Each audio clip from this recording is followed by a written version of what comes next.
And we are live here at Cage Titans Day Card, St. Patty's Day weekend. No better way to spend it than with Dion Rubio, Johnny Cupcakes Campbell. I think there's no better way to celebrate the Fighting Irish as a day full of fistfights. If you're in the crowd, you're drinking. If you're at home, I hope you're drinking and watching. Happy St. Patty's Day. What's up, guys? I am happy to be here. Feeling blessed. Some amazing fights on the horizon. And I can't wait for the Muay Thai, MMA action, and then capped off by a huge main event that has potential, title implications in this area, I'd say, for sure. Without a doubt, 17 fights on the slate. 17. That's 34 fighters that we got the pleasure of knowing, talking to leading up to this. Dion, first time on the call. How do you feel?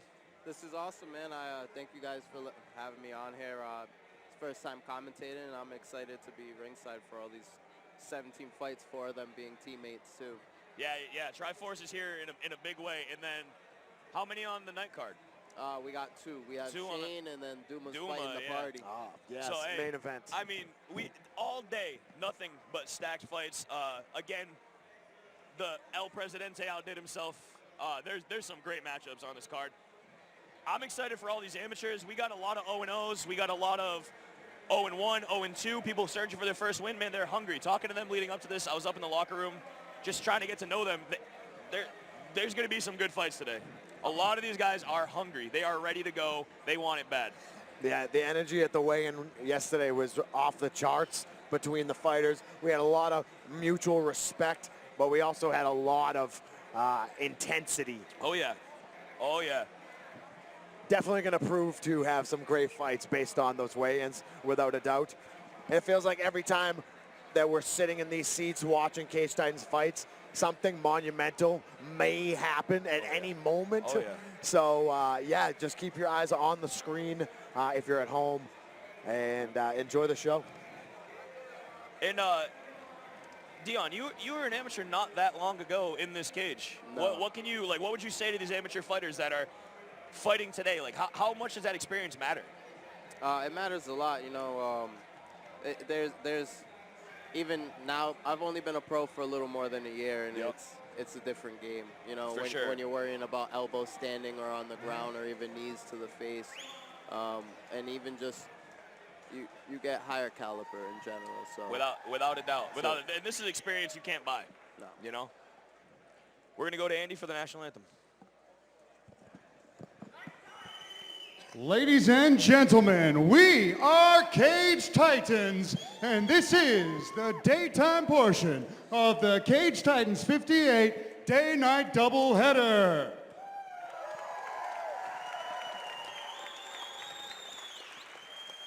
Real quick before we get started, in the event of an emergency situation, all of the lights will come on, the sounds will be turned off, and you will hear an announcement made to find your nearest exit and leave the building. So please, before we get started, take a moment, look around, and locate your nearest emergency exit. Please and thank you.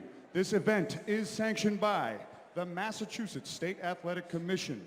Our ringside physicians this evening are Dr. Hector Osorio, Dr. Peter Warner. Our referees this evening are Alan Lau and Kevin McDonald. Our judges sitting cage side are Dave Ginsberg, Michael Mena, and Mark Cardarelli. Our timekeeper is Ken Volovic, and our scorer is Joe Apiece.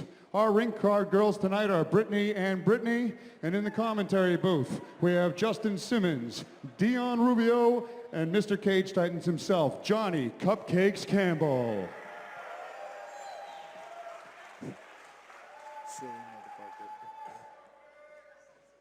And for now, I'm going to ask you all to please rise for tonight's singing of the national anthem.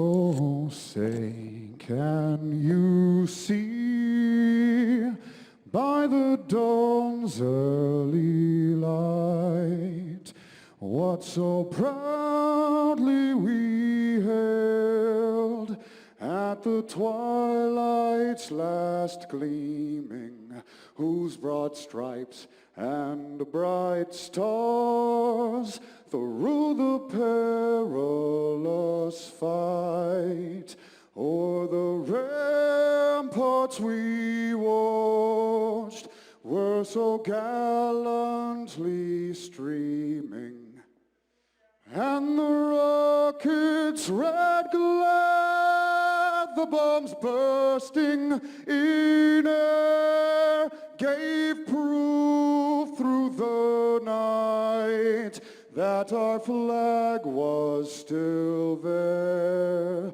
Oh, say does that star-spangled banner yet wave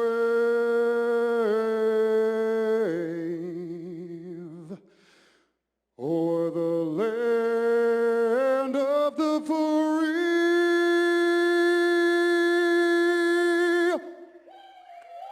and the home of the brave.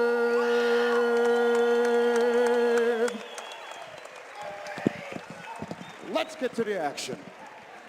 Let's Wonderful go. job by Andy as always, and that just got me fired up, man. Outstanding. That just got me fired up. Freedom is wonderful. Freedom is wonderful, isn't it? It's a great thing. It's good to celebrate it every so often. So our first two fights on the card today, Muay Thai fights back-to-back. And then we're going to go to MMA. Amateur. Do we have a grappling fight today? We have one grappling She fight. is grappling. Yes. Okay. Number 8. Confirmed. So we do have a grappling super fight as well. Then back to amateur MMA.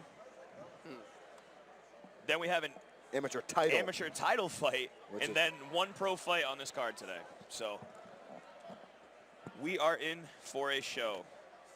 I believe walking out first will be Adina Hornstra, but we'll see. Yeah, isn't it normally red? I always felt like fighting, it was always red corner that came out first. Yeah. I do believe, yes.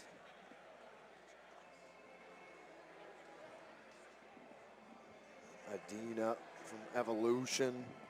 So starting us off, it's a Muay Thai fight at 105 pounds. Adina Hornstra from Evolution. Evolution, another team that's like here as a squad today. They have 5 fighters as well. 4 Lately. amateur, one pro. Nice. And she'll be fighting Emily Crown. Citadel. It is Adina Hornstra, indeed. Yep, right behind her is her coach. Is that Keegan in her corner there? Keegan, boyfriend, husband, I believe. Yep. Yes. So Adina, she's been training Muay Thai for about 6 years. Good experience. She's also an MMA fighter. She did mention that. We're talking to her earlier, and her first discipline was karate. Do you think when you start with like a discipline like karate or taekwondo, that helps like transition to MMA, Muay Thai, things like that down the road? Yeah, oh, absolutely. Absolutely. Yeah, I feel like Any it can kind of definitely help. related arts like that, and even unrelated arts. I feel like even doing taekwondo is going to set you up for success for BJJ as well, and gives you just that a one-on-one athleticism. combat like sport period. Definitely. Is good, right? Because it's different. I mean, there's Physical nothing like intelligence. it. There's nothing like it. It's a team sport in an aspect when you're training, but when you're in there, it's just you. You know what I'm saying? It's you versus one other person, and there's only one winner. Yep. If you lose, you gotta get better or quit. What are you gonna be? What are you gonna? Which one are you choosing? 100%. Right. Right. Never give up. I know that. Never give up. Adina being Now coming out will be Emily Crown from Citadel. She's also been training for 6 years. And Vadrasi. She's also been training for 6 years.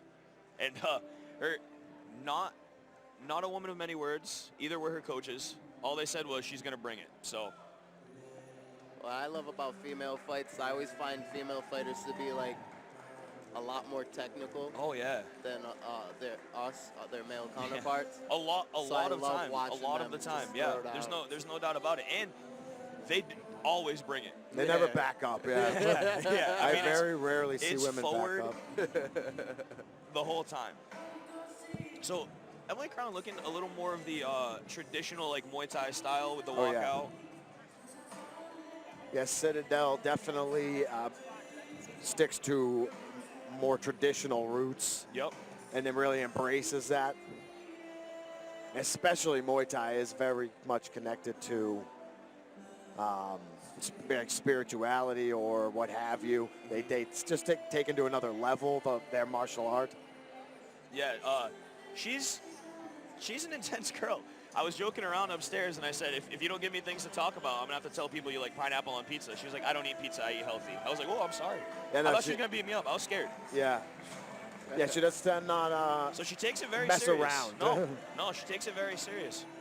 Neither of these women mess around. So we're going to go to the tail of the tape here. Height's identical, but a large age gap. And we're going to go to Andy with the announcements.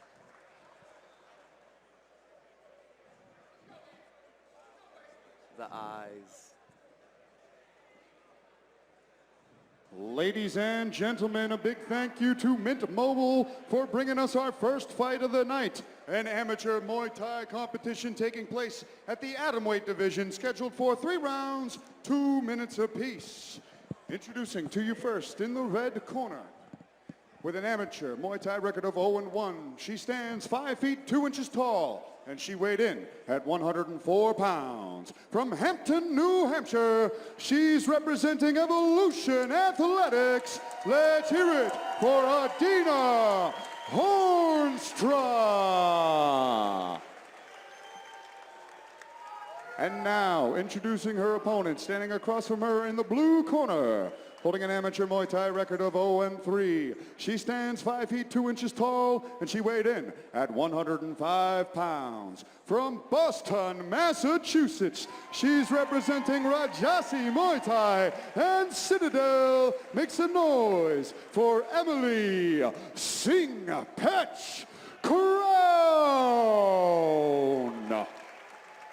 And when the action begins, our referee in charge of this contest is Alan Lau. All right, boys, here we go. We have Adina in the red gloves, red shins, and Emily Crown in the blue gloves with the blue shins. Pretty intense on that. Just their eyes were locked on each other there during the announcements. They were not trying to look away at all. Definitely not. Adina seems a little more relaxed in a way. And that must come with experience. That's the her age. age, yeah, for sure. She has kids and things, like life has happened to her. Nice leg kick there from Emily. Oh, Emily. Just exchanging. Emily looks like she just got calm super fast. Yeah, she's settling in nicely. Both ladies Teep looking to the good. face by Adina. They're looking to exchange knees there in the clinch. I just seen Adina go for an elbow. Yeah, the elbows and the knees are going to score more. Is this amateur or professional? Amateur. Ooh. Get these elbows. Ref breaks him up there. Yeah, that's new, isn't it? And elbows elbows are like newish. Yep, within the last year, I'd say. Yeah. And I mean, Adina's using them. Yeah, it's good. Sometimes they get in there and you kind of forget almost because it's so accustomed to not use them. But ooh, beautiful straight right by Crown.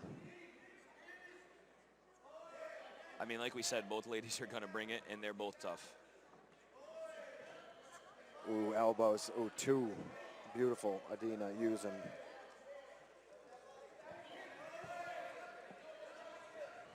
There's only 2-minute rounds. It's good to know. There's 30 seconds left. So they are not going to slow down anytime soon. No, Adina's looking comfortable in the clinch.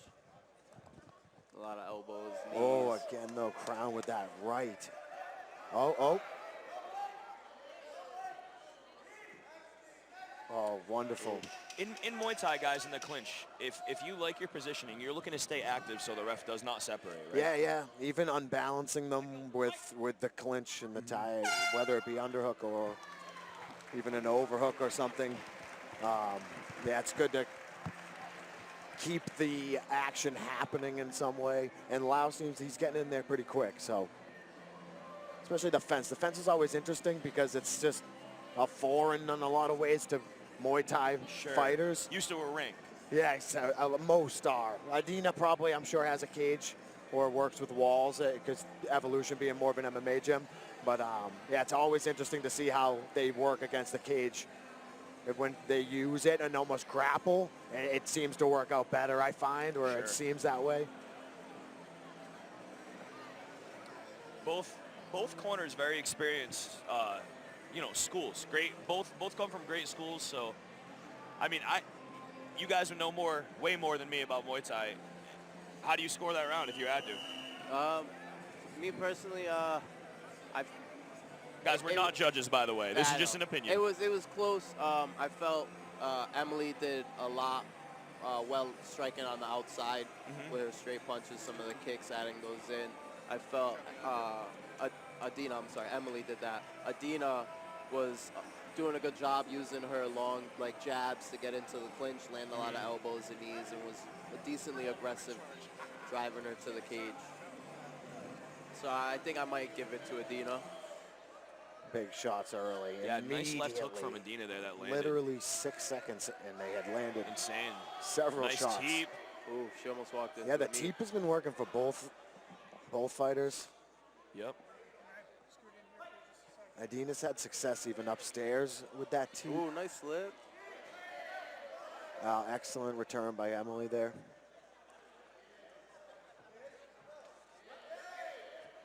In Muay Thai scoring, correct me if I'm wrong, but you always want to return strikes. 100%. That's how you score.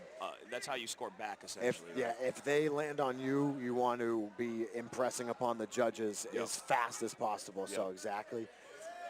In Muay Thai, how you receive the strike determines how it scores. If the strike moves you a great deal, it's scored higher than one that doesn't. So like more of a karate style point kick is going to do very little on the judges compared to something that really turns the leg or off balances them. That's what the judges want to see. Yeah.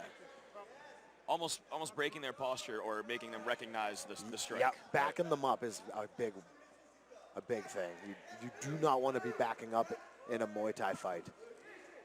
And both women are doing a fine job of going forward. Without a doubt. Yeah. They haven't stopped. They're both relentless. Excellent teep there from Adina. That teep was strong. Excellent teep from Adina. It landed heavy. Oh, that was a fine knee right there by Emily. I'll allow keeping the action moving. Back into it. Watch. Oh. Always. That teep. Those teeps are finding a home. Definitely. It would be great to see her fake that particular strike and then bring another strike. It appears to me, guys, that the work to the body that Adina did there, especially towards the end of the round, was really starting to pay off and wear on Emily. Yeah. I'd say that's fair. I think she slowed down a lot in the second half of that round. That last 5 seconds there, she looked like she had very little left in the tank. Yeah. It's going to be about, can she kind of bring her energy up right now? You guys have both been in there many times. What would you say to body shots like that? How much does that affect you? It all depends on how well you brace for it, or if you really do get caught in between breaths on those. Honestly, so but you know, it's like poking at the same spot in the arm, like you're getting bullied by a big brother. The more you get poked, the bigger the bruise is gonna get. It's kind of like alcohol, where you don't really notice that you've taken too much until it's too late. Johnny, that's me with edibles. In the second or third round, you're like, those worked. Yeah, they worked. Yeah. So we'll see. Emily, though, she looks to be in great shape. Not quarters in the bank, but like pennies in the bank. Yes. And they keep adding up. They do definitely add up eventually against most people. We're going to see. She's in great shape. She's young. No doubt. But she needs to get after it immediately because this is a close fight. Yeah, 2 minutes. It is close. It is close, and especially in the third round, you really want to leave an impression. There's only 3. 3 rounds. Ooh. That was close. Yeah, she's hunting that right there. I think It slipped. I'd say she's opened up. Oh, great work. Great balance. Oh, knee. Watch the face. No knees to the face. Not an amateur Muay Thai, correct? Correct. Ooh, spinning back. Lau was in the way for us, but spinning back fist for sure. Oh, down. Nice. Now that scores as a sweep? Yeah, I would say that's something for sure. I don't know exactly what that would be considered. It wasn't quite a trip, but definitely that scores. I haven't seen an elbow in a little bit. Yeah, Adina was having success with that in the first round. See if she goes back to it. But I think she's finding a home for that teep. She is. Definitely. Maybe a question mark kick is in order. Yeah. Get her used to the teep and then bring it up top. The teep is probably not going to finish, but yeah, faking it. And once they respect it enough and they're reacting to it, then you can turn it into something else. I got to give props to Emily for recovering after that second round and coming out and bringing it 100% to Adina in the third. Yeah, both corners urging their fighters on here. They know it's a close fight, and they really want to put an exclamation point in this last minute. Great knee. I love it. Exhausted, mouths open, but they both still have great technique, hands up. Oh, that was beautiful a solid shot she teeps right there. Back. Here you saw Adina kind of off balance there from that teep. That's what we want to see. Those are scoring big. Like you were saying earlier. That's how you can tell that was substantial. Come on, oh my goodness, to the bell. I love it. Wow. Outstanding. I mean, that is the way you start off a day of like 30 some odd fights right there. Not a coincidence. Mike knows what he's doing. Yeah, seriously. He knew to start it off with the ladies. 105ers. I don't know. Fast. I mean, I feel like I've said this. I feel like I say this often when I would just watch fights at home, but I would not want to be a judge on that. No, definitely not. That's going to feel like, man, you know, when you go to the ice cream shop and you get one flavor and you're like, man, maybe I could have got that other flavor. It's like, they're going to think about this one after, they're for sure. They're going to second guess it for a while. I've like, never heard it said like that. Did I do the right thing? Because that was so close. You get cookies and cream, but you really should have got coffee Oreo. Should you? You'll never really know until you go back. You just got to go back again. You got to go back and get it. But you can't do that in Muay Thai. You know, you just got to make your decision, and then that'll do. Yeah. So, but really, no. I mean, you know, both of these girls. This is amateur. They're here for experience. You know, win or not, they're here to just get better. And I guarantee in the gym on Monday, these girls are going to be both improved greatly from this fight. So. Well, yeah, without a doubt. They got what they came for right now. Again, amateur, you can't buy amateur experience. It's impossible. Experience of all kinds, but yes, amateur is the most valuable. Amateur experience when you get to like wipe exactly the slate clean when you go pro is so important. It's so important. Invaluable. This is taking a while. These judges are like, shoot. Can we rewatch that? I know. Unfortunately, they don't have the ability to do that. There it is. Are we to Andy now? Alan Lau's ready. What a battle. You can Both tell neither corner knows who won. Neither corner looks like confident, I would say. And we are going to go to Andy to make it official. Ladies and gentlemen, keep it going for these two. After 3 rounds of action, we go to the judges' scorecards for a decision. We're scores of 29-28, 29-28, and 30-27. We have your winner by unanimous decision, Adina Hornstra.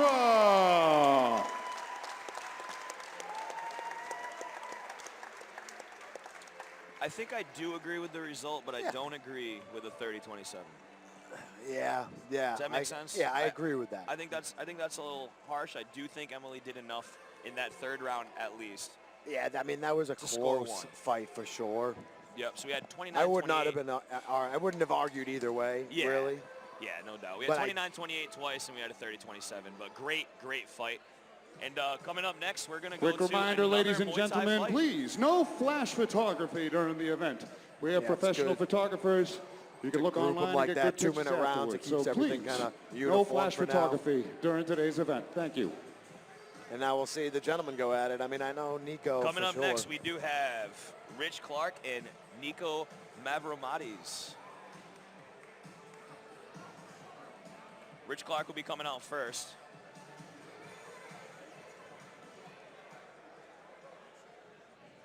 Okay, even records.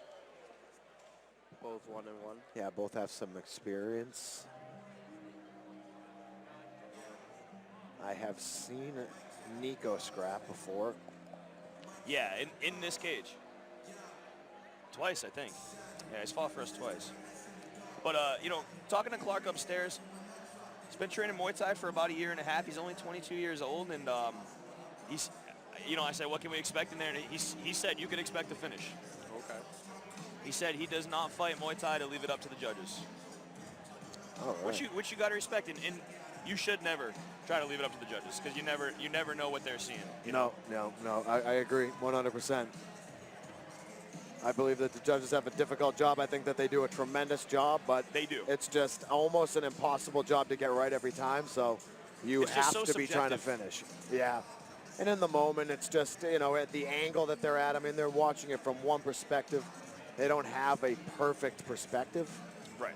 So, you know, it's a tough job. So, but I suggest finish your fights. Right, if you can. I mean, we know both of you always go for finishes. That's no doubt. But, you know, Rich Clark, 1-1, coming out of CMBJJ, fighting Muay Thai. I don't know much about that school. Do you have? Yeah, but they're MMA school up in Maine, I do believe. Yeah, they bring great fighters. Yeah. So I suspect that he has a very good Muay Thai. No doubt about it. And we know, because we've seen Nico Mavromatis here out of Red Seal, you know, Sean Schubert in his corner. Yep. No stranger to this cage. Owns the moment with the Greek flag. And he's very, very, he's proud of obviously his win, but his loss as well was Fight of the Year against the Prom King. Yeah, Lucas he's a Remsen. banger.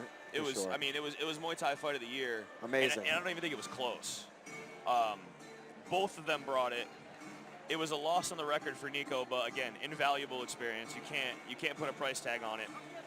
And against Zach, his other Muay Thai fight, you know, he had that vicious leg kick. Video went viral. It has like 10 million views now. Nico's a very, very, very talented Muay Thai fighter.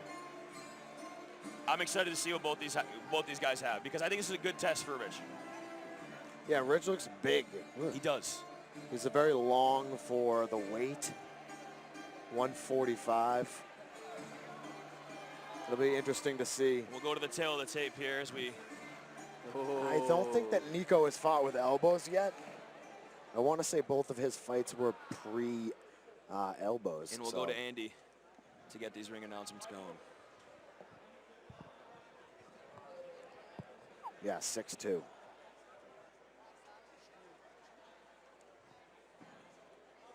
Ladies and gentlemen, thank you to JYM Supplements for bringing us our next fight of the evening, an amateur Muay Thai competition taking place at the featherweight division, scheduled for 3 rounds, 2 minutes apiece. Introducing to you first, in the red corner, holding an amateur Muay Thai record of 1 victory and 1 defeat. He stands 6 feet 2 inches tall, and he weighed in at 145 pounds. From Lewiston, Maine, he's representing CMBJJ. Let's hear it for Rich Clark. And now, introducing his opponent, standing across from him in the blue corner, holding an amateur Muay Thai record of 1 victory and 1 defeat. He stands 5 feet 9 inches tall, and he weighed in at 145 pounds. From Bridgewater, Massachusetts, by way of Carpathos, Greece, let's hear it for Nico the Lion Mavromatis. When the action begins, our referee in charge of the contest is Alan Lau. All right, here we go. We have Rich Clark in the red gloves, red shins, and Nico Mavromatis in the blue gloves, blue shins. Both guys ready to go. I also expect this to be a banger. They are going to bring it. For sure. Yeah, I've done some sparring with Sean up at Lausanne's, and he's cracked me with a couple elbows, so I think Nico might end up throwing a bunch. We'll see. Both fighters coming out showing orthodox. Nice left hook from Nico there. Nice blocks. Quickly, Rich is attacking with that elbow over the top.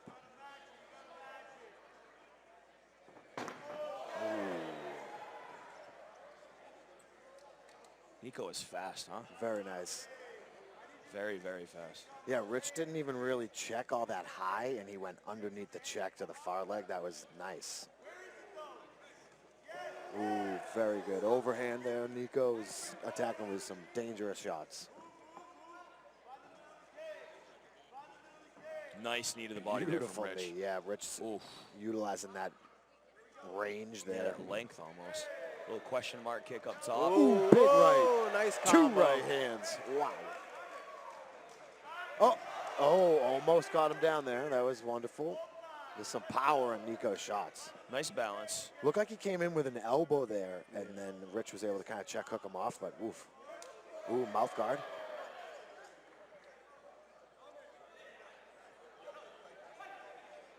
Tight down on that mouthpiece. Yeah. And he like immediately dropped his guard when the mouth guard fell out. I would like not be doing that because never know if Rich keeps coming. Right. And if the ref doesn't separate, so we're still going. Yeah, exactly. It's like in coaching wrestling, you always go to the whistle. Period. Yep. You know, you can't take that second off. Solid kick. Oh, Always he's great going leg for kicks. that back leg. Like, oh my goodness. That right hand could have finished the night. Oh. Ooh, Nice knee elbow. out of that. What a way to finish the round. Very good round. Wow. Very good. Some high-level stuff. How are they going to keep that pace up for 2 more rounds if it goes there? Yeah, that's not going to be an easy task, But I believe they can. I mean, they didn't They're look both like standing. they're, like, although they're being explosive, it really didn't look like it was taxing them all that much. They were being, nice. it was just a high pace. Yeah, Lots for of sure. volume. For sure. Both guys had some success, so that if they continue doing those things, I think they'll continue to find some success. So specifically Rich coming over the top with that elbow from the rear side, I feel like is a really nice, valuable strike that he should continue to throw. And that long knee from Rich when Nico enters range too. Yes. And then with Nico, I mean, he's throwing bombs with his hands. Yeah. That And right then overhand, oh my. Chopping that tree down with those leg kicks. And he's spinning every so often, which kind of gives him some opportunities to add some different strikes. So once you get spinning, if they expect a kick, that's when the spinning elbow lands. Here we go, round 2.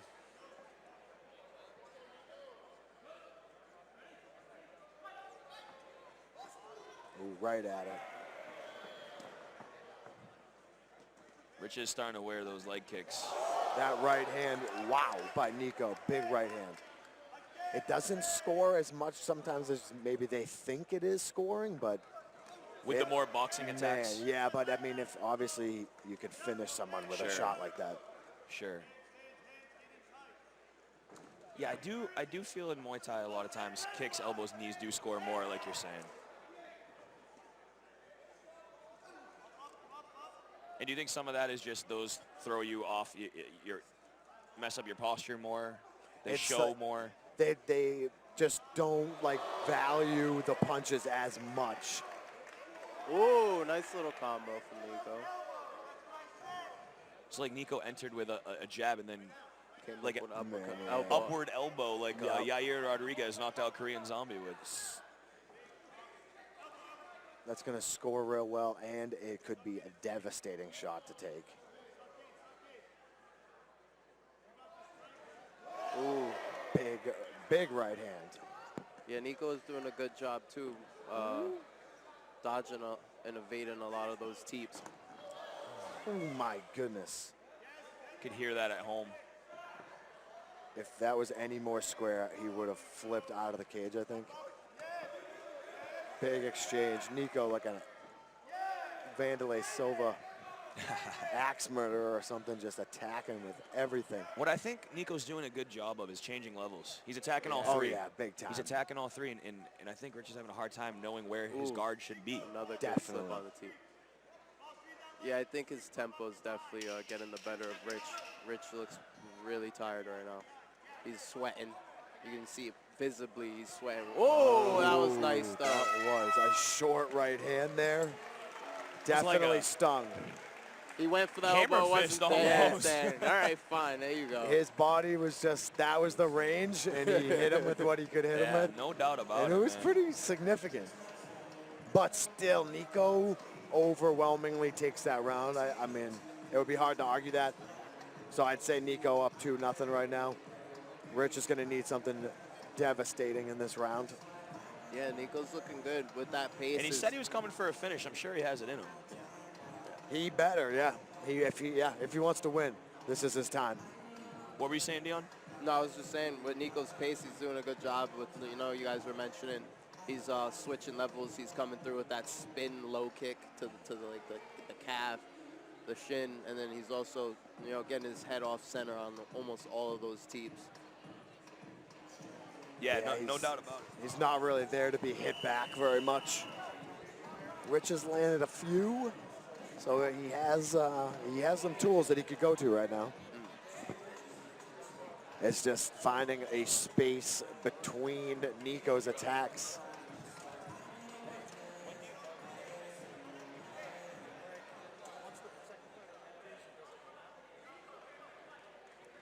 Let's do it. Oh, right out. Immediately, Oh, see, every another round. one. He's out of the way for the teep. Yup, catches that and throws it. Little Superman. There it is, two-piece.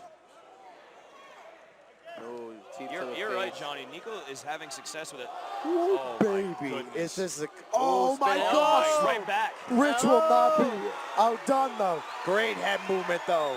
The Roy crowd in Jones. Memorial Hall right And now is the, going nuts. the a smile huge on right Nico's hand. face before he threw that overhand. That was amazing. My goodness, that was outstanding 30 seconds. Oh, That is powerful. he's finding home for that right hand. Rich just unfazed, though. Like, you wouldn't even know he's in a fight right now. He looks like he's at a barbecue or something. He's just like hanging He's out, just dude. eyeing him down, not taking his eyes Do you off. often sweat at barbecues like I do? Well, yeah, if we're playing horseshoes or something. Do a little You can definitely volleyball. tell. You can definitely tell that Rich came out knowing that he needed a finish. Yeah, he just put a teep right up in Nico's chin. Oh, the elbow just misses. missed. But again, that He head came back. movement, man, unbelievable. I'd love to see that spin and back fist again. Nice. That- Coming Oh, with it was the knee. so beautiful. oh, that right hand. Now the tempo's slowing down for A Nico. little bit. 30 seconds left. It's been, 5.5 minutes plus. He's still doing a good job returning everything, though, and scoring. But you're right. It's significantly slower, and rightfully so. He's still working though. Yeah, Look. right. With 15 seconds, he's up in the pace. Oh, I got sweat on that me. was pure Yes. sweat. I loved it. Pure sweat. That's what I want. I'm going to have to shower. That went on my face. Oh, Rich's mouthpiece almost just came out right there. Dude. Wow. Holy shit, bro.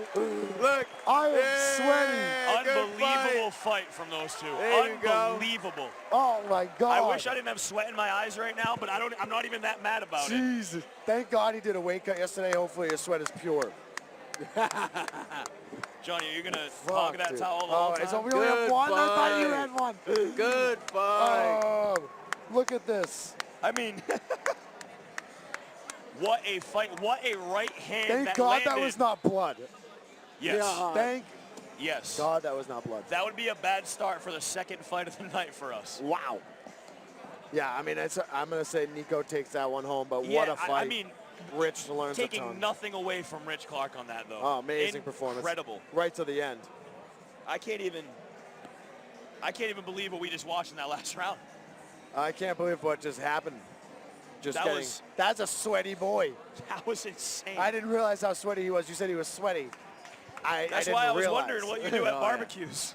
Dude, holy Seeing mackerel. all that sweat beating up on his back. And now we're gonna go to Andy. That's like Make a it camel official. spitting.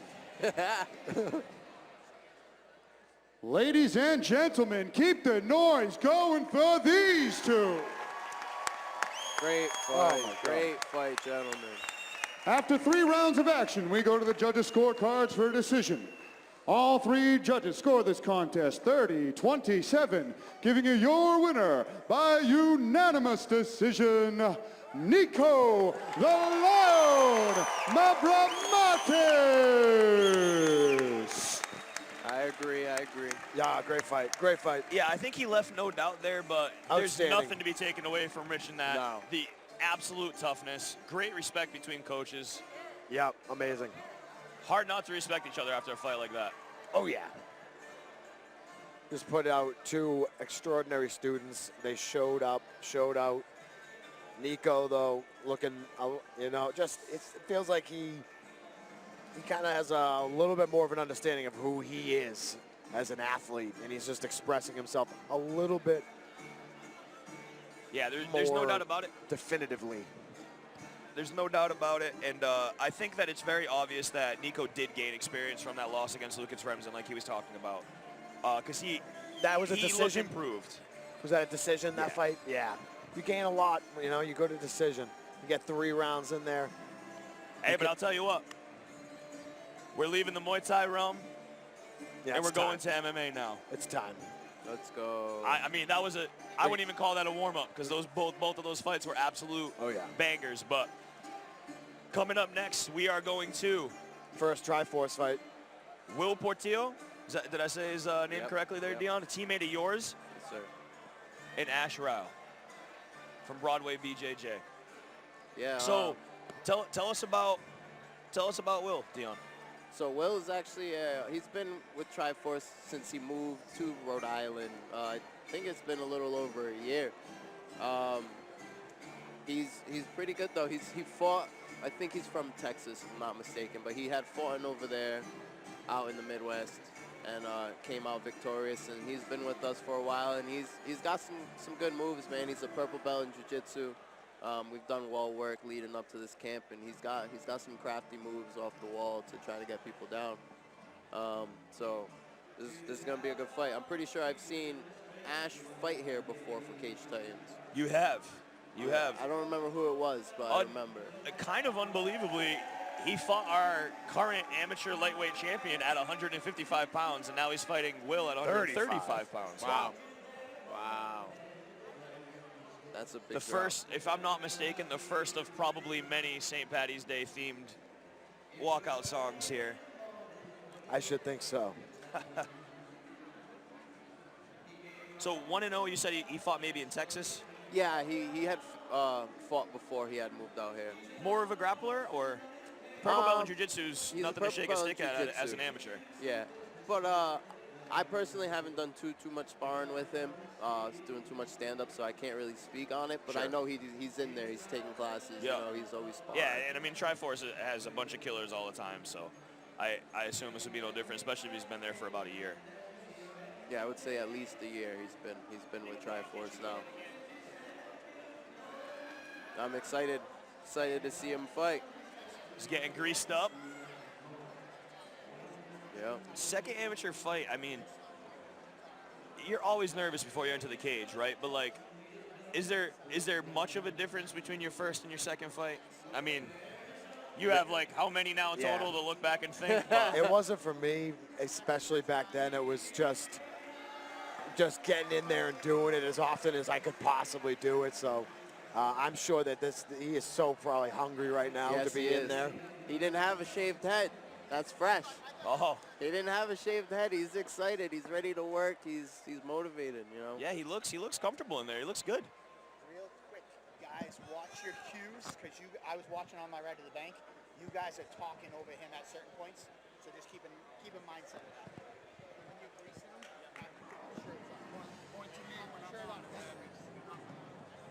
Got it. We're just getting instructions from the higher powers here. Here comes Ash Rao. He actually fought our lightweight champion, amateur lightweight champion, to a draw. And if I'm not mistaken, received a point deduction on an illegal upkick in that fight. Okay, yeah, that's familiar. I remember that. which obviously helped lead to the draw. Now he's down at 135 pounds. When talking to him, I said, you know what, you go lightweight to 135, what made that happen? He said, you know, it just felt good. The cut was easy. He was like walking around at 155 pounds previously. He's shredded at Yeah, he is shredded. He also has some modeling experience, which is important to note here. Why, I don't know, but it is. He wanted everybody to know that, so. Yeah, I would too. So I'm excited to see him at 135 pounds for the first time. Now time for the tail of the tape. Yeah, he looks super healthy, super natural at 135. I'd say a great home for him. I mean, virtually identical on the tail of the tape here. Real is 3 years older, and everything else is pretty much right on par.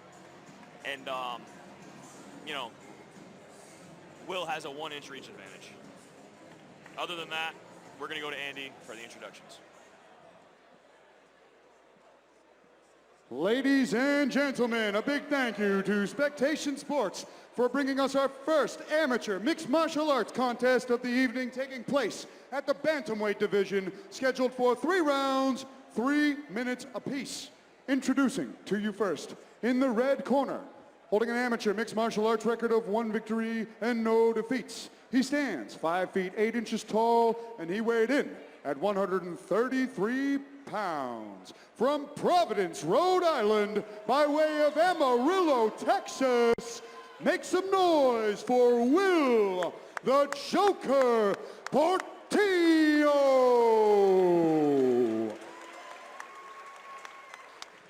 And now, introducing his opponent, standing across from him in the blue corner, holding an amateur mixed martial arts record of no victories, no defeats, 1 draw. He stands 5 feet 8 inches tall, and he weighed in at 134 pounds. From Boston, Massachusetts, by way of Karnataka, India, make some noise for Ash, the White Tiger, Rao.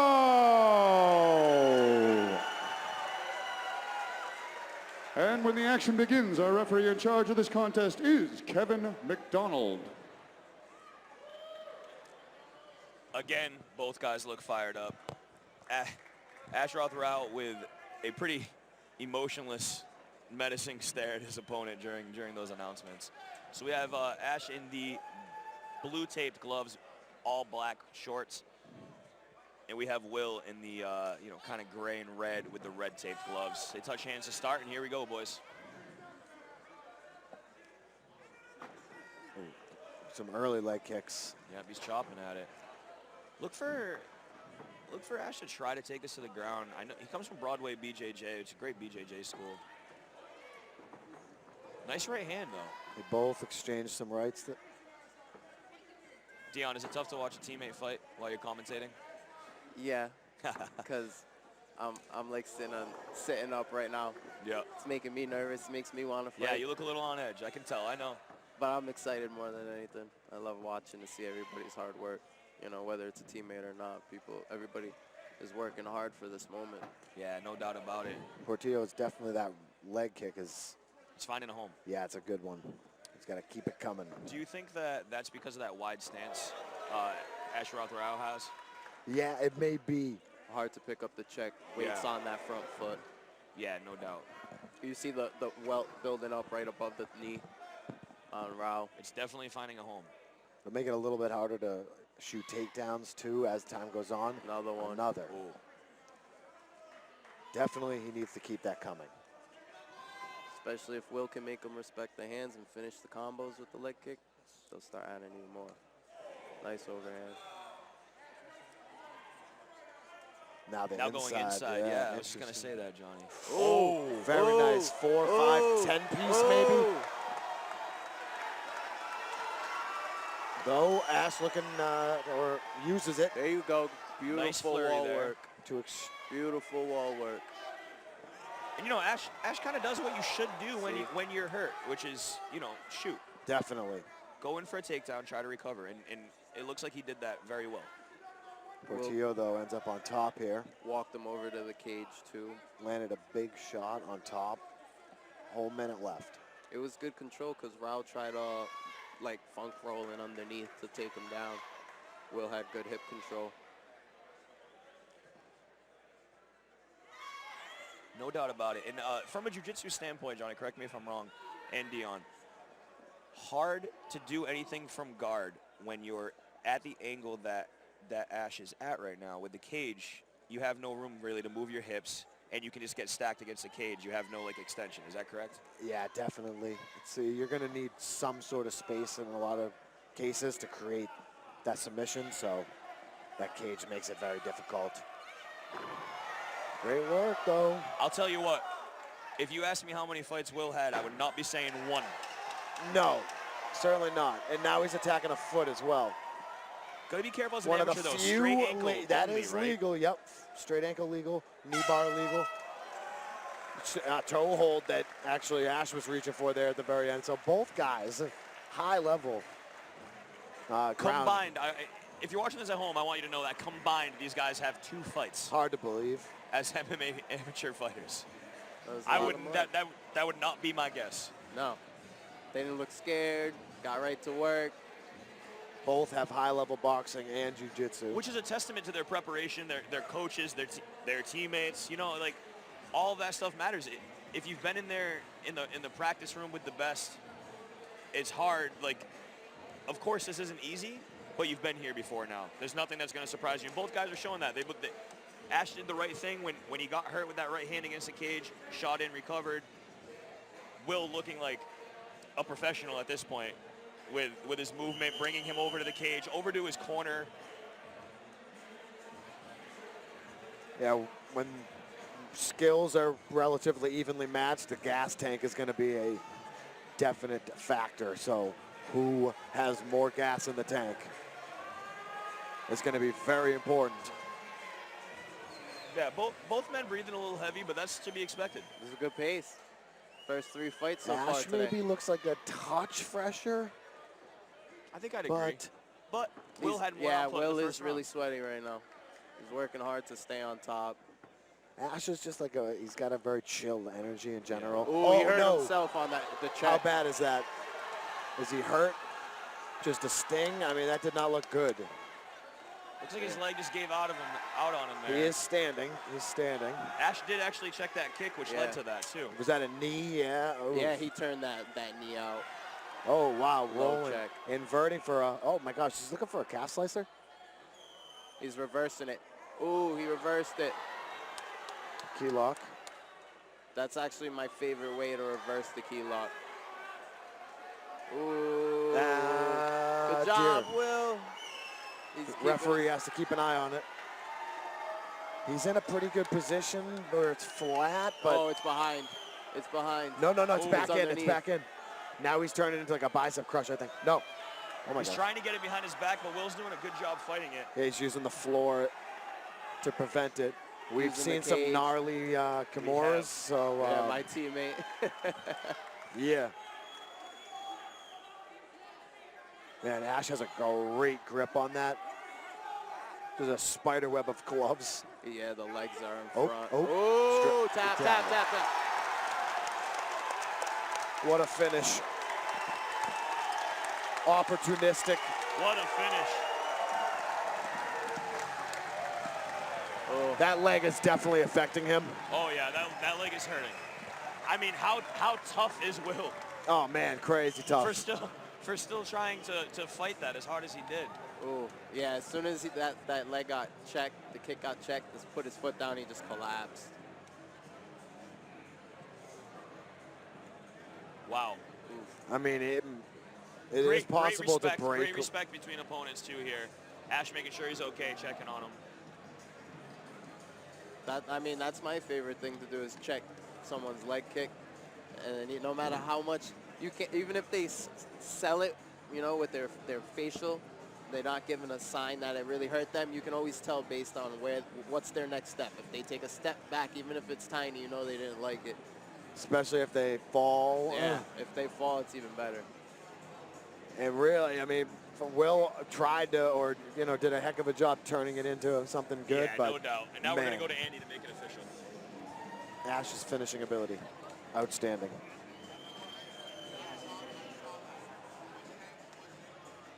Oh, Will is up, so we're gonna wait for him. But now we're gonna go to Andy to make it official. Ladies and gentlemen, keep the noise going for these two. Referee Kevin McDonald has called a stop to this contest at 1 minute, 29 seconds of round number 2, giving you your winner by submission due to a Kimura, Ash, the White Tiger, Rao.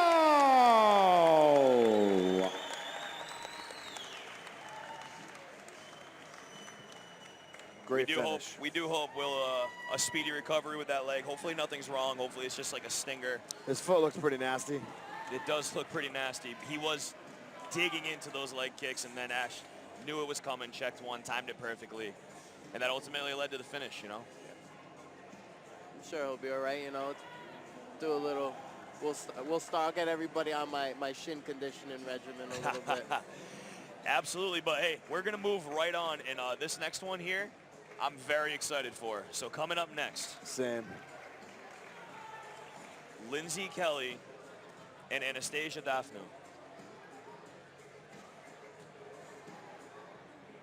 Lindsay Kelly is tough as they come, man. And another Evolution Athletics fighter. Second one of the night, if I'm not mistaken. Already, yep. Yeah, already. And Adina started us off, I think. she's 0-2, but amateur records, they do not matter. They literally do not matter. Yeah, this girl just marches forward, throwing bad intentioned strikes at her opponent, almost to a detriment where her last fight, she got hurt with a spinning back fist because she just constantly pressures forward, and her opponent was able to use it against her. So we'll see if she takes a slightly different approach to this fight. But sometimes, Johnny, brawlers are just going to brawl, man. She's going to brawl, no doubt. Yeah, exactly. Oh, 100%. And I think It's you happening. know that. Yep. Yep. Just look for her to add some fakes, and I think that would be helpful. Yeah, she was making note of having 4 of her teammates fighting today on this card alone, and then her coach fought last week, I believe. She said the feeling in the gym was like just everybody had the same goal, everybody had the same energy, everybody was ready and getting ready for today. And I mean, you've been around Triforce. You fought this week. You have 5 teammates fighting today. 6 teammates fighting today. Was it the same feel? I mean, you could speak to that. You know what that's like. Yeah, you know, everybody's just in that mode. Everybody's, especially once it gets super close and you're weight cutting, not eating anything, it's just miserable. But, you know, it's like a camaraderie. You're all rooting for each other and pushing off of each other's energy. And you know, they're there with you going through the same thing. It makes it a little easier. Yeah, without a doubt, as Lindsay Kelly enters the cage. She was mentioned she has 5 years of boxing experience. Started with boxing, then kickboxing, then started grappling, and just fell in love with MMA, as most people do that start with one discipline and then realize that there's so many. Mixing them is actually the most beautiful way to do it, in my opinion. I'm a little biased. No, couldn't agree more. That's why I've done it like 45 times or whatever. That's it? Can't stop. I think you at least need 45 more. Oh, I agree. I agree. So here comes Anastasia from UFC Gym. Also flying the Greek flag. Yeah, we have, 4 or 5 Greek folks? Yeah. That is actually cool to see, yeah. Andrew Jacobs, we'll see you later. Your teammate. Yeah, Christina.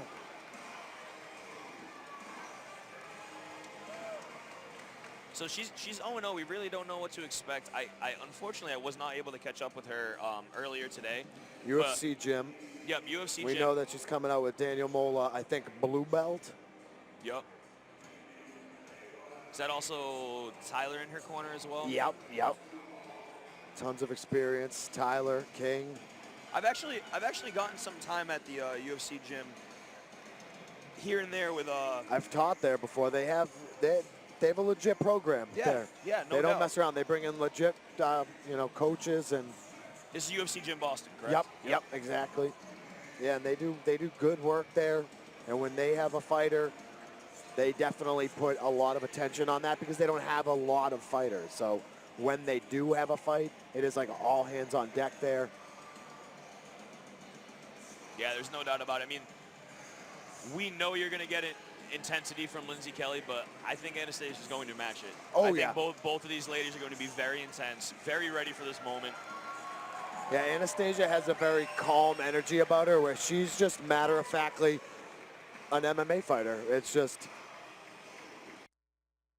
So Anastasia actually making her debut at 33 years old. Good for her. That's awesome. Lindsay has a 3-inch height advantage and a 4-inch reach advantage. We'll see if she can utilize that. And now we're going to go to Andy to make it official with the announcements. Ladies and gentlemen, big thanks to Spectation Sports for bringing us this next fight of the evening, an amateur mixed martial arts contest taking place at a catchweight scheduled for 3 rounds, 3 minutes apiece. Introducing to you first, standing in the red corner, holding an amateur mixed martial arts record of 0-2. She stands 5 feet 6 inches tall, and she came in over at 143 pounds. From Scarborough, Maine, she's representing Evolution Athletics. Let's hear it for Lindsay Buffy Kelly. And now introducing her opponent, standing across from her in the blue corner, standing at 5 feet 3 inches tall and weighing in at 138 pounds. She's from Boston, Massachusetts, by way of Saloniki, Greece. And tonight she makes her mixed martial arts debut. Make some noise for Anastasia, Miss Greece, Daphne.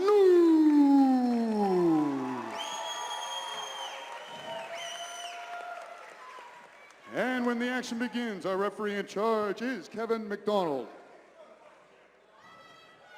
We have Lindsay in the all-black top and shorts with the red taped gloves in the red corner, and Anastasia in the all-blue, blue taped gloves in the blue corner. Here we go. We're going to see if you were right, Johnny. See if Lindsay takes a little bit of a different approach other than just marching forward. I suspect that you will not approach the fight differently, but we will see. And as the cage doors lock, here we go. Okay. Anastasia southpaw. Side kicks. Oh, right hands, left hands. Right into it. Both of them. Ooh, wow, Anastasia. Great takedown by Lindsay. Very good timing with that. Daphne was looking really well. Sharp. Daphne. 1-2's blitzing.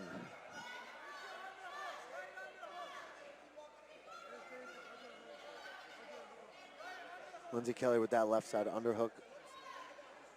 Helping. Oh, but she kind of hands out. Oh, going we for got the leg. He's going for the leg. Knee bar, toe Have to be hold, careful, maybe. though. Yeah, no twisting. Cannot Toe heel hold hook is as okay. a reminder. Oh, that is a funky position, though, with that knee. I mean, it's not illegal, but Kelly on top. Just weird. Sometimes in MMA specifically, you have to be careful going for deep half. Oh, yeah. When you're on bottom. Ooh, Just ask Gary Tonin. He'll tell you all about it. Oh, man, yep. Daphne's got a bit of a black eye forming already from that exchange. Yep. Yeah, she has a little mouse under it. Oh, the leg is free now. Lindsay doing a good job with her forehead as a frame under Daphne's chin, and if that's not there, big mount, big mount. Lindsay in full mount She has now. that underhook. This could big be trouble. shots. Yeah, She better roll Takes her back soon. now. Beautiful way to float to the back. Yeah, she's doing a great control. Has great She's control. really digging for that, but she's awfully high. Yeah, it's going to be hard to get that choke there. Daphne's going to have to show her toughness right now, that's for sure. She took some big shots. Oh, flattened for a second. Nope. Nice S-mount. She's just covering. Oh, this could be it, guys. Oh, she's bucking, though. She is bucking. Very good. She's turned. Oh, that is a heavy shot. Oh, heavy rights from Lindsay on top here. Yeah, she has to stand or get, stretched out. Brutal. That's going to be it. Wow. Nice. And change that 0 to a 1. She's pumped up.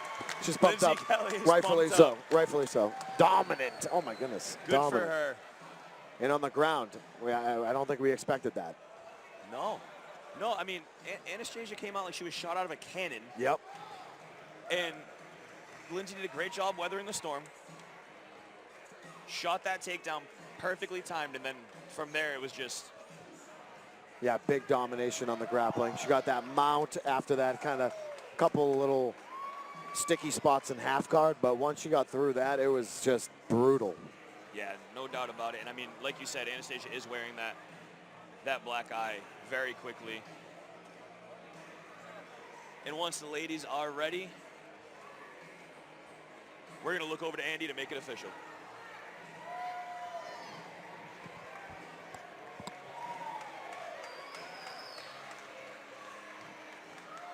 Ladies and gentlemen, keep the noise going for these two. Referee Kevin McDonald has called a stop to this contest at 2 minutes, 11 seconds of round number 1. Giving you your winner by TKO, Lindsay Buffy Kelly.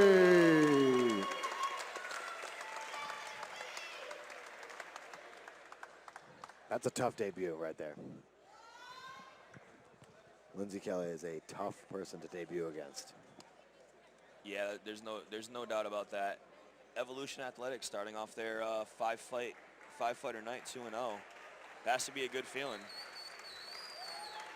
Definitely. They're going to ride that energy throughout the night, most likely. Yeah, there's no, hey, 2 MMA fights, 2 finishes. I mean, the whole first 4 fights, the whole first quarter of this card was all bangers. Everybody's throwing, everybody's going for the finishes. So there's no doubt about it. I'm excited for this next one. Yeah, it's not going to slow down. I feel like these two are going to go at it as well. And coming up next, we have Carlos Balestier and Blaze Nichols. Blaze Nichols is 19 years old, making his debut. Love it. Out of North Andover Jiu-Jitsu. Both guys, big guys, I feel, for 145, or long gentlemen. Yeah, there's definitely no doubt about it. So, talking to Carlos upstairs, he's gonna be coming out first here momentarily. He has 2 years. His story's kind of interesting. I enjoyed talking to him. Kind of stationed out in Springfield. He's fighting out at G&G. He played high school football. Nice. And he actually he was very open about this. Said it was cool to talk about. He got expelled from high school from fighting and stuff. Okay. And he went to an alternative school after that. He was playing high school football. He quit football. He said, you know, football is not a very humbling sport because nobody's punching you in the face in football. And that's where he found MMA, you know, as an outlet when he started at that alternative school. And he found MMA, and he said himself, it really humbled him. He's 1-0, and he's in love with the sport. These two were intense at the weigh-ins yesterday. Definitely. They had a little bit of something to say to each other, and I like stories like that, man. I like when MMA. I'm not gonna say like saves people, but really helps them, changes their path. You know what I mean? Absolutely. He's coming out to Watermelon Sugar High, which I love. That's a bold move. Big fan of it. He also has a teammate fighting on the card later tonight as well, Daniel Keepers. Yep. Yeah, G&G. They got some legit skills at G&G. There's no doubt about it. It is out in Springfield. Yes, I do believe. There's definitely good wrestling at Springfield. It doesn't sound like he did any high school wrestling, but I imagine just being in that gym, some of the guys are there. Yeah. I expect him to have a pretty decent wrestling pedigree. I like Love the shorts too, yeah, dude. I like the shorts. He looks ready to go. Yeah, he's got good energy. He had good energy at the weigh-ins. Intense. Him and his opponent had words a bit. Oh yeah. There's not much love lost between these two, I don't think. No. So now here comes Blaze. 19 years old. 3 months of training, he says. Okay. Yeah, he Jumping seemed right confident. It seemed like Balestier was kind of trying to get in his head a bit. and he did not seem shaken in the least. No, he didn't seem phased. You had your work cut out for you as security. At, Yeah. I stepped in a few times to get close because I could feel, and yeah, most definitely Blaze seemed pretty intense, not at all intimidated. And he's got kind of a hardness about him. I don't know exactly where he's from, but it seemed like he's kind of a tough-looking kid in a way. Oh, disses him on the handshake, and now he's getting the double finger. Tail of the tape here. All right. 18 the years grin old on versus the face. 19 years old. Wow. 2-inch reach advantage for Carlos. Other than that, they're pretty identical. Yeah, 72 and 70. I feel like those are long reaches. Yeah, long reaches for 144 for sure. Carlos, you gotta look. He did He's not fired like up, it. and we're going to go to Handy to make it official. Oh, yeah. That intense is Ladies coming up. and gentlemen, prepare yourselves for the next fight of the evening, brought to you by Mint Mobile. An amateur mixed martial arts contest taking place at the featherweight division, scheduled for 3 rounds, 3 minutes apiece. Introducing to you first, standing in the red corner, with an amateur mixed martial arts record of 1 victory and no defeats. He stands 5 feet 8 inches tall, and he weighed in at 144 pounds. From Springfield, Massachusetts, he's representing GNG. Let's hear it for Carlos, the Weatherman Balestier. And now, introducing his opponent, standing across from him in the blue corner, standing at 5 feet 8 inches tall and weighing in at 144 pounds. From North Andover, Massachusetts, he's representing North Andover Jiu-Jitsu, and tonight he makes his MMA debut. Let's hear it for Blaze Nico.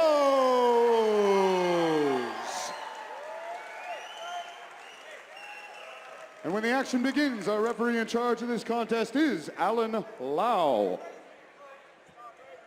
Nothing gets Plymouth Memorial Hall fired up before a fight like the double birds. Yeah, this feels like almost like a schoolyard brawl that we set up in some way. Yeah, that everybody's being at the tree after school Exactly. to watch. Yeah.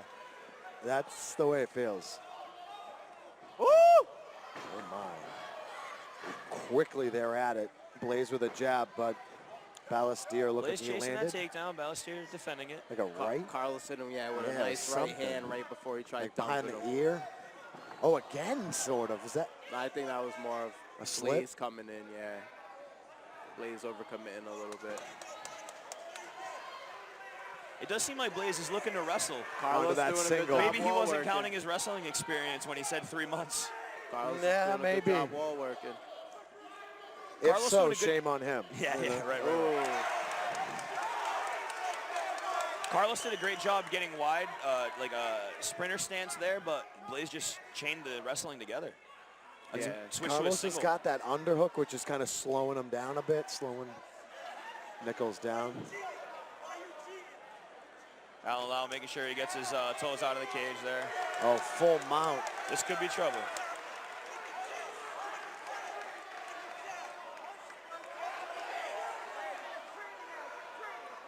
Debuting at 19 years old. Looking good. Great chest Looking good. positioning there, right on the face of Balestier, giving him just no room to breathe. You can just see The the pressure pressure. looks good. Yeah, great. That's maybe a wrestling jiu-jitsu combination. Oh, Carlos giving up his back. Balestier, big energy in the early goings, but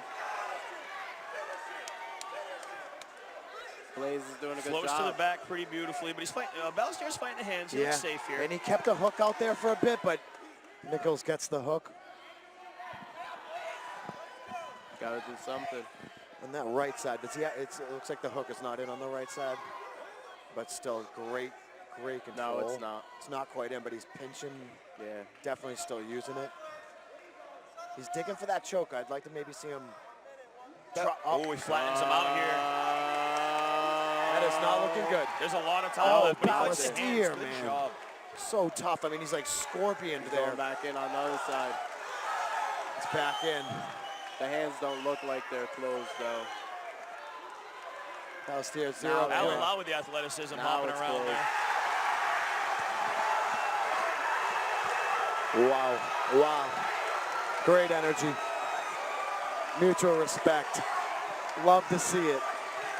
Energy is crazy right now in here. Looks like Blaze brought some people here today. Plymouth Memorial Hall going nuts. He got it done, and he's happy. Great work.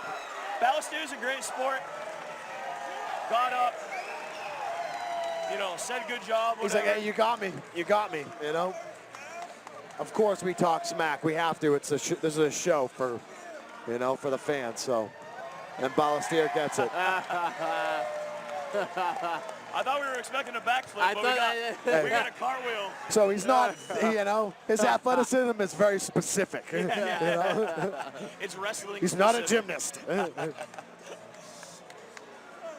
we're now. Ladies and gentlemen, we're gonna go to Andy to make keep the noise going for these two.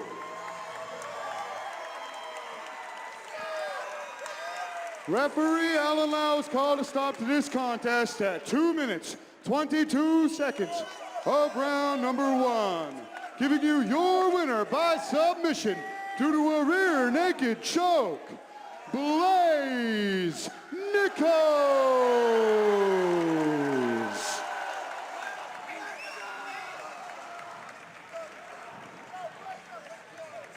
Great fight. Blaze not very interested in talking after the fight. I feel like he felt like Carlos was too interested in talking before the fight. Definitely. And no love lost there. No. Certainly not. All business for that man right there. Yeah. Young man. What a great fight for a 19-year-old. Definite prospect. Coming up next, we have Matt Souza out of Triforce and Neil Mazumdar to Sityoton. Big fight at 125. Big fight, little weight class. Fight. Neil's got a ton of experience, 2-1-1. A lot of rounds under Neil's belt. What about Matt Souza? What should we be looking at? Yeah, what do you got for us, Dion? So You're the inside scoop. Matt's a purple belt in jiu-jitsu. Okay. He's been at that for a little while, I think roughly maybe around a year. He's got great jiu-jitsu. So if it goes to the ground, I'm expecting him to be able to control, maybe even pull off a sub. You know, a newer guy, so I need to get more rounds in striking, doing some sparring with the newer guys. I usually, you know, it's always been me and Duma a lot and a couple other pros, so I don't get in enough time with the newer guys. But grappling, I get a lot of time with them. So, but everybody, you know, we're not afraid to throw down or whatever we got to do. Jumping right into the deep end, you could say at 125 for sure. With Neil, one of the most experienced guys around at that weight class, I'd Especially say. as an amateur. Yeah. Especially as an amateur. So, this is great. Triforce, never shying away from a tough fight. Nope. 3 MMA fights, 3 finishes. Do you think we can expect the 4th? Yeah, I'd say so. I'd bet on it right now. It's feeling that way. I just feel like the energy in here right now. These guys and girls are getting after it immediately. Yeah, there's not much of a feeling out process so far today at all. There has not been. They were like, it's a day night doubleheader. Let's get in, let's get out. Let's enjoy our day. You know what it is? They know how hungry we are. Exactly. And they're doing us a favor. If Thank anyone's you so listening, much. we need snacks. Snacks. We need some snacks. Somebody forgot about the commentators. So you said Matt Souza's the purple belt? Yes. And you fight at 155. Yes. Dion. So maybe you guys don't mix it up too much in sparring. Do you know if he's gotten rounds in with like Duma? Not that I know about, because normally, you know what I mean, I'm getting my rounds. Yeah, Duma's sure. getting Yeah, his rounds. you're not necessarily paying attention to other people's rounds, but I mean, Triforce, you guys have so many members anyway. It's like these are your teammates, but it's like The place has expanded since I've been going. This summer will be 7 years since I started training MMA, and it's all been at Triforce. Really? And it's come leaps and bounds since then, and we're actually expanding again some more soon. So that's awesome. yeah, we have a lot of people. Clearly, you guys filled out half this card. I don't know how you were so calm versus Jaron Will's fight, because I've commentated before while a couple of teammates are fighting, it was not easy for me. I actually think Jay Perrin told me I could just take the mic off and pay attention for that fight because I was like crawling out of my skin. And you got to do it like 5 times tonight. Today. What time is it? What year is it? Today. I feel like it's not so bad, especially because I fought earlier this week. If I didn't fight, I'd be like antsy. I'd be like, I want to fight today. Every time I'm here, I'm always like in the back. I'm like, I want to fight now. I want to fight right now. Anybody, please, somebody, just go in. I don't even care. Yeah, nice little exhibition. Let's just have some fun. No doubt. Nice long walk out here for Souza. He's in the cage now. He's ready to go. Yeah, they were like wiping up something. I don't know if there was water on the mat or some sweat from 3 fights ago. My shirt is finally dry. Your suit's dry. That's good. Yeah. Jeez. Yeah, that's what they're wiping up. That a puddle of sweat left after that second Muay Thai fight. That has to be it. Let's go, Matt. Good thing you picked that long song because. No, I think we're just awaiting Neil. He's making his way down. We're just waiting on blue corner here. And here he comes.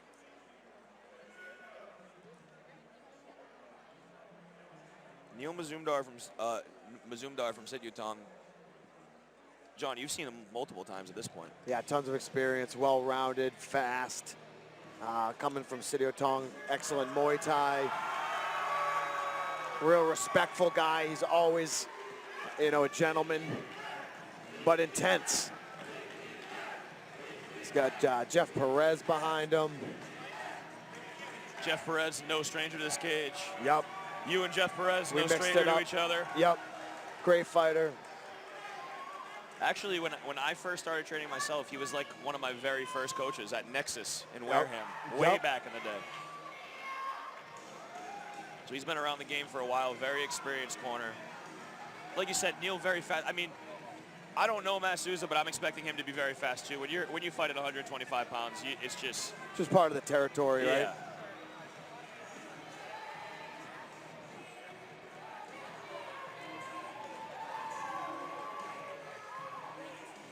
Oh, we'll see. It's always good to see somebody with like 4 fights be getting in the cage. Get to kind of see that experience level. Yeah, I mean, there's a very clear difference in experience. Yes. So we're going to see. I mean, Triforce obviously does a great job preparing their guys, so. But their fight night experience is different. Game time experience is different. Oh, exactly. My first fight, I was so scared. I remember being back there. We're going to go to the tail of the tape here. You remember being back there, what? No, I was going to say I remember being in the back before my first fight, not wanting to come out. Yeah. Neil, 6 years his elder, Souza, with a 3-inch reach advantage. Other than that, we're pretty identical on the numbers here. And we're going to go to Andy for the ring announcements.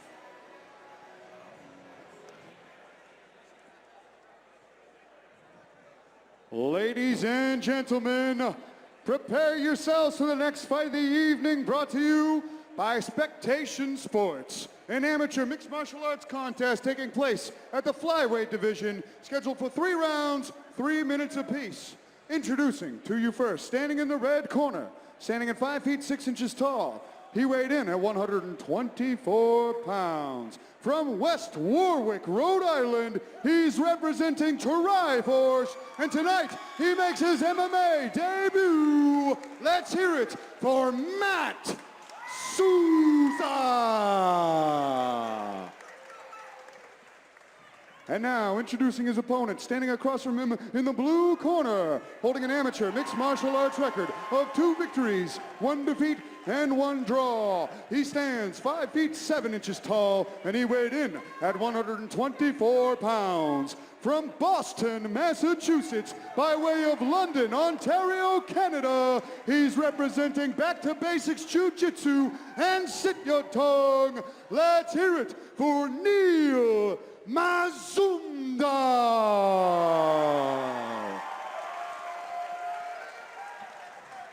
And when the action begins, our referee in charge of this contest is Kevin McDonald.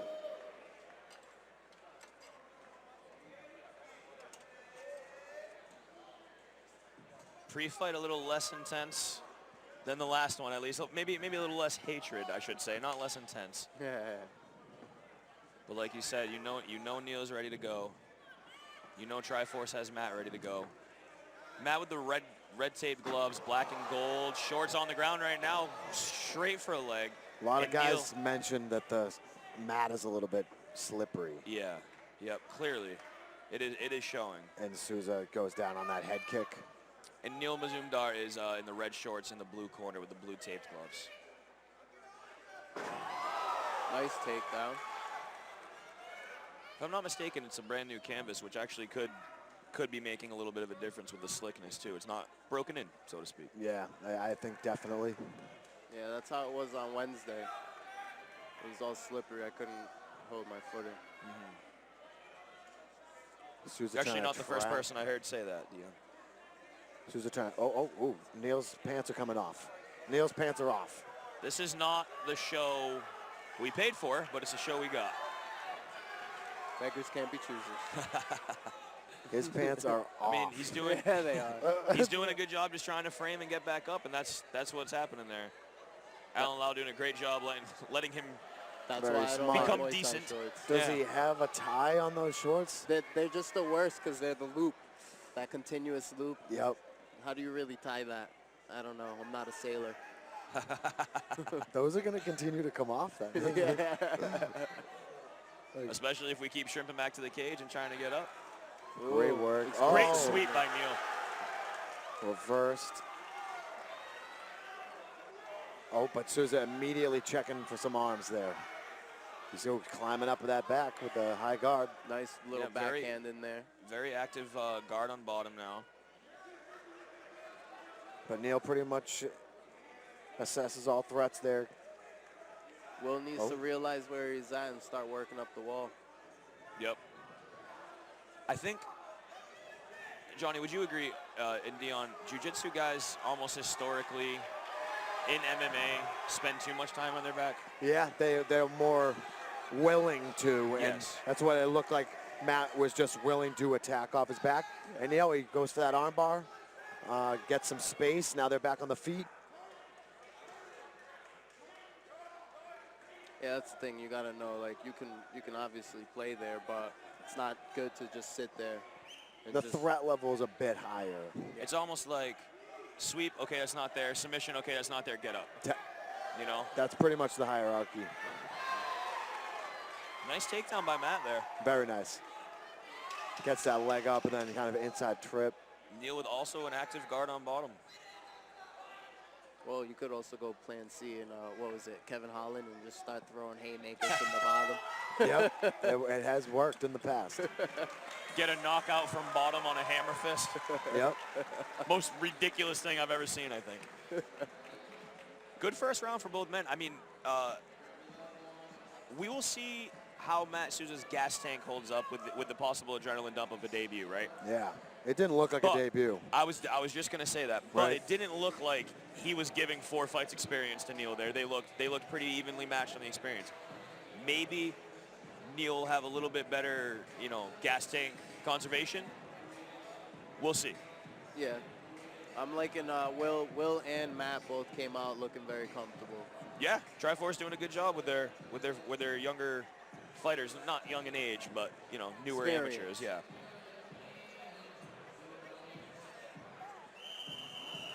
Oh man, I wish I started around the same time as Blaze, or even my teammate Kyle Pavao. Yeah, I know. Unfortunately, Made as we can't 18th turn back the debut. clock, I right? know. It's incredible.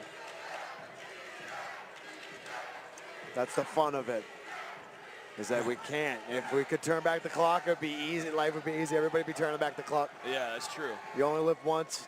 Live it. You got to Live learn and it adjust. and love. Nice slip. By Yeah, Neil. both guys. Crisp boxing. Ooh. John, you think Neil's more Throw wanting more. to keep it on the feet? I think so. Even when he approached guard, he approached it a little bit more open than Matt did, because I think he's looking to create space to get up. Sure. Yep. And he does. His boxing is looking real sharp. So Souza's too, though, is like nice and straight. Needs some more volume on him. He's throwing a lot of single kicks, line kicks. Matt is wearing one of those shots under his left eye there, too. Nice shot.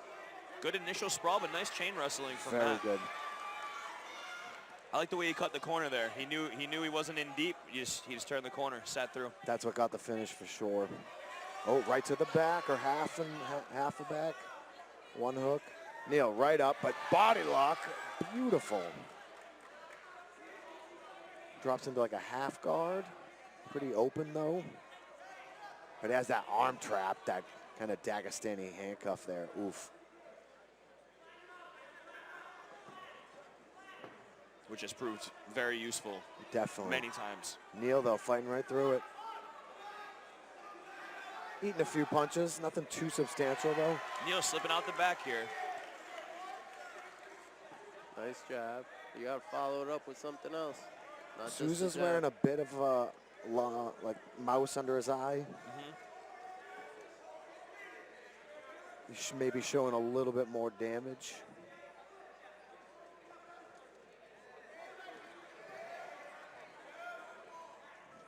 Say that Neil seems right now to have the advantage on the feet, and Souza to kind of have the advantage in like the wrestling, grappling exchanges. Yeah, definitely. Yeah, which again makes for a tough score, you know. Yeah. That's why I'm not a judge. Definitely. It's definite stylistic matchup here. I'd love to see Matt get back on a leg ASAP. Neil having a lot of success in the boxing realm here. He's definitely dictating. Oh my, on the chin with that one. That is all shot. you need. You may only need one if you throw like that. Big right hand. Neil's keeping that hand up a lot now. You better start, because he is keeping his hands low. I'm one that keeps his hands low, but you do have to watch out for that stuff. It's a dangerous game to play. Yeah, I mean, sheesh, Matt just unleashed that right hand there. Neil, That'll set up a did shot. shrug it off, though. He did, yeah, he's a pretty durable-looking guy. He's got broad shoulders. He keeps his head tucked nicely.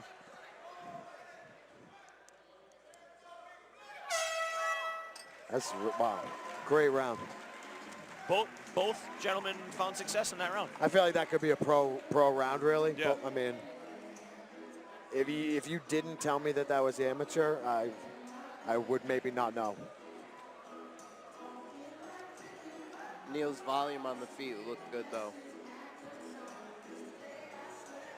But we saw when Souza let it go, man, he can do damage.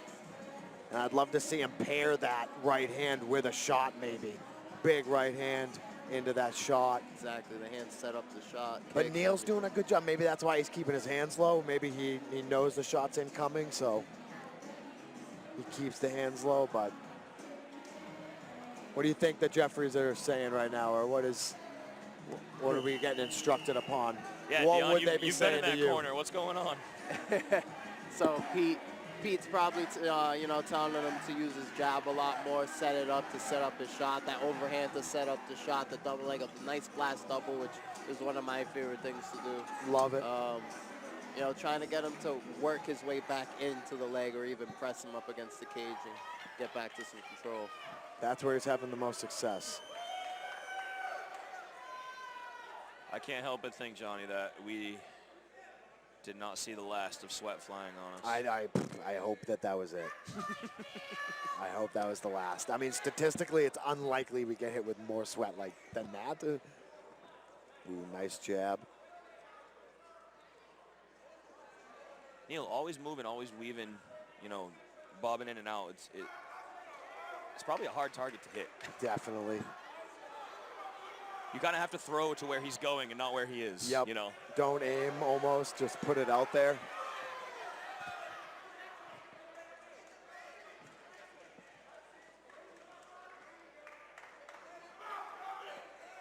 Ooh. Nice switch kick from Matt, but met with a left hand from Neil. Yeah, we got to see Souza on a leg very soon. Yeah, I think he needs to chase a takedown here. Oh, this is a slip. Yeah, just a little stumble. Ooh, Right on the chin. Souza, yes. Stop weight. Indeed, on the chin. He's thrown that front kick up in the middle a couple of times. It hasn't landed yet, but if it does, but it's just wasting energy. I'd like to see him maybe fake that, where now he's kind of created a pattern of using it, then now maybe fake it in some way and switch it up. Oh, well, I mean, or that could damage. I mean, it doesn't take a whole lot to knock somebody's equilibrium off. He's got to set it up because Neil's seeing a lot of things, but he's bleeding from the nose now, Neil. Yeah, I think that little like jab uppercut landed when he slipped a little bit. That right hand, man, he kind of lowers his head and chucks that right hand over. Oh, that was a stinger. Right hand from Neil. Oh, but Matt. He's in it, look. Matt backs him off with the jab, though, after. Wow. Big right hand from Neil. How tough is Matt? Wow. Prep the towels. Oh, I got him. I sense sweat and blood. Where's the timer? How much time is left? Less than a minute? I don't know. I haven't seen it once.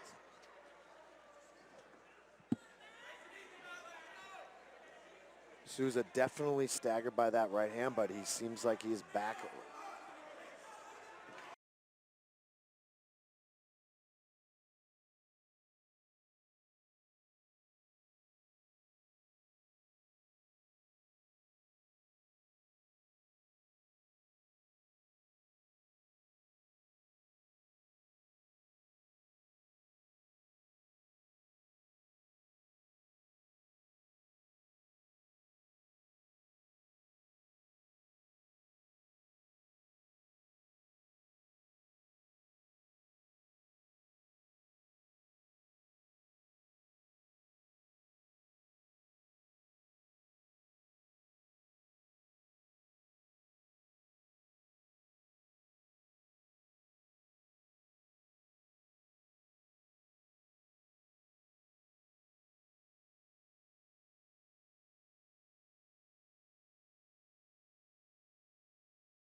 His wrestling is clearly outstanding. His jiu-jitsu is dangerous enough that Neil didn't even want to touch it at all. So. Judge is taking a while, and you know what that means. Yeah, maybe it was closer than I gave it credit for. I give it a split decision either way. Split 2-1. I could agree with a split either way. But here comes Andy with the official decision. And I'm excited to see this one. Both guys with the Muay Thai shorts, I didn't even notice. Ladies and gentlemen, keep the noise going for these two. They heard us. After 3 rounds of action, we go to the scorecards for a decision. With scores of 29-28, 29-28, and 30-27, we have your winner by unanimous decision, Matt Souza. Wow. They gave him the unanimous. Wow. Amazing. All right. All right. You know, like you guys said, you know, can't leave it up to the judges. Well, and that's not that wasn't that's how close that fight was. No, that fight was that close. It was close. Yeah, it was very close. And in the close rounds, the judges thought that Matt did a little more. Definitely. That's all it is. Dude, I would say he had the best pressure of the fight for sure. And when he hit Neil a few times with those right hands, Neil was looking cross-eyed. Without a doubt. That last big shot he hit him with, too. Turned him. Oh, that left hook. That was probably the most significant shot of the fight. That's awesome. You love to see that for an amateur debut. What's up, Shaba? Cannot buy that experience, man. Dude, I know I've said that a ton, but incredible. To go to into a war like that for your first and win fight. a decision. And then Neil's going to grow from this as well. He's now 2-2. guarantee we see him in here again soon. No doubt. But hey, coming up next, we're going from 125 to 170. Wow. A couple bigger boys, and you know what? I'm not a betting man. That's a lie. I am. But I would bet on this not going to the decision. Unlikely. Broadway BJJ coming in again. With Tim Melvin. Miles Avery out of Bishop's Boxing. Good boxing gym. I believe his teammate Bobby Baker is fighting later as well, also out of Bishop's. Yep. And I mean, we know Bobby Baker. He's no stranger to this cage. He's no stranger to combat sports, period. And I'm sure that Bishop has his guys prepared. Specifically in this case, Miles Avery. He's fighting Tim Melvin out of Broadway BJJ, and we saw Tim, what, two cards ago, make his debut, burst onto the scene. You look at him and you're like, oh, I'm not so sure. You better He made us sure. You better be. He is a killer. Absolute killer. I wasn't able to catch up with Miles Avery. I wish I was, so I could have a little more to say about him here. Other than this, I know the gym he comes from, and I know that he's going to be prepared for this moment.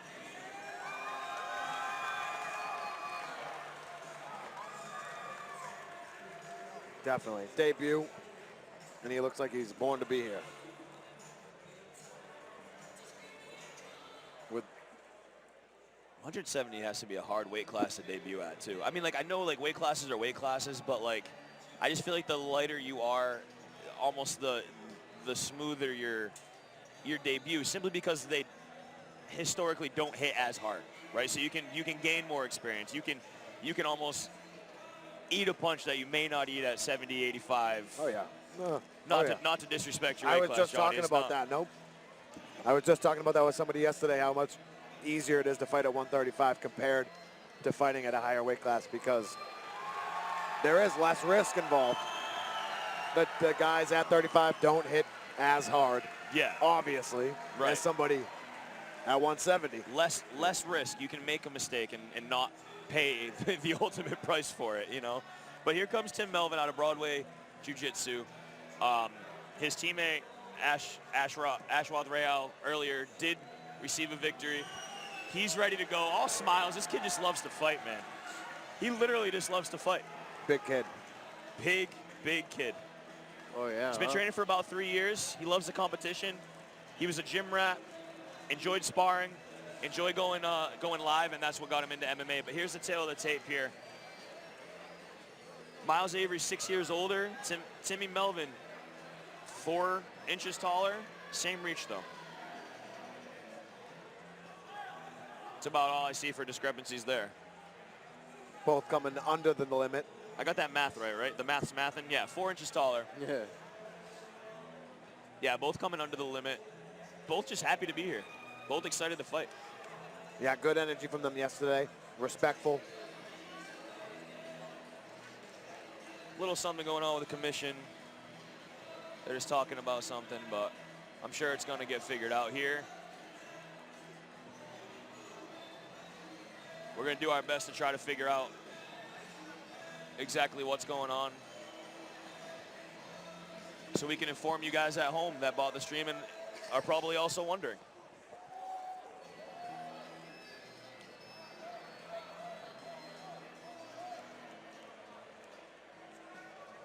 Is there a referee in there right now? I don't see a ref.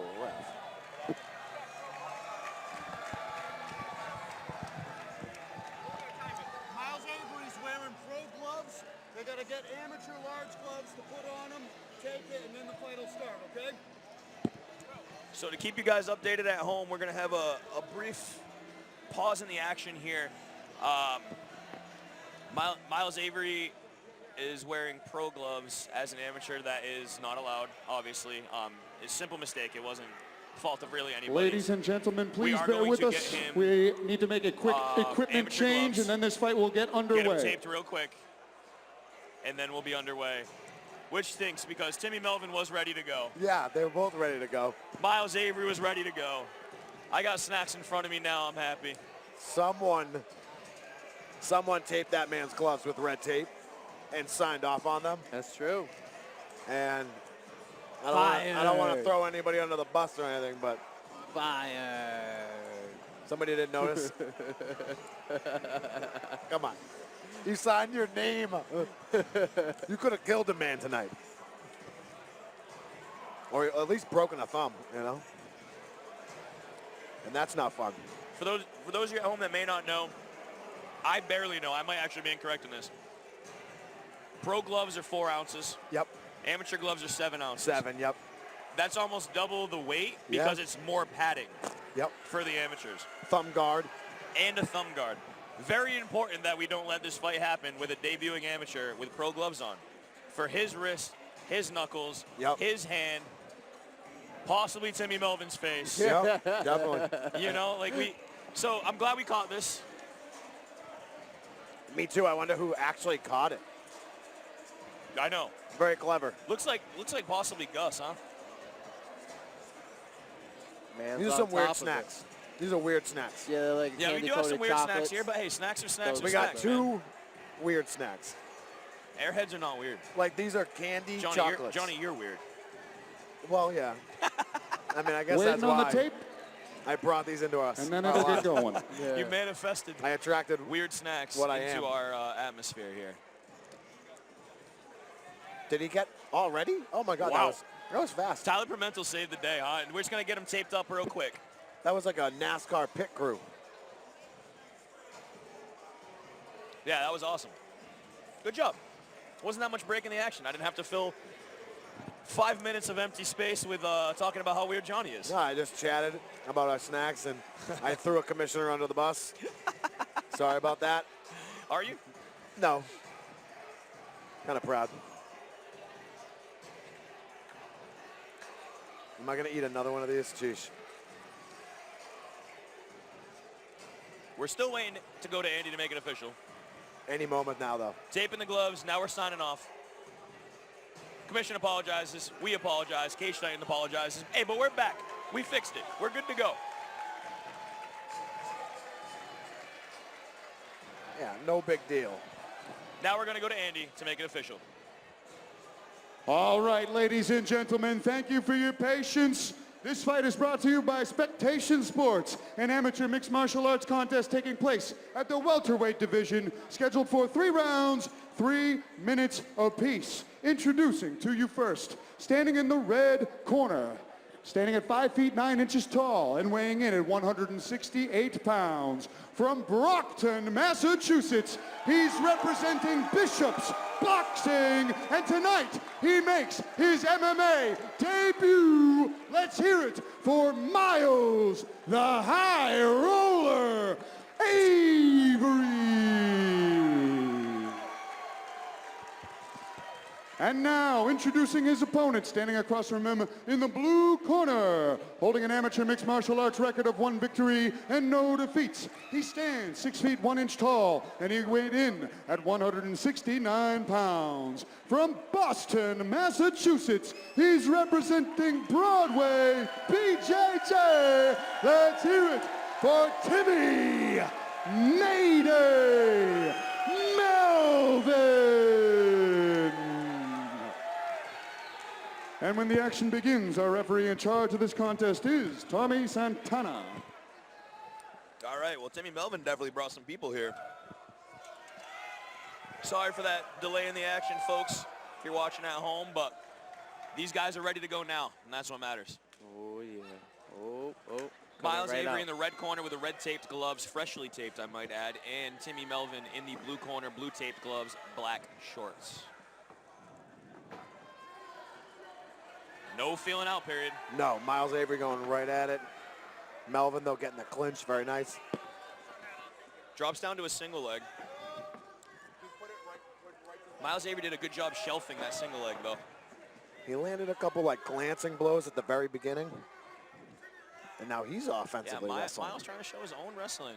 Timmy doing a good job digging an underhook on the far side to be able to control him. It's going to be tough to get in on that dude's hips. Nice turn. He Nice looks turn by Tim Melvin. Very nice knee. And there's a ref right there, and there was no reaction from Miles Avery, but I thought that was in the no-no zone.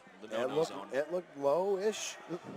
No reaction from Miles Avery, so I'm wrong. Yeah, apparently. He would know best. Nice, break down the legs a little bit. Is the crowd chanting Brandon? Yep. There's not a Brandon in the ring. What are they saying? Maybe somebody's nickname is Brandon. Avery? Maybe it's a Bravery? inside joke. Like, maybe we got some Trump supporters in the crowd. I didn't want to go there, but I'm glad you did. Miles Avery doing a good job keeping that under overhook. Almost like a wizard, keeping him safe there from the takedowns. He's almost doing jiu-jitsu up against the cage in a way. Just no space.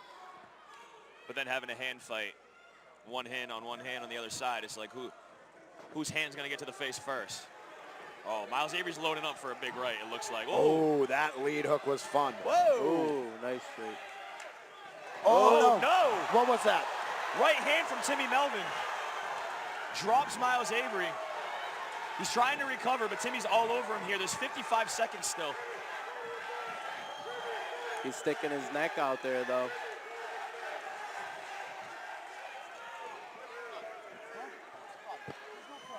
Nice knee to the body by Tim Melvin. He's working to the back. If he pops his head out, he's there.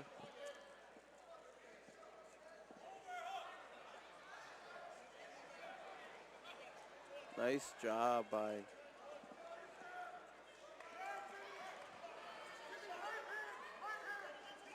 Right in his corner, Miles Avery's getting good instruction from his coaches, but now Timmy Melvin's teeing off. Yeah, Miles did a good job. How tough is Miles Avery here? Insanely tough. Catches a kick, returns with a right. Dirty boxing, too. Great clinch, though, fight. Man, Melvin's clinch is great. Wow. Timmy Melvin has a hell of a right hand. Definitely. Piston. And he's so tall. When he's at that range, when he snaps it at the end of that punch, man, you can tell. So much momentum.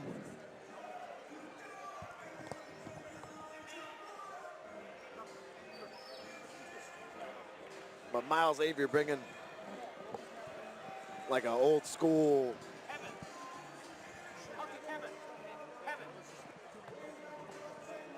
Almost like a bare knuckle boxing approach, I feel like. Just in there chucking knuckles.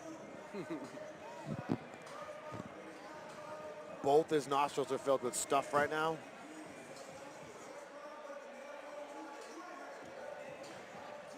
So he must have busted up his nose a bit.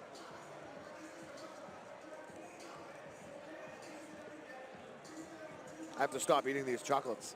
Yeah, you have definitely done a damage on this bag. How many calories in total? 6'2", so what is 140. 4 times 140? That's not that bad. Well, that's in 6 tubes. You've had 24 tubes? I can't even imagine how many tubes I've had. Hundreds of tubes. You're in here first, folks. Johnny Cupcakes like snacks. Can't stop. Round 2. He does it all for the cake. Timmy Melvin coming right out with some combos. Yeah, he's pumping that jab out there, but it looks like it's just to set up everything else, yeah? So hard to get in on him. Avery, though, trying to get creative to do it. And that lead hook is probably his best shot right now. Yeah, it's like almost like a leaping left. Like a jab hook in a way. Timmy's Melvin relentless. Teeing him off now. Connecting. But Avery just unfazed. Looks like Timmy's just sizing him up at this point, but Miles Avery's Dude, Avery one just throwing tough dude. back, man. Wow.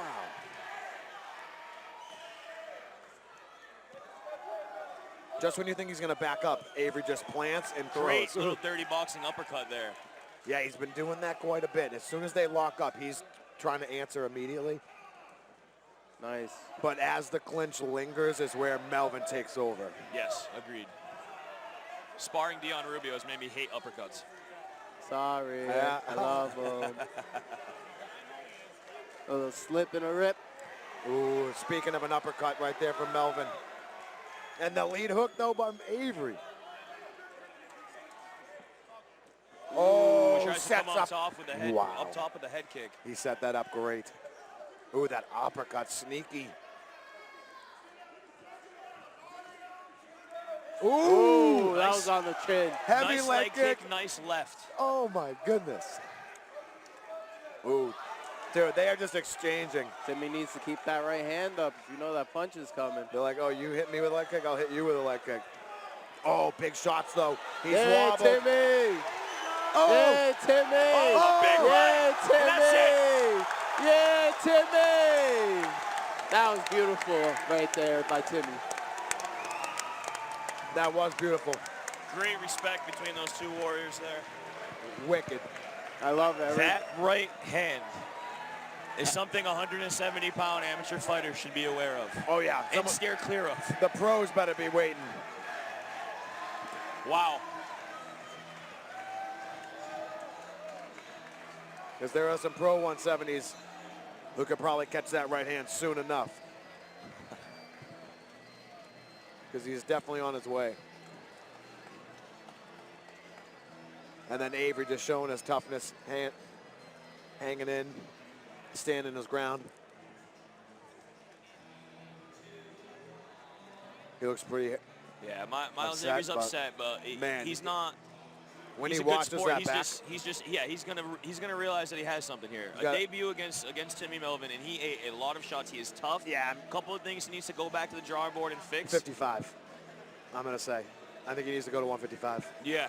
I mean, being in there with a full-size 170. Yeah, maybe that's a realization he's going to come to. But we're going to go to Andy to make it official here. Ladies and gentlemen, keep the noise going for these two. Referee Tommy Santana has called a stop to this contest at 1 minute 50 seconds of round 2, giving you your winner by knockout, Timmy Mayday Melvin.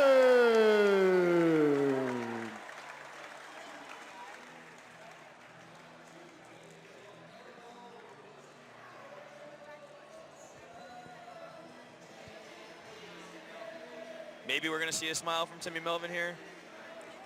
I don't think so. Oh, yep, Nope. we did. We did briefly for a second. A little on the way out. Yeah. Good for him. That's a great victory for him. Oh, big. Now 2-0 amateur. He wasn't worried about the ring. He wasn't worried about the ring girls. No. Yeah. Smiled with the team, with That's the right. boys. That's right. Saturdays are for the boys. What a great fight. Another finish. But we're going to move on.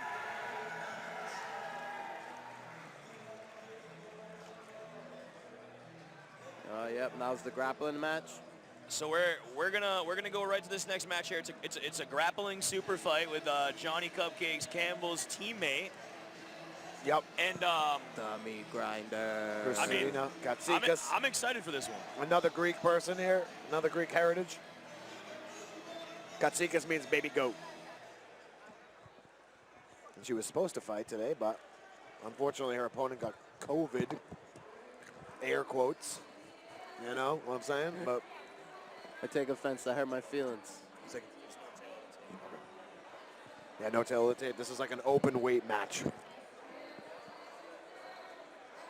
So I heard maybe I heard about your nickname particularly, but I heard about Katsikas' nickname was given to on the spot before the fight. Oh yeah, meat grinder for sure.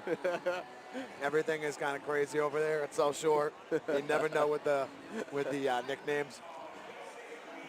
That's funny. I could only imagine like me coming out to make my first fight and they announced me as the Pony Express or something. Yeah, right. Definitely. Christina definitely likes her top game, so it's fitting. And it works on many levels. It sounds dirty, you know. It's yeah, it's the best. You just say it and you have to like chuckle to yourself. 100%. Writing utensil, anybody? Ben?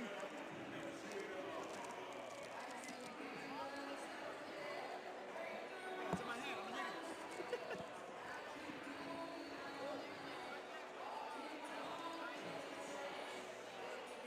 reading. Long walkout, it seems. I think we're waiting on her opponent right now.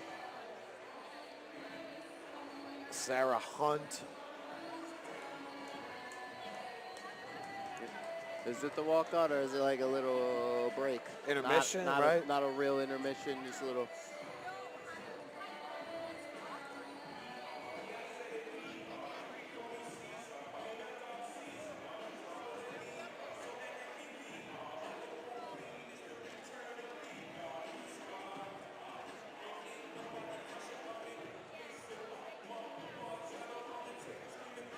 Well, I figured they would maybe tell us if something like this was going to occur. Oh, wait. Oh, the music is adjusted. Oh, that sounds Somebody's like walkout ready. music. There's walkout. There we go. Sarah Hunt. Sarah Hunt just coming in from the academy. She drove like 3 hours, I think, to participate in this match because it was so last minute. Thank you to Sarah. Yeah, definitely a good sport. You know that she loves to compete if she's willing to drive 3 hours and get in a cage on a day's notice. So she must be loving being here. Yeah, I wonder if she celebrated last night for St. Patty's Day and still showed up. Right? It was like, I'll be all right, you know? You only live once. Yeah.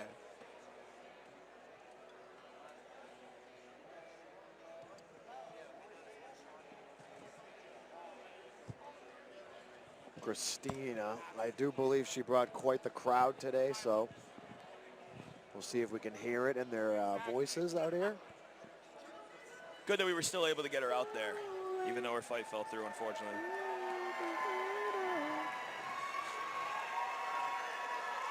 Looks like just her and Bill today.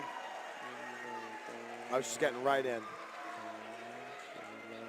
Tonight. Sing it, Dion. It's always good when the opponent is singing your walkout song.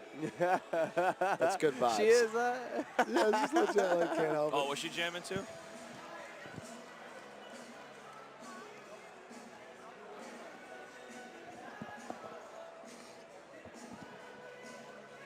All right, we're going to go to Andy to get these girls announced here.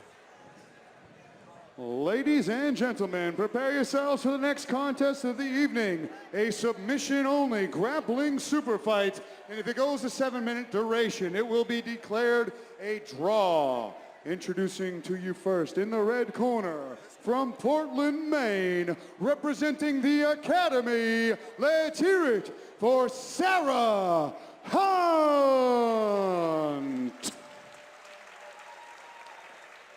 And now introducing her opponent in the blue corner, from Hanover, Massachusetts. She's representing South Shore Sport Fighting. Let's hear it for Christina, the Meat Grinder Katsikis.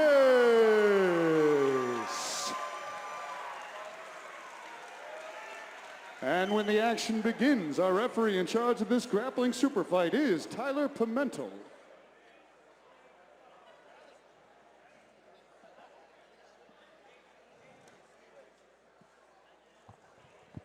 And they're off. What are we expecting here, Johnny?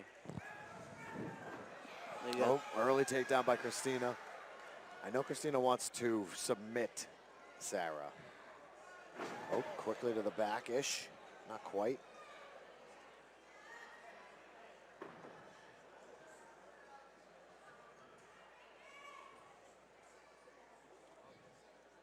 What's the origin of Meat Grinder? It works on multiple levels. Yeah, I probably don't. Is one of the advantages to it. She's pretty good on top, if that doesn't sound wrong. It didn't sound wrong, but then when I said does it sound wrong, then it sounded wrong. But you know what I mean. Sarah looks pretty Yeah, well versed, man. Sarah That was a doing a good good job sweep. as well. Now she's got a good tie up. Front headlock. KK doing a good job controlling the hands there, almost like a drag out position. Oh, front almost headlock. got it. Oh, nice. Gets on top with it. Good Oh, Slides change. right to side control too.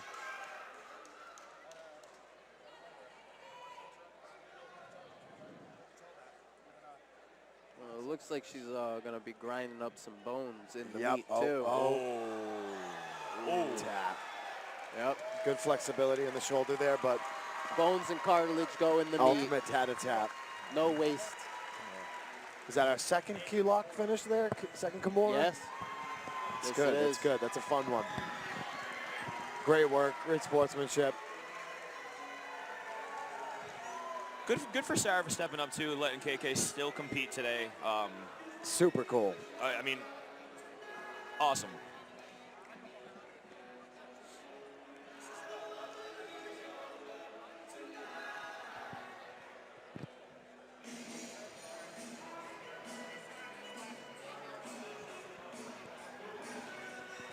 We're going to go to Andy to make this one official. Great match between both ladies.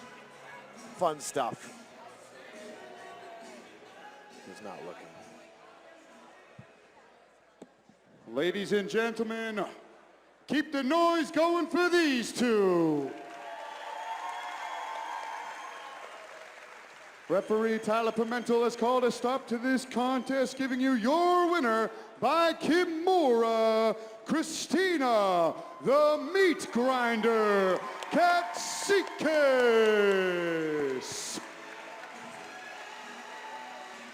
That was fun. Great job. Great job. Good job, good job. You needed that, man. Now you have to have surgery. KK comes over to the commentary booth. Good work. Says hello. Hey, but the show is gonna keep going on. Good thing she didn't get too sweaty there, because she hugged us and we didn't need another sweat fiasco over here. Hello to the fans at home. We're not gonna have an intermission today. We're gonna keep going because there are too many fights to have an intermission. Understandable. So, as we get ready for the next one, you get to see Johnny Cupcakes and Dion Rubio's beautiful faces here. We're excited to be here, but hey, I'm more excited about this next fight. Moving on. Yeah. To Nick Roman. These guys. And Phil Bambino Lucido. Ooh. The great Bambino.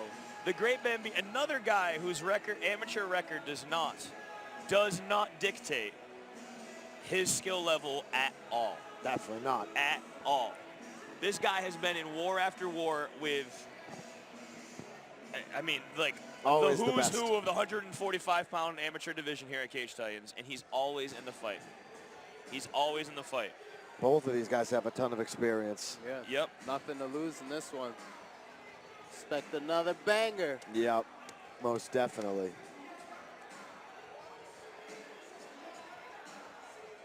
I love it. That's what everybody came to see too, right? Everybody wants to see some action. Absolutely. When they come to see cage fighting, that's what they want, you know? Yeah. Yep. So here comes Nick Roman. He fights out of F5 Fight Team. Started training about 6 years ago. He said he jumped right into MMA. There was no like I didn't start with boxing, kickboxing. He said he mixed the martial arts right away. 3-fight experience, and he says that you can. He's 0-3 right now, but he says that you can expect a lot more technique from him. He's a big guy. Now, he is tall for this weight class, man. Shredded up, too. 145 pounds, and he is tall. Oh, yeah. I like his nickname, too. Nick the Slim Reaper. That is amazing. The Slim Reaper. Roman. But, hey, it doesn't, I mean, I don't know. Call it what you want. It doesn't seem like Nick Roman's getting in there to grapple necessarily. If you're talking to him, it seemed like he likes throwing hands. Phil Lucido wants someone who's going to throw hands with him. Oh, yeah. He said, and I quote, "Everybody always tries to hug me against the cage because they don't want to throw hands with me." Ooh. I tend to agree so far. We've seen him hurt people with his hands. I've seen him hurt people with his hands, and then he turns strikers into grapplers real quick. So I'm very excited for this one. Nick Roman, definitely an interesting body composition on the Seriously, like a 145-pound Tony Ferguson. Yes, yes. A Slim Reaper, if you will.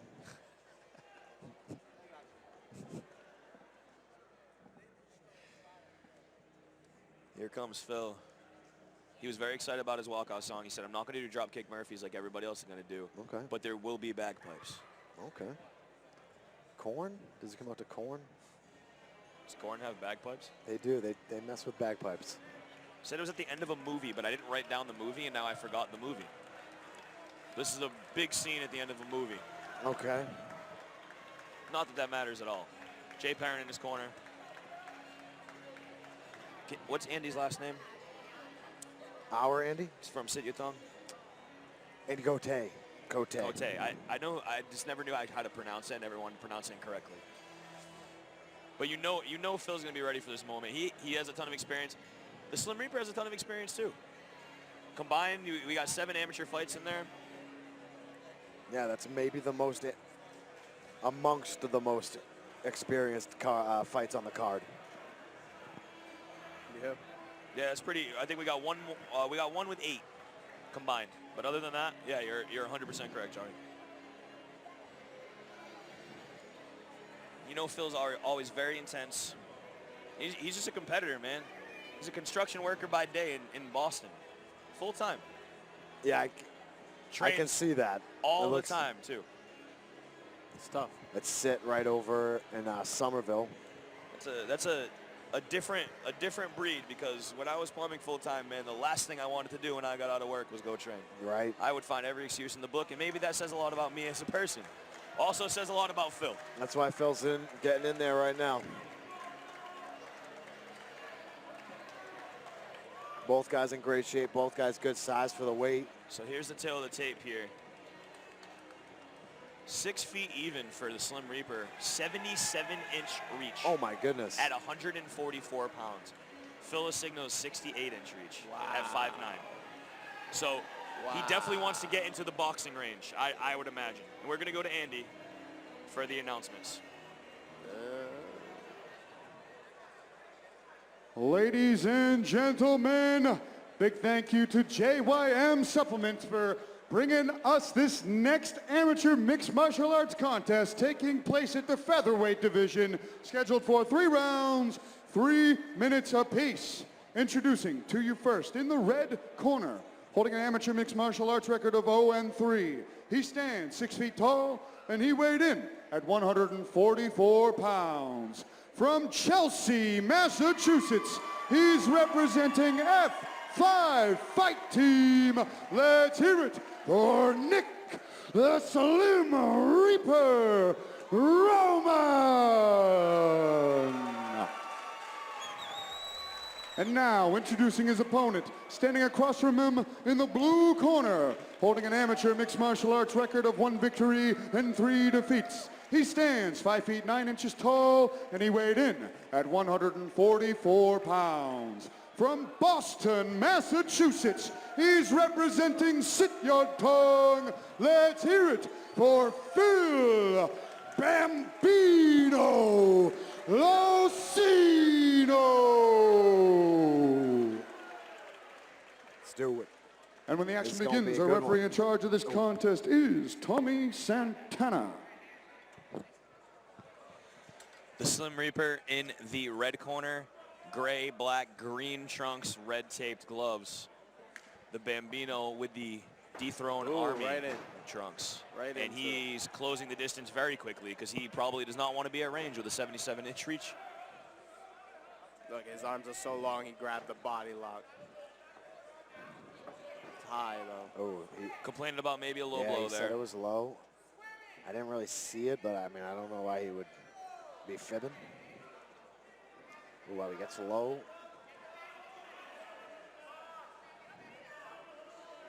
Jay Perrin very active in Phil's corner. I feel this is very Jay. That's like the second person I've seen stand up on the padding, and it doesn't look like it's really helping. Just elevating yourself. Yeah, yep. Yeah, it may be making it worse, right? Big lift and a slam. Use the wall. Use the cage. Passes to side control now. Oh, gets a little half guard back. Yeah, Nick is hanging on to that neck. And with arms that long, you do need to be worried in all positions for a guillotine of sorts. But you know, if Phil does a good job getting the side control and that arm stuck in there, he could just go for the Von Flue. Yep. Great work, great hips. Doesn't need to do that.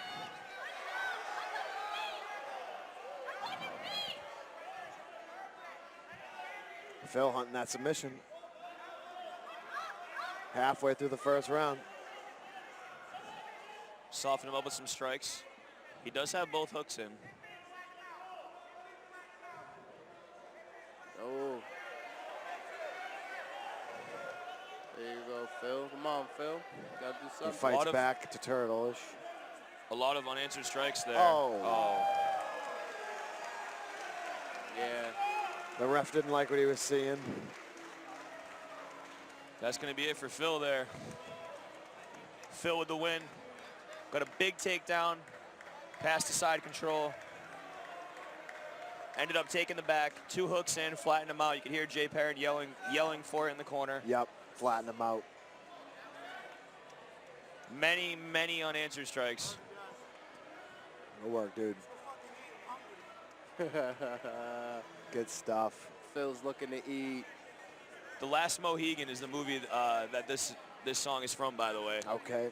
It just came, a little birdie just told me in my ear. Phil comes over, immediately tells his dad he loves him. Phil's a great guy, man. How do you not like a guy like that, you know? 100%. Great attitude. Absolutely. Keeps improving. Showing some ground skills. Nick is a little upset with the stoppage, but there was a lot of unanswered strikes there in my opinion. It seemed early, but the ref was looking We're going to go at to it Andy to make it official. from a different angle.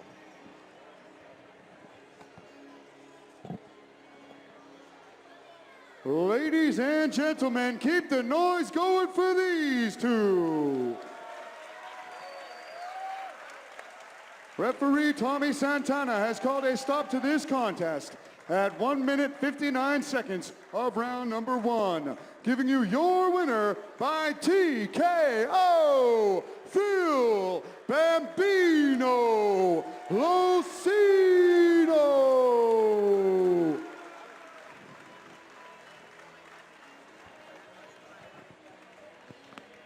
Here's your boy. Big win for Phil there. Great respect between these two. Looked like Nick came over and said, sorry that I acted like that. There's no disrespect to you. I was just mad. Understandable. Gotta understand that. I mean, it's a very, very emotional sport. Fighters are probably the most emotional people on the planet. Especially he said he wanted to come in and show improvements, and then Phil has just such a dominant performance. Right. That's tough. But that's what happens when you fight some of the best around. And Phil creeping his way back to 500 and maybe looking at a title shot or even That's right. pro ranks in the future. That is right. So, I don't know about you boys, but I've never, in the 5+ years now I've been coming to almost every Cage Titans event, been more excited for a 1-0 amateur versus a 1-0 amateur. Yeah. As I am for this next fight. Wholeheartedly Because agree. coming up next is Julian Jiggy Connerton versus Santi Munoz. Another Triforce guy. Showed a great debut against my teammate, Drew Arpin, Darp. Yep. That was a war. That was a good fight. He showed toughness, he showed grit, he showed a lot. He's gonna need it against Jiggy. Because Jiggy is a savage in his own right, and there's no doubt about that. My first ever commentating debut, that is the English way to say that properly, was his Muay Thai debut here with that thunderous right hand, with the big gloves, one punch, flatlined him, stood over him with like the Muhammad Ali stay down. And that's when he burst on the scene for me. Then he fought Will Asia in Muay Thai, who is a very experienced Muay Thai fighter, and lost a close. Did he win that? Oh, now I'm second guessing. He actually might have won a close decision against Will Asia. Muay Thai? In Muay Thai. Okay. No, I believe Will Asia won that.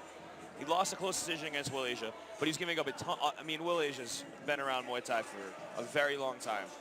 That was his second fight. Then he goes and gets a win in MMA I want to say like Idaho, somewhere out there. Evolution tends to go there sometimes. And now he's fighting MMA for us in Cage Titans. I'm excited for this.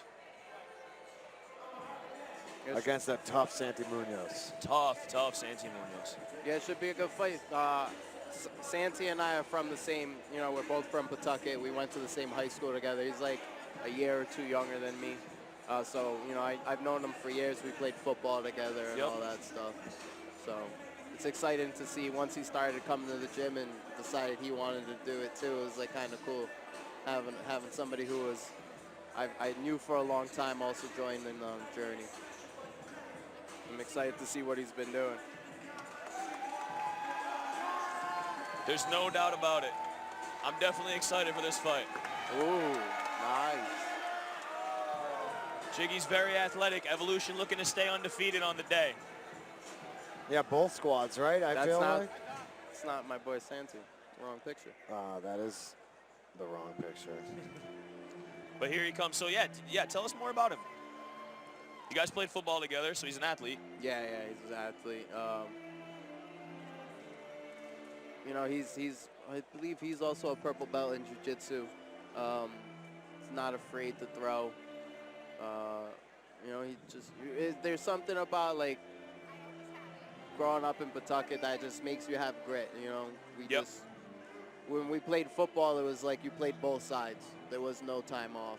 You were just always on the field, constantly running around, just hitting, taking heads off. So that's just something that it breeds in the community. So he's no stranger to competition. No longer a stranger to this cage. Nope. They've met once before. In the gym, do you get to train with him? Again, we talked about this. Triforce is obviously huge. Yeah. I've definitely sparred with him. Got a lot of grappling with him. Everybody has like their own little unique style, especially with striking. For sure. So it makes it difficult, which is good though, because you get nobody. It's hard to emulate somebody else's opponent, and you know, even still outside of that, everybody has their own style. So going from one person to the next, you're expecting certain things, and you don't get those looks. It makes it hard. And that's what makes you better, the different looks. Yeah. You know? I've always thought that like cross-training and you know, that Lausanne open mat where a bunch of different gyms are in there and you get looks that you wouldn't be getting. Yeah, it helps, man. It helps. Is big. Shout out to Joe Lausanne for, you know, doing that and allowing people to go, because that definitely helps, and I appreciate it.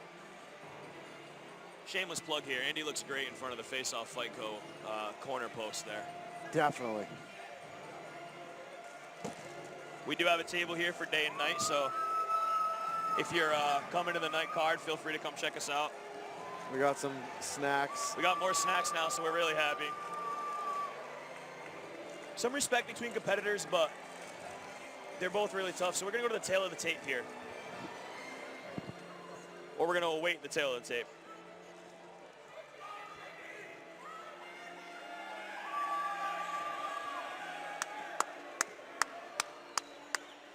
Oh, I love it. Santi's so focused. So we're going to go to Andy to just get this one going. Ladies and gentlemen, prepare yourselves for the next fight of the evening, brought to you by Expectation Sports, an amateur mixed martial arts contest taking place at the featherweight division, scheduled for 3 rounds, 3 minutes apiece. Introducing to you first, standing in the red corner, with an amateur mixed martial arts record of 1 victory and no defeats. He stands 5 feet 9 inches tall, and he weighed in at 144 pounds. From Saco, Maine, by way of Egg Harbor City, New Jersey, he's representing Evolution Athletics. Let's hear it for Julian Jiggy Connerton.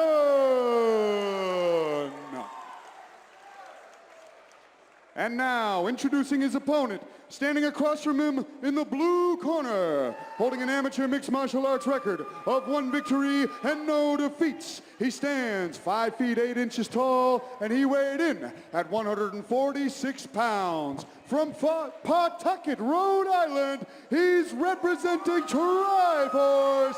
Make some noise for Santi Munoz.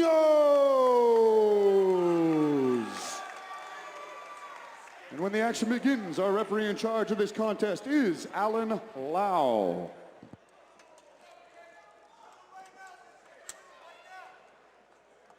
Jig in the red corner, red tape gloves, all black shorts, and Santi Munoz in the blue corner, blue tape gloves, dethroned Vale Tudo style shorts.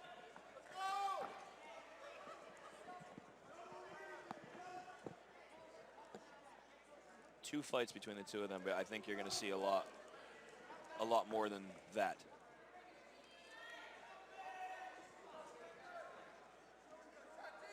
First time I think we've even seen a feeling out process in any of these fights. So there's obviously mutual respect between the two. Yeah. Definitely two good schools, two guys who have won big. Caught him on the chin. Jiggy really looking to set up that overhand right, and Santi Munoz has to be careful that does not land. Good job keeping And that's what he's setting it up with, the high kick to the other side. That definitely did connect a bit.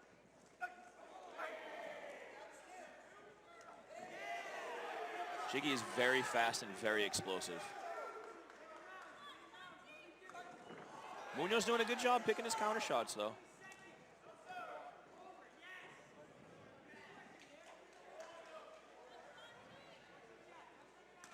Ooh, nice kick to the body by Jiggy.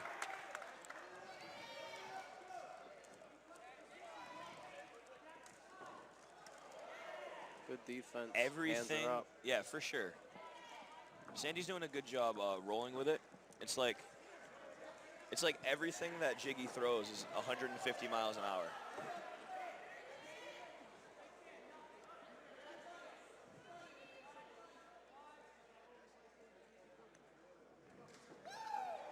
I was gonna say, like, how hard he hit with the big gloves. It's kind of scary with smaller gloves. Yeah, that potential is devastating. Santi too, he's got such sharp boxing. Yeah, without a doubt. Very, very crisp defense. Both Staying of these very guys. safe. Ooh. That was close. Connerton lands big. Santi shook it off. Both these guys could finish the fight. There we go. There's more sweat on you guys, no? I felt a couple drops. Thankfully, it missed me. It didn't land on me that We time. owed you one. Yeah. Ah, there it is. He's still on 1 foot, though. I was thinking Santi being a There we go. purple belt, it would be wise for him to maybe mix it up, get the fight to the ground. Santi got his butt down, but Julian looking at his coaches, his corner, and giving him a good nod. Good pass. Sandy Mount, trying to look for a little guillotine, but now he's passed him out.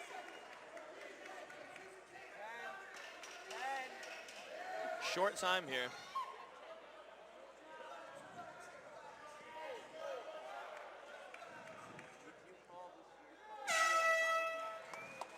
Good way to end the round. Great finish to the round. Great round in general.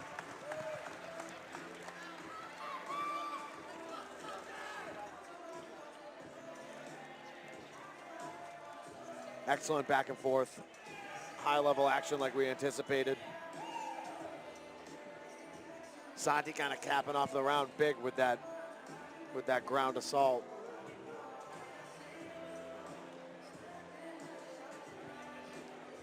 It would be wise for him to continue to do that.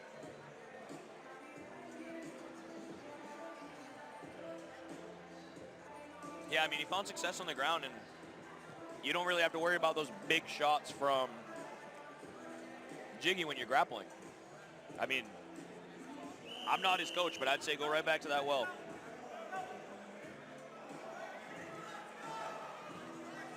If I'm in Jiggy's corner, I think I'm saying, you know, take a little bit off of it. safe. And make it more accurate. Yeah. It takes a lot out of you to swing big and miss big. Yep. Just touch. Yeah, touch big, you know. Both guys ready to go, though. That slippery mat. Right to the neck by Santi.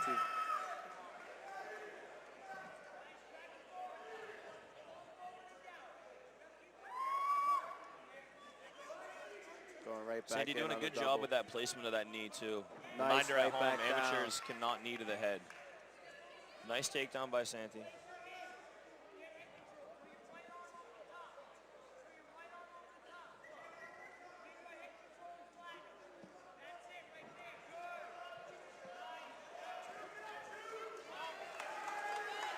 Oh, great work. Oh. And then he evades there, too. Connerton landing that big right hand. Pat the right hand. Santi landing a three-piece. Right to the waist lock. Yeah, coming out of that last wall exchange right there. Connerton threw some big shots, wasted some energy.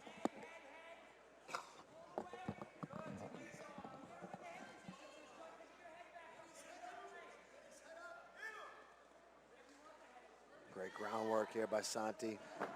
Yeah, great control. Oh, Santi trying to go for the back. Takes them out. Oh, takes the back again. Gets to the back. Wow. Sitting on it. Quickly to the back. That is exhausting carrying that weight, too. Definitely. Jiggy doing a good job hand fighting. He's still pretty safe here.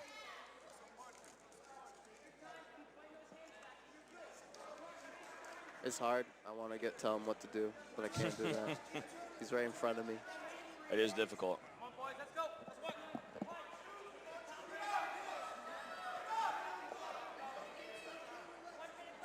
The ref's already given the boys a warning. Santi needs to do something. Land some strikes. Yeah, I don't love that. He has his back. Yeah, in You a can't- dominant Yeah, position. in a dominant position. You can't. Right, he's got a body triangle. As now. long as you're working, you can't separate them here.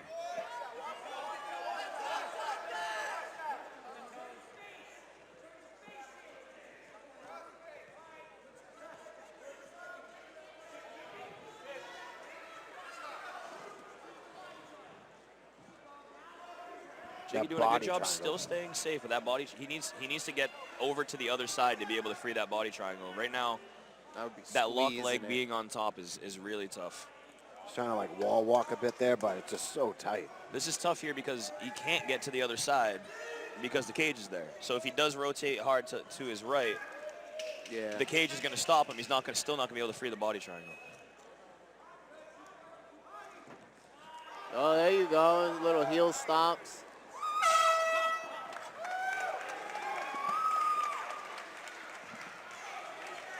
Another great round from two 1-0 amateurs.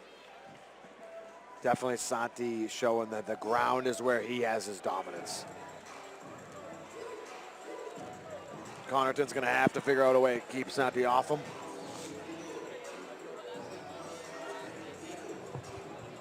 That takedown in the first came pretty late. Do you think we could be going into 1-1 in the third, or do you think that Jiggy needs a finish here? I think we could be looking at 1-1 for sure. They should be looking at it. It looked like there was a bit of a feeling out process, and then Jiggy did get the better of the hands for a decent half of that first round, and then the takedown came. So that's tough. It depends how that round was scored. Yeah. Obviously, that second round goes to Santi. I think if I'm in Jiggy's corner, I'm saying you need a finish here because I don't want to hope we got the first round. Yeah, no. Both corners. No way. And luckily, he does have the power to do that for him.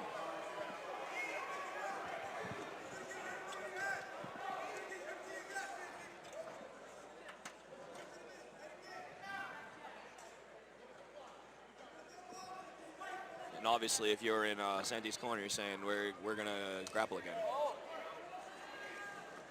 Definitely. I like the fight on the ground for Santi. Even though he's got great hands, there's just no need. There's no need for the risk with the power that Jiggy has.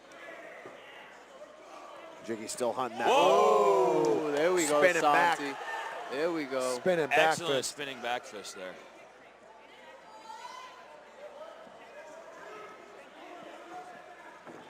Yeah, he's really loading up that right hand now. Wasting a lot of energy going for it. Yep. Now Santi's right in on the legs again.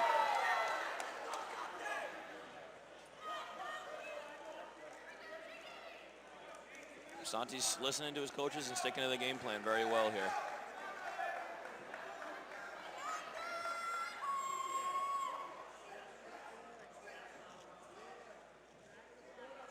Jiggy's doing a good job. He's staying calm. He's trying to attack the neck as he stands. No, yeah, Jiggy's definitely remaining composed there. He's doing a good job hand fighting. He's got Nice. that backpack. One Santi hook in. snuck the leg in.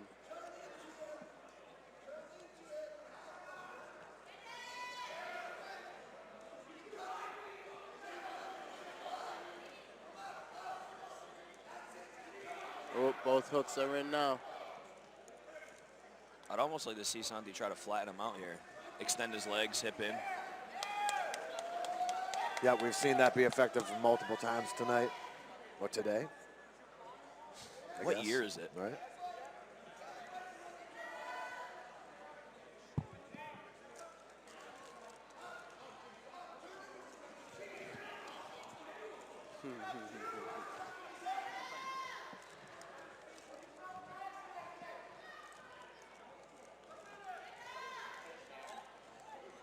One minute remains. Santi just controlling. He has that single ride too deep to be able to flatten.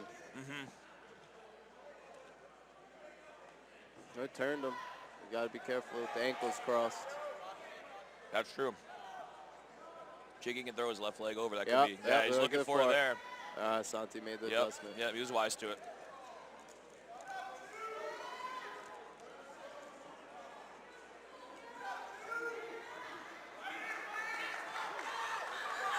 "25 seconds left."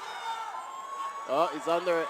No, he's not. It's close. It's close. He's on the chin, but that's still it's deep though. That yeah. jawbone can still put you out. And if you squeeze hard enough, they'll give you the neck. It's half under that chin. It's half under that chin. Almost. Short time. He's not going to get the Get up. finish here.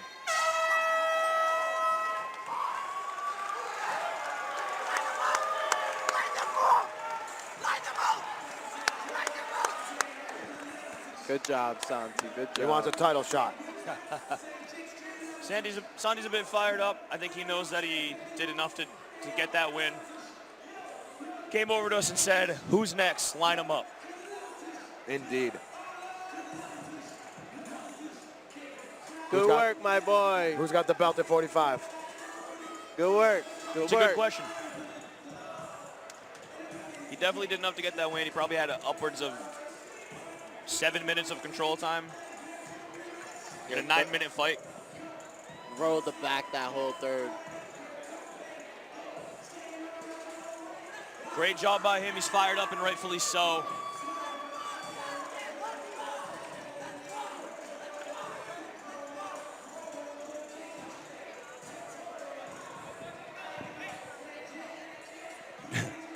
And we're going to go to Andy to make it official, but I think we all know the outcome here.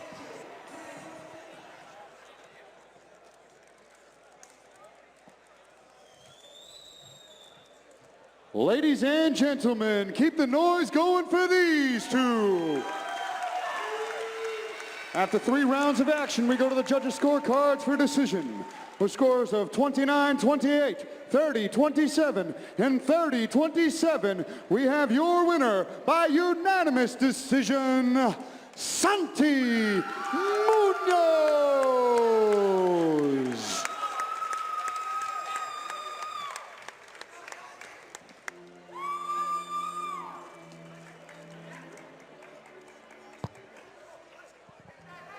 Yeah, that's about how we saw that one going. On the scorecards, at least. Santi stuck to the game plan there. He realized success in the grappling realm, and he just kept going there. Very smart, high fight IQ. Great coaching. Not that necessarily he couldn't stand with Jiggy, but He took the path of least resistance there, which is a lot of times a smarter thing to do. Again, he told Dion Rubio to line them up. Who's next? Yes. I mean, 2-0 amateur, but people aren't amateurs for long. Get him a title shot. And he's looked really good. You know? 2-0. Those 2 fights were great. Says a lot about Darp, too. Drew Arpin that he just fought, because that was a war. And they banged with each other, and that one was tough. But, hey, coming up next year, so we got to keep it moving. Yeah, see, they put Vespasiano as Munoz. Yeah. So, coming up next year, we got Tony Rivera out of TNT against Carlos Vespasiano, local Lobo. No stranger to having fighters fight at Cage Titans, that's for sure. It's at a catchweight of 140. Yeah, very interesting. Yep. So we've seen Tony Rivera in there against some serious killers. And one thing that he said was, like, he wants someone that'll, like, again, he wants someone that'll bang with him and stand with him, and everybody wants to take him down. Well, it's mixed martial arts. And if you can take someone down and beat him up a little bit, and it's easier than standing and beating him up a little bit, then that's what you're going to do. Yep, just like Santi just did. Yep. So he said he worked on his grappling. Something that I tell, like, some of the guys that I work with that aren't necessarily wrestlers or don't have a lot of wrestling is, you don't need to know how to wrestle. You need to know how to not wrestle. Exactly. Keep them off you. Right? So they try to wrestle you, exhaust them for chasing that takedown, and never let them get it. And if they do get it, you get right back up. So I hope Tony Rivera went back to the well and worked on that. You know, have wrestling killers, bring wrestling killers in, and have them take you down nonstop and fight it off. Yeah, is it gonna suck? For a while, but it'll show in here. Definitely. You know, that kind of grind is what will translate into here. So I'm sure he's done the work. He has great coaches. Excited to see him here. And Vespasiano, when he first came from Brazil, worked with you at South Shore for a little bit, didn't he? Yes, for a short time. Yep. Absolutely. And then he was over at Junico. And then went, with Loco Lobo now. Which is a great choice for coaches, especially locally in the area. Absolutely. He's always hunting out top-level training. Always trying to improve. I think he's a purple belt. I think recently, maybe. And he's had quite a bit of experience as well, Vespasiano, if I remember correctly. Yeah, 4 fights.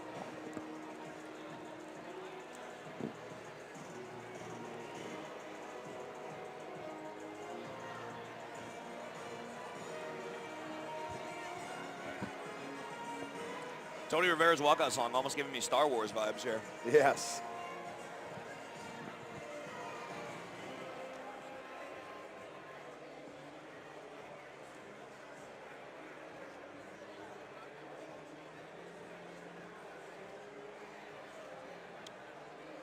Guess he's walking from home. I don't know. Yeah, maybe.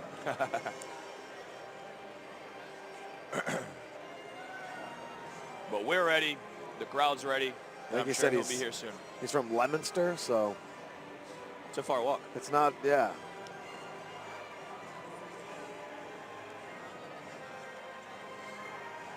Shout out Kid Moy for texting me and telling me to unbutton my suit while I sit down. I appreciate that advice. Very smart. Yeah. It's good to have a good style coach. Kid Moy is a good style coach fight friend. Yeah. Amongst the best. Yep.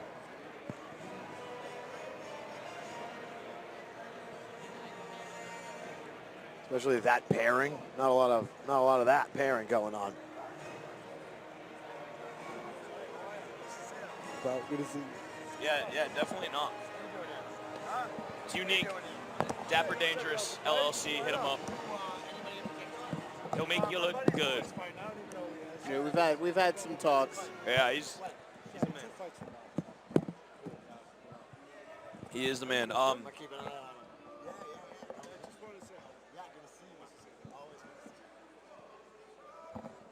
still waiting for Tony Rivera here.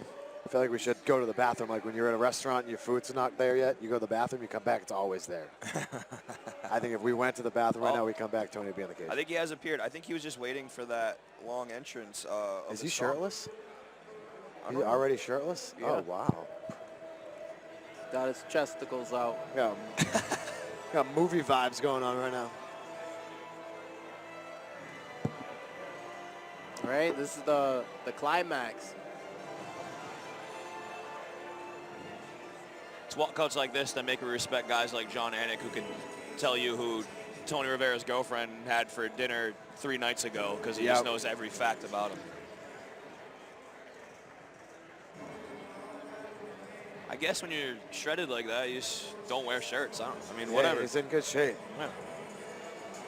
And he's fought up at 55, I think, at one point.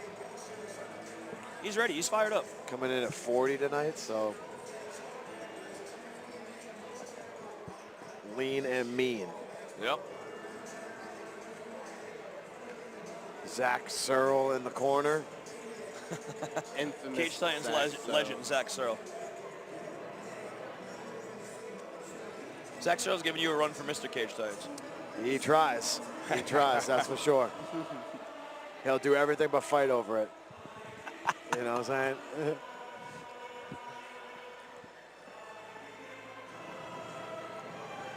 All right, so Tony Rivera looks now ready to enter the cage.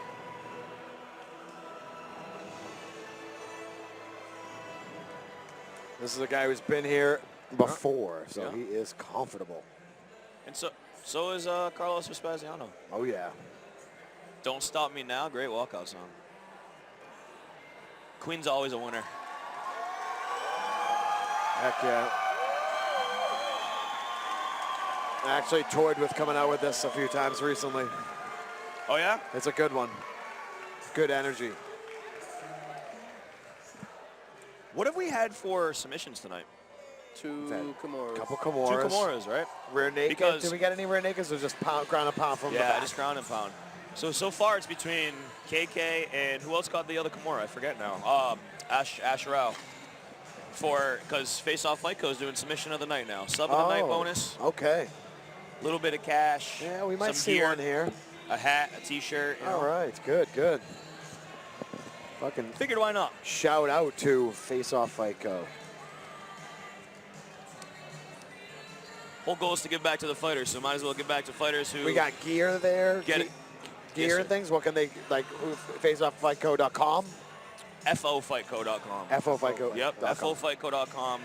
We just dropped our 4th rash guard. Crew necks, hats, hand wraps now. Every fighter tonight gets hand wraps. Nice. Working with Valdina. Yes, he's a sponsored we athlete. we sponsor Valdina, so I'll be here tonight watching him. He has a signature rash guard himself. That's Not for yet. sale. Not soon, yet. though. But with code Valdina on fight night, you get money off your order. Okay. So, Carlos Vespasiano's in the cage, and he's ready to go. He did shout out that he started kickboxing in Brazil at 16, which is crazy. But the tail of the tape here, Tony Rivera is 40. He does not look like a day over 25. That is insane. Weight's close to the same. Height's close to the same. 2-inch reach advantage for Tony Rivera. Wow. We're going to go to Andy for the announcements. Ladies and gentlemen, thank you to Mint Mobile for bringing us this next amateur mixed martial arts contest taking place at a catchweight scheduled for 3 rounds, 3 minutes apiece. Introducing to you first, standing in the red corner, holding an amateur mixed martial arts record of 0-3. He stands 5 feet 9 inches tall, and he weighed in at 139 pounds. From Leominster, Massachusetts, he's representing TNT.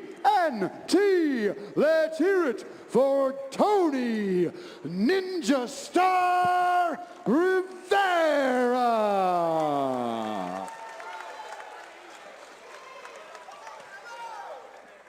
And now, introducing his opponent, standing across from him in the blue corner, holding an amateur mixed martial arts record of 1 victory and 3 defeats. He stands 5 feet 7 inches tall, and he weighed in at 140 pounds. From Plymouth, Massachusetts, by way of Minas Gerais, Brazil, he's representing Daniel Gracie Plymouth and Loco Lobo MMA. Let's hear it for Carlos Vespasiano.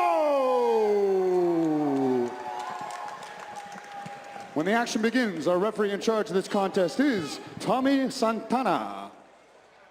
Tony Rivera. Red tape on the gloves in the red corner, black shorts. He sounds fired up. Yeah, and Carlos Vespasiano, blue tape, blue corner, also black shorts. You're here we making go. noises before the fight. Yeah.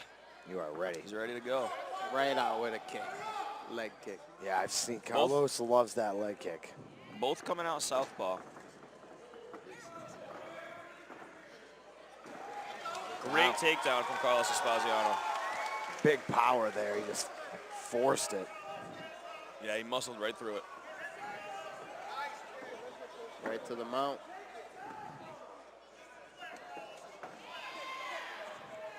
Taking for a guillotine, but Tony wise to it. Yeah, Tony's been guillotined by Joe Poirier before, so he knows the danger in being guillotined. He also showed severe athleticism running off the cage on that. That was Survivability. But he's working for a little key lock. Ooh, keeps the arm in though. Again, wise to it. Tony's definitely worked on the grappling.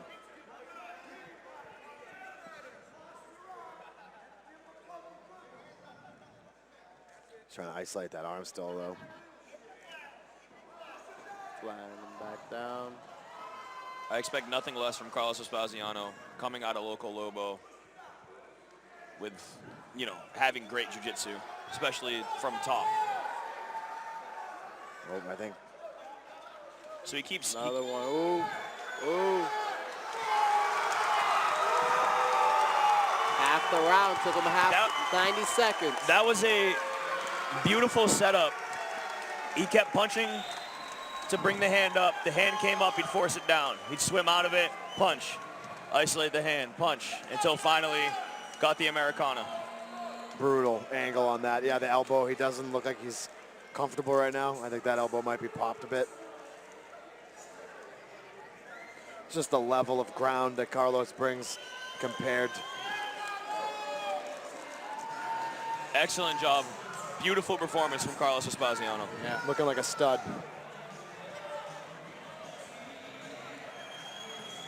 Yeah, he controlled that whole pace. Tony looks okay. I mean, I'm sure that's going to hurt a little bit, but... Yeah, he's always in good spirits. Yep. He's here for the experience. Great guy. Great guy. And we're going to go to Andy to make it official. Ladies and gentlemen, keep the noise going for these two. Referee Tommy Santana has called a stop to this contest at 1 minute 30 seconds in round number 1. Giving you your winner by submission due to an Americana, Carlos Vespasiano. All right, 3 key locks for the night. Yes. 3 key locks. Wish I was on the call for the twister last yeah, card. That's right. That's my favorite submission. That. Very happy for Carlos Vespasiano here. Always a family affair when you train at Loco Lobo's gym too. Oh yeah. That's what it's all about. Yep. Moves to 2-3 as an amateur, and doesn't matter when he goes pro. So this is all experience. Exactly. And he looks sharp tonight. Yes. Today. Always improving. This card is flying. All action, all finishes. It's crazy. I know. We're like almost 12. approaching 3 hours in. We only got a handful of fights left. Yeah, this one's going to be good. I think we have 2 high-level grapplers going at it for this next one. Oh, yeah. Yes, we do. Yep, so we're going to keep it flowing here. And coming up next is Christian Echeveria out of F5 Fight Team. We saw his teammate Nick Roman earlier against Phil Bambino Lasigno. And he's fighting Tyler Wolf out of Broadway BJJ. How many guys did Broadway bring, too? They got 3 3 right on now. blue side. 3, 4. They have 3 on the blue side for the morning. Yeah, it is Triforce. It's like Triforce versus Broadway versus Evolution Athletics today. Definitely. Sit's got some guys on here.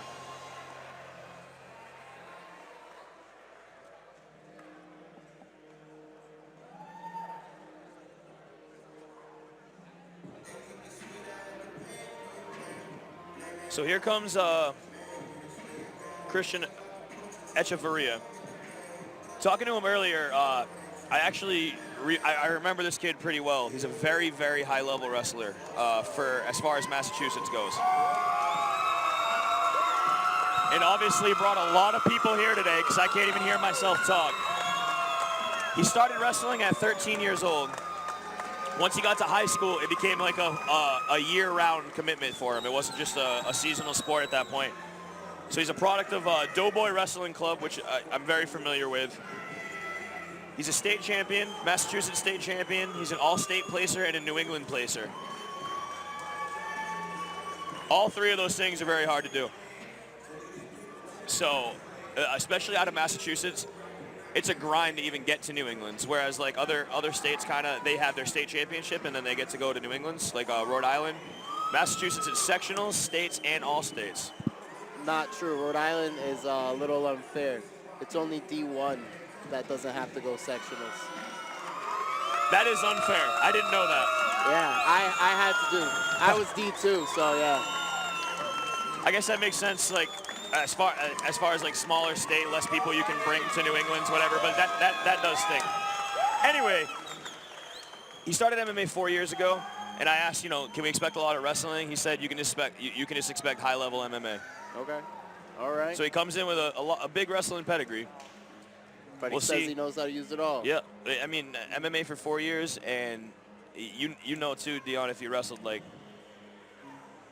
wrestlers know how to put their nose down on the grindstone and just get to work. You know what I mean? Yeah. That's what it requires. But hey, Tyler Wolf started training a couple years ago. He's making his way out now. Broadway BJJ. Started with jiu-jitsu and just fell in love with competing. Local jiu-jitsu tournament, stuff like that. Really, really enjoyed it. And ended up making the plunge to MMA. Right. He's 1-1. You may remember him because he had like long hair and cornrows and no beard.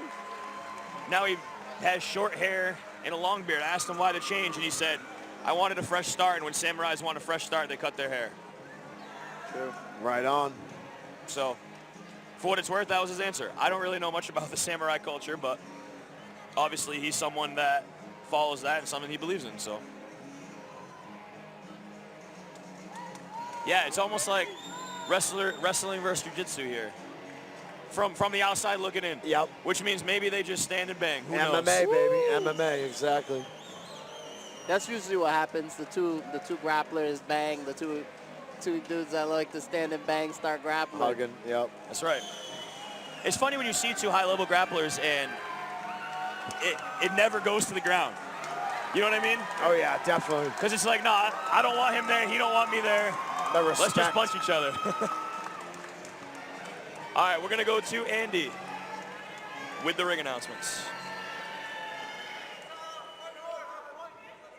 Ladies and gentlemen, thank you to Spectation Sports for bringing us this next amateur mixed martial arts contest taking place at the lightweight division, scheduled for 3 rounds, 3 minutes apiece. Introducing to you first, in the red corner, standing at 5 feet 8 inches tall and weighing in at 154 pounds, from Beverly, Massachusetts, he's representing F5 Fight Team, and tonight he makes his MMA debut. Let's hear it for Christian Echeveria.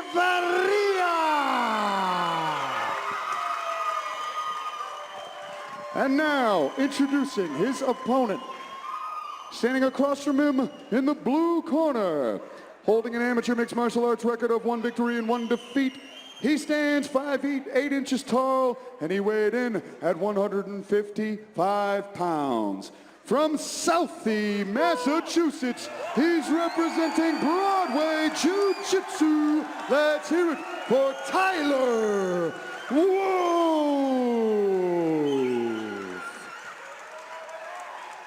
When the action begins, our referee in charge is Kevin McDonald. All right, Christian making his debut. Tyler Wolf, 2-fight veteran.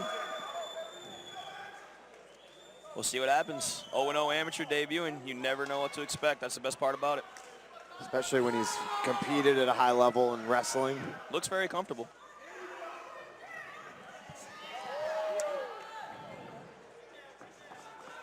Ooh. Yeah, they're exchanging punches. Grappler versus grappler. Some good hands, though, being Without a doubt. shown right now. Nice boxing.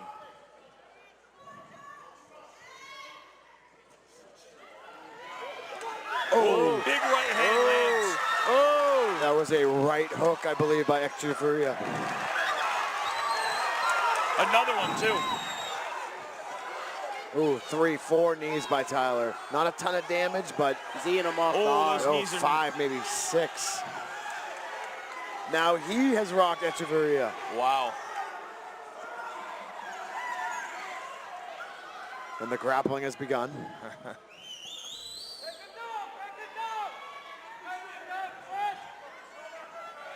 Ooh, good underhook right there. Oh, that right hand is powerful. That right hook is Yeah, that lead right is sneaky, there, man. man. Oh, he's on.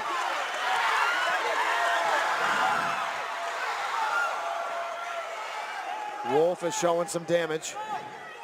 Oh, yeah, he's bleeding above Yep, his... cut right at the corner of the eye. Right where that right hook is landing. Ref warns him not to grab the fence here. Let's back off a little bit here, Juice. Yeah, I don't kid him. Oh, that was a nice body. Not in the Funyuns, boys, not in the Funyuns. Oh, yeah, look at that blood dripping right there. I mean, we literally couldn't have a better vantage point than this. Here comes the wrestling, though. Yep. Looking for that little Deep. Oh, he's got both ankle legs. kick from the single.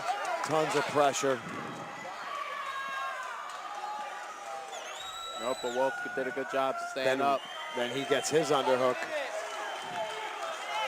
Ooh, some Wolf. shots. Looks a little recovered right now. Both men have a minute to work.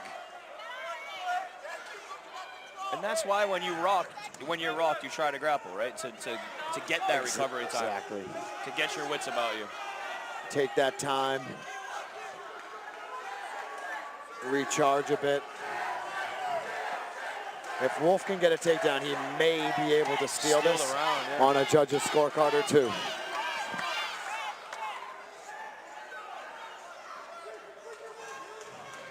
Oh, he's connected the hands. Ooh, big takedown for At the Wolf. 10 Takedown of his seconds, own. 10-second mark. This just became a very interesting round.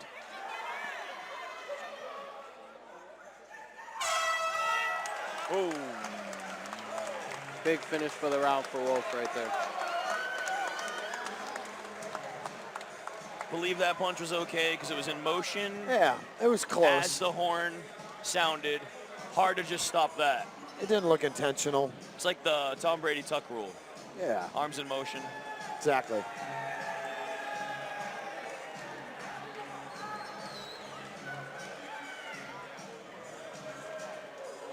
I don't know how you score that one, boys. Yeah, Wolf had to go and make it all difficult there at the I end, know. you know?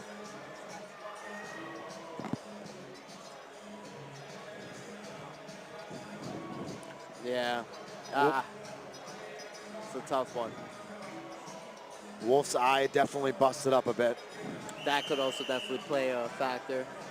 It's looking pretty The cut. swollen. Play a big factor in whether or not you would say if Echeveria won that round. Good call on that. I'm sure they're going to keep an eye on it, too. They're going to keep an eye on it. See what I did? On his eye. Oh, the Doc already in there looking at it. Doc saw him wincing. That's why he's in the corner. He winced, squinted his eye a little. He's doing it right now. Yeah. I bet it's slowly swelling. Yeah, I can see it from there. Good job on that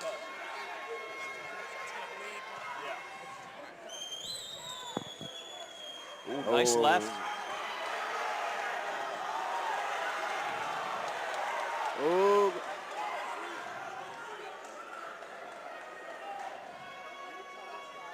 0-0 debuting amateur. That adrenaline dump is a thing. It's hard to manage. You cannot control it at all.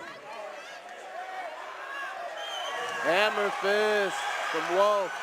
How comfortable is Echeveria on his back, I wonder? It doesn't look like he's that comfortable. He went for an arm bar in the wrong arm.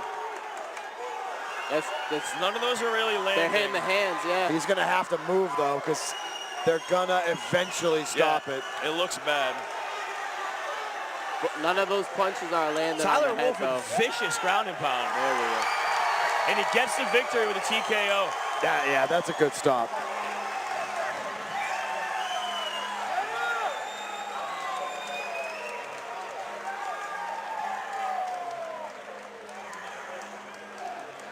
Wow.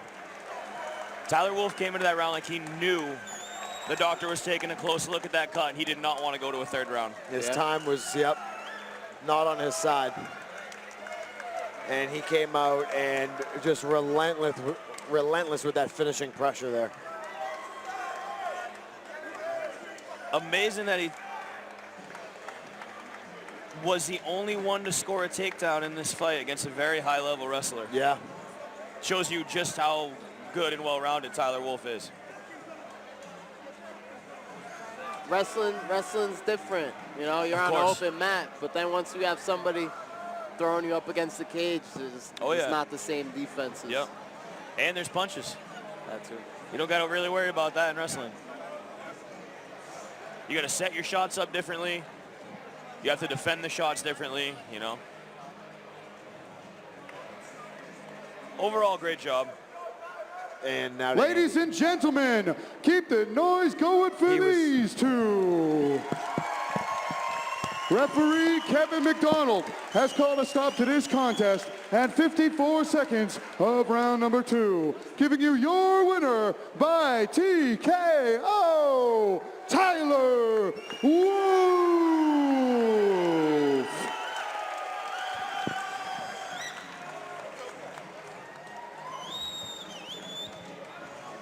Excellent stuff.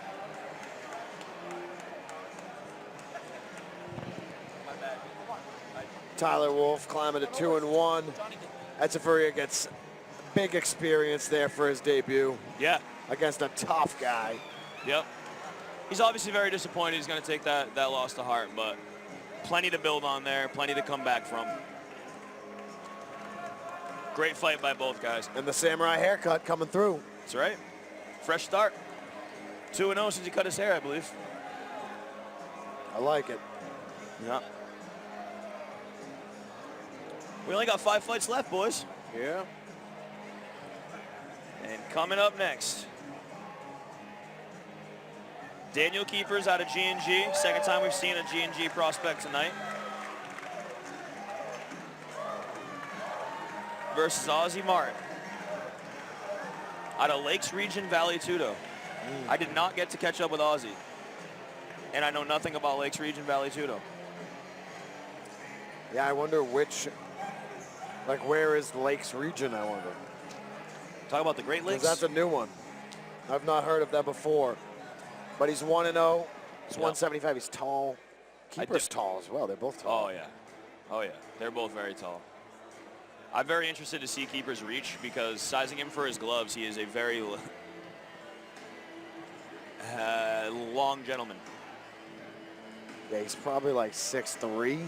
Right. His arms are very, very long. All right. Well, we saw how much that didn't really matter in the, which fight was that?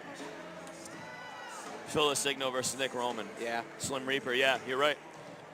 I mean, just like styles, just like advantages physically, it depends. Can you exploit it? Can you expose that advantage, right? Nick Roman never set his reach. He never set his distance. So I mean, it's not necessarily his fault. Phil was shot out of a cannon straight into him into the cage, and then you know, but he never got a chance to establish what could have been a long jab, a long reach advantage. And this is a smaller cage.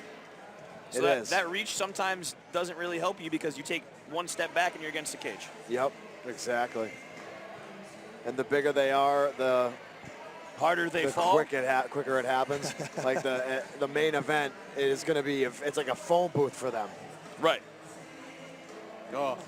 Yeah, and coming up in a couple fights, 195ers too. Yeah, even 75s, it's like, geez, they're so tall that they just cover that distance immediately.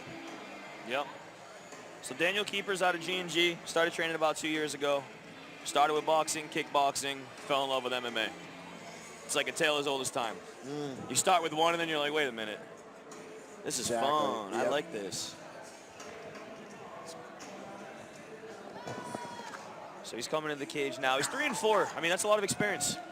That's seven fights just from him alone. He's actually the most experienced fighter on the card in this day card. Yeah. If you're not counting KK with her grappling match. Yeah, right. No.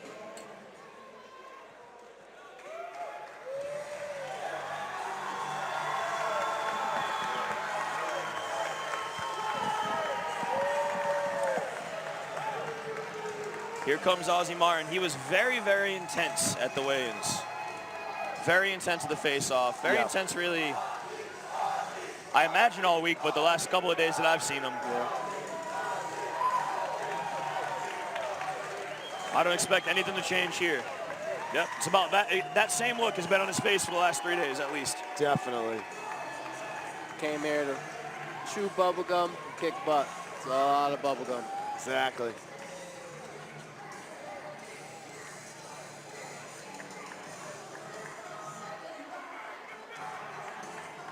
Lakes Region Valley Tudo. Is that, yeah, it looks like Tyler King in his corner, right? Are there many lakes in Massachusetts? I don't know my Massachusetts geography. I feel like I don't know my body of water geography, so I definitely... I think it's a pretty wet place here, Massachusetts. Yeah. Yeah. It's fair. I went to Silver Lake High School, Silver Lake. Okay. Silver Lake does sound like it's a lake, yep. It's moist. Moist. Tail of the tape here. Keeper's 7 years his elder. 6'2" versus 6 feet, so they're both, I mean, they both have a pretty big reach, but at 173 pounds, Daniel Keeper's has a 79-inch reach. That's the longest reach we've seen, I think, today. And we're going to go to Andy for the ring announcements. Ladies and gentlemen, prepare yourselves for the next fight of the evening, brought to you by Mint Mobile, an amateur mixed martial arts contest taking place at a catchweight scheduled for 3 rounds, 3 minutes apiece. Introducing to you first, in the red corner, holding an amateur mixed martial arts record of 3 victories and 4 defeats. He stands 6 feet 2 inches tall, and he weighed in at 173 pounds. From Springfield, Massachusetts, by way of Milwaukee, Wisconsin, he's representing G&G. Make some noise for Daniel, the Ramblin' Man Keepers.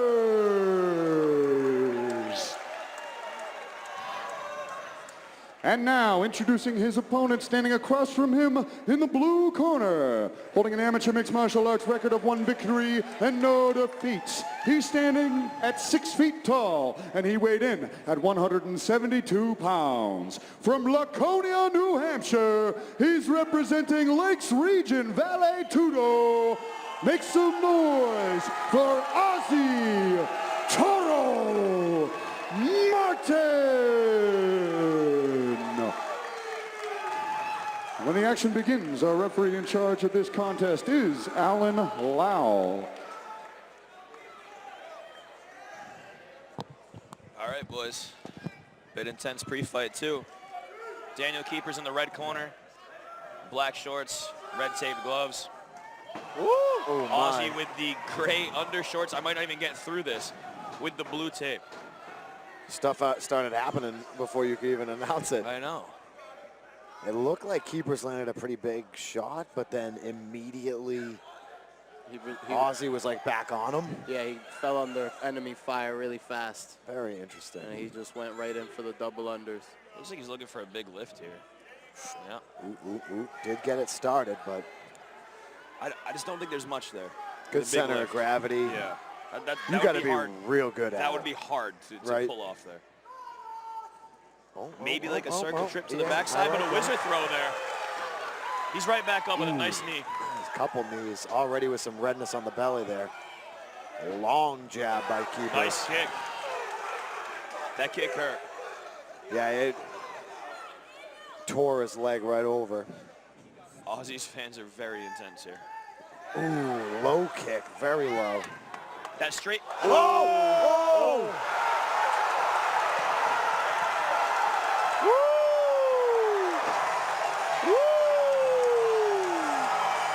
Big left hand.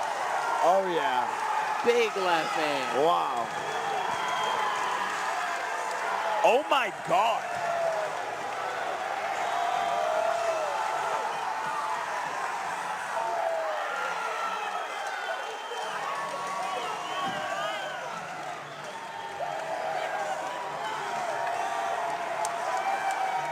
Was that a right hand? Big shot.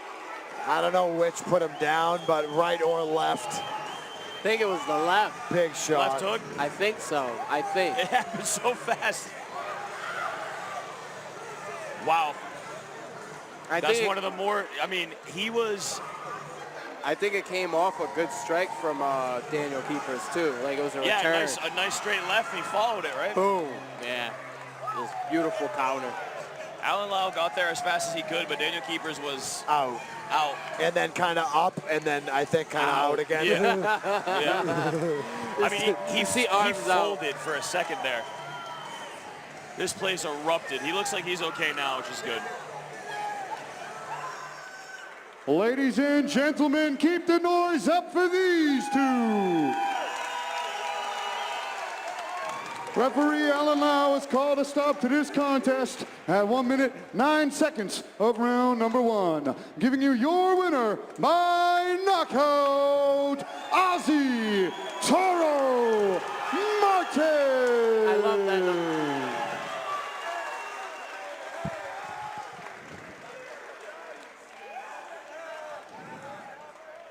No, I love that the 13th fight of this morning, this afternoon.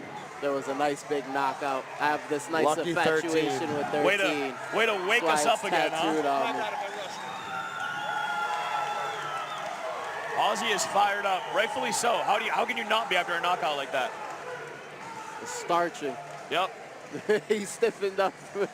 Yeah, he moves to 2-0. He's big happy about that. I wonder what his weight class is. I wonder who the catch weight was for necessarily. You like know, is 70, he a 70-er? Maybe. Let's line up him and Big Timmy Melvin, and we'll have a couple of hard-hitting 70ers. That would be amazing. 2-0 versus 2-0. I'm not saying I'm a matchmaker, but Both I think that's the next fight. Matchmaker, find me a match. I think you just did. So moving on, coming up next, excited about this one. Obviously, I'll let you talk about your teammate, but coming out first will be Bobby Baker, out of Bishop's Boxing. I don't know too much about Bobby, but I did see him. He actually fought Miguel Savesin, our amateur lightweight champion, at a kickboxing fight. Probably a couple years ago now at this point. Very tough, very kind of like a boxing style. And Miguel found success with leg kicks and was able to really drive that home. But Bobby's been training MMA for a very long time. He coaches at Bishop's Boxing. The fight shorts he's bringing to the cage, this was important to him, are 9 years old. So that's 9 years of fight experience.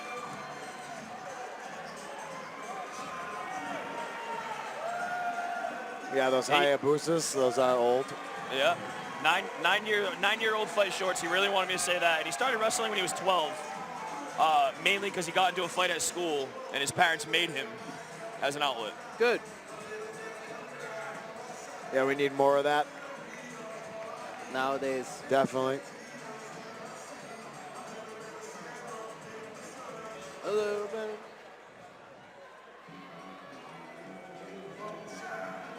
But here comes Dion Perry, who's no stranger to you, so. He's also from... Dion. Yeah, he's also from the Pawtucket Central Falls area of Rhode Island, so we know a lot of the same people. We didn't go to school together, though, but yeah, he's been training almost as long as I have, on and off throughout the years. So we always... Oh, he came out with the Doom mask. That's awesome. We have a thing. It's a little like Highlander between he and I, you know? There can only be one Highlander, so there can only be one Dion. So we're always going at each other about it, always trying to beat each other up. He's a purple belt himself in Brazilian Jiu-Jitsu. You know, he grew up playing football in the same area, so he's got that grit too. And his striking style is unorthodox. You know, he likes to move around a lot, keep a high tempo, and bounce around. So, should be an interesting fight. Yeah, 1-0. He impressed me in his debut. Yeah. He impressed me a lot in his debut. Were you on the call for that? I don't think so, but I may have been. Because I definitely remember watching the fight, but I don't think I called it. Yeah.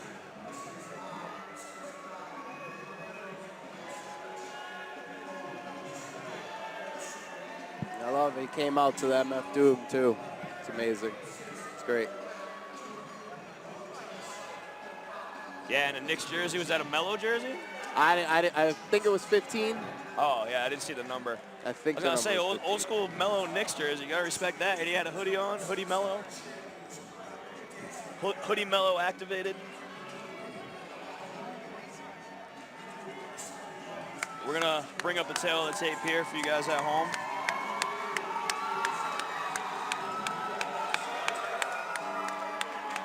Another catchweight of 150. Dion Perry has a 1-inch reach advantage. Bobby Baker has a 3-inch height advantage. Dion Perry's 3 years his elder. They match up pretty well, and we're going to go to Andy for the ring announcements here in a second. Ladies and gentlemen, prepare yourselves for the next fight of the evening, brought to us by JYM Supplements. This is an amateur mixed martial arts competition taking place at a catchweight scheduled for 3 rounds, 3 minutes apiece. Introducing to you first, standing in the red corner with an amateur mixed martial arts record of 0-3. He stands 5 feet 9 inches tall, and he weighed in at 150 pounds. From Raynham, Massachusetts, he's representing Bishop's Boxing. Let's hear it for Bobby Baker!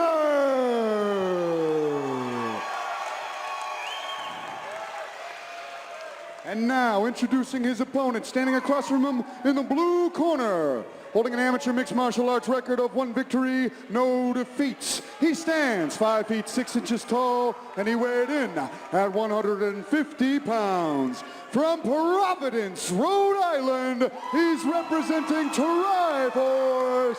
Let's hear it for Dion Doom Perry.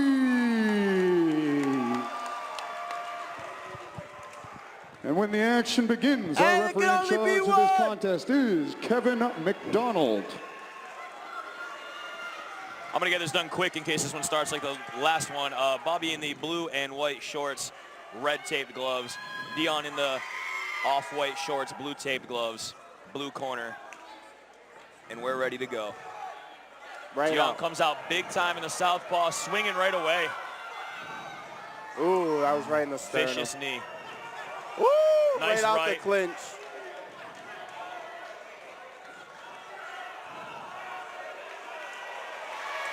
Big lift, big slam. Nice job. Nice cage awareness. Bringing Bobby right to the cage. Yep. Good ground and pound, beating up on the body. But good job by Bobby getting him back up.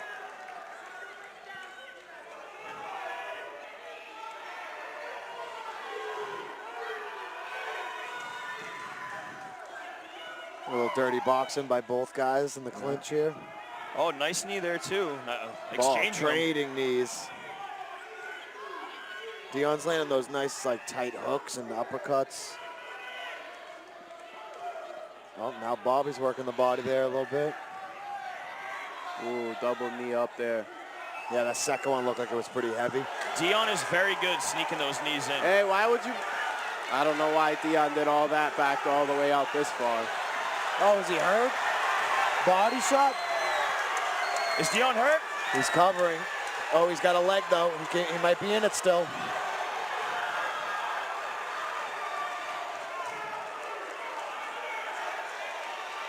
Bobby on the back. Dion needs to do something. Maybe that's why he backed up so far. Maybe it was hurting then.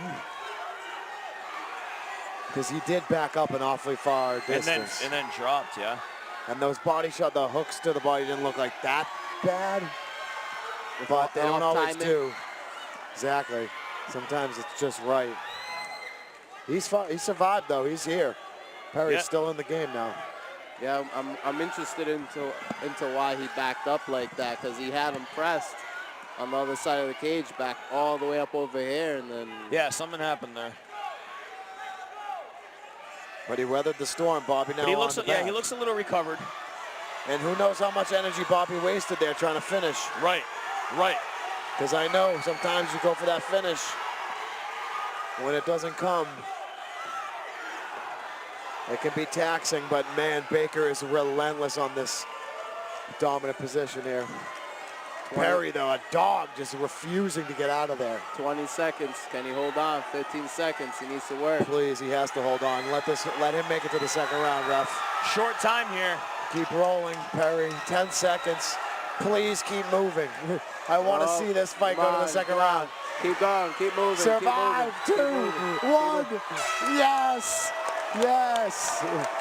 Ooh, oh, my goodness. Oh, if there wasn't that much time on the clock, I don't think there's any way that ref would have kept this fight going. Probably not. That's a good ref right there. That is a good job. He knew. If McDonald saw that he was really hurt, he would have stopped it. Without a doubt. Without a doubt. That's great refereeing right there. Ooh, baby. It's beautiful. That was beautiful right there. Excellent exchange at the end. Dion's a little upset. Understandably so. I know that's hard to see, man. He's going to need to, change his vibe right now, because he's in a fight that really could go either way still. Without a doubt. He's still very much in it. He's still very much in it. He showed a lot of skill in the first round there, in the first half of the first round. I don't know what happened, but I think something happened. Yeah, something definitely did. Maybe I don't know if one of the knees landed to the sternum and hurt him. I don't know if one was low. He had him pressed up and he backed up far. But he looks fresh now. He looks recovered. Bobby's been looking pretty flat-footed when they're on the feet, so I'd like to see Perry get some lateral movement here, try to take advantage of that.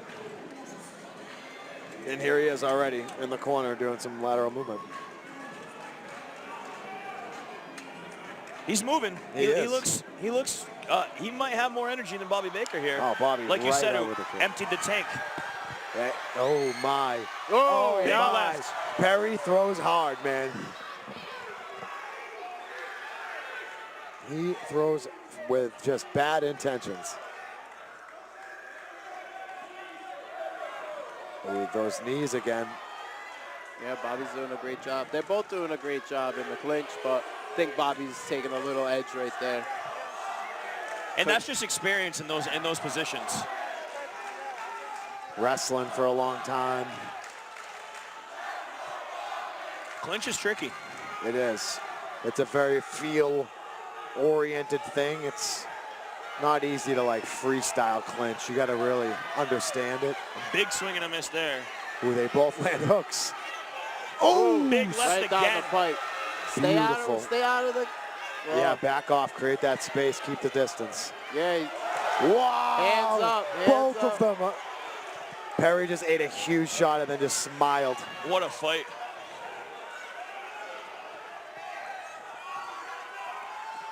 They both have the hands down, just swinging. Yep, swinging.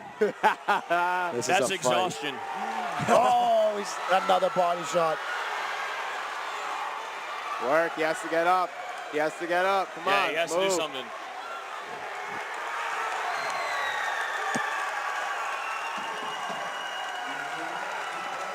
That was a great fight. That was just a great scrap. Bobby Baker coming away with it.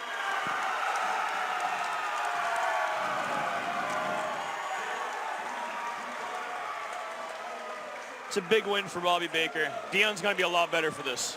Yeah. You know, you don't really lose. You only lose if you quit after that. Yeah. It's all for learning. 100%, and that's what Bobby Baker just did. He, 0-3 to start his career, MMA. Keeps coming back, keeps improving. Gets to beat the undefeated guy here tonight. That's it. Hit the gym or hang up the shoes.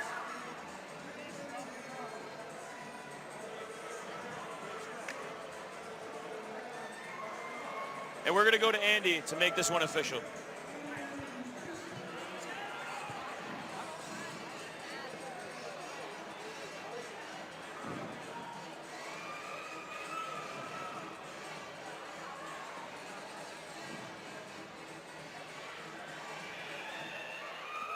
Ladies and gentlemen, remember to join us at Main Street Sports Bar and Grill right down the road here for the official Cage Titans Matinee Show after party. And now, make some noise for these two warriors.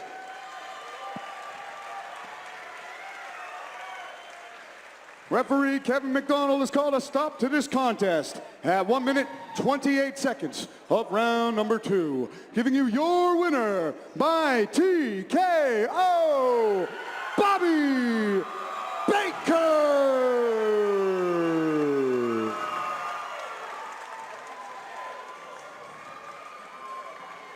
Did Bobby Baker just retire? Why are his gloves off in the cage? And he put him on the ground. I think he just wants to take them, with the boxing wraps. I don't know. That looks suspicious to me. You say he teaches. Yeah, I Maybe guess he it's just- definitely possible. Maybe he just wanted to get that W. I don't know. We'll see. Does he take the gloves? If he takes the gloves, his coaches are taking the gloves. It's interesting. All right, it looks like we're ready to go right into the next one. Coming up next, Troy Cutter versus my teammate Andrew Jacobs. I love Jacobs. Just such a great guy. Great guy. Also my coworker, fun fact. Oh. And that means nothing because we haven't spoke that much at the gym, nor do we ever see each other at work. So,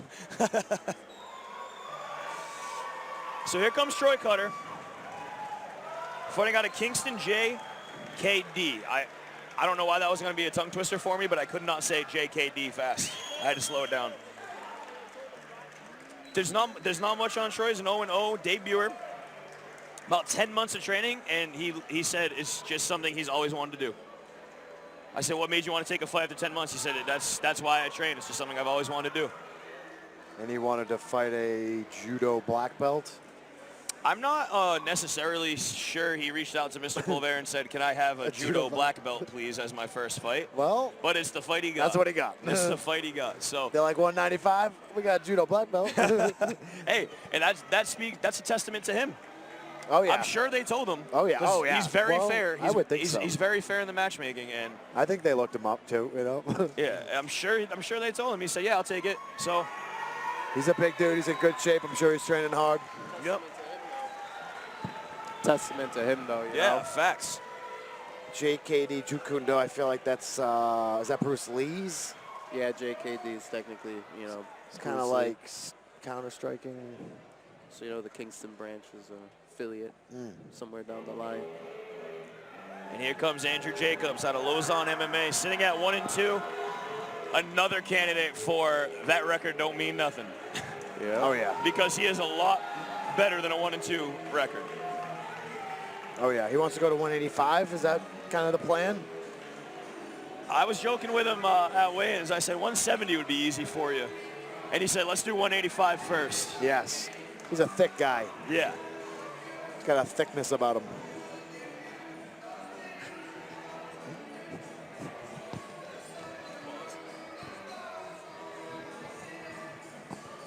Great guy, though, all around. Like you mentioned, judo black belt. Can definitely throw hands, too.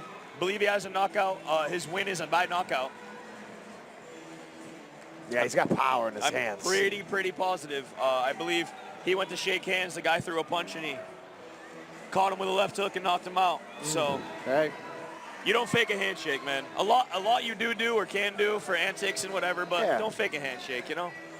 No, I like what the guys have been doing tonight quite a bit is they just come out, no handshake, immediately throwing. Sure. That's way better than, like, you know, holding it up. I'm a touch gloves in the third round if the first 2 rounds were wild and in a war kind of guy. Yep. Like, hey, respect. Respect, And then go. I like it. Respect's earned, not given, right? Definitely. Jacobs with Lazon in the corner. Yep. Joel Lazon. And I unfortunately could not tell you who else. I know he goes a couple different places. Probably maybe his judo coach, and I know he has a boxing coach as well. I know he gets a lot of work in with Steve Mays at Lausanne as well. Just like one of the nicest guys. If you spoke to him outside of here, you didn't know he was a fighter, you'd be like, you do what? Yeah. You get an occasion to do what to who? Such a nice guy, soft-spoken. Yep. But a gentle man. Yeah. Literally. Yeah. So we're gonna roll the tail of the tape out here.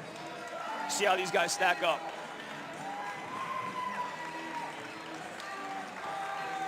I suspect we're gonna see these guys clash. I mean, the tail of the tape is virtually identical other than Andrew Jacobs has a 2-inch height advantage. Troy Cutter's 1 year older. 5-pound weight discrepancy. I missed that. It is at the catch weight of 195. Yeah, but we're going to go to Andy for the ring announcements. Ladies and gentlemen, this next fight is brought to you by Spectation Sports, an amateur mixed martial arts contest taking place at a catchweight scheduled for 3 rounds, 3 minutes apiece. Introducing to you first, standing in the red corner, standing at 5 feet 10 inches tall, he weighed in at 190 pounds. From Marshfield, Massachusetts, he's representing Kingston Jeet Kune Do, and tonight he makes his MMA debut. Let's hear it for Troy Cutter.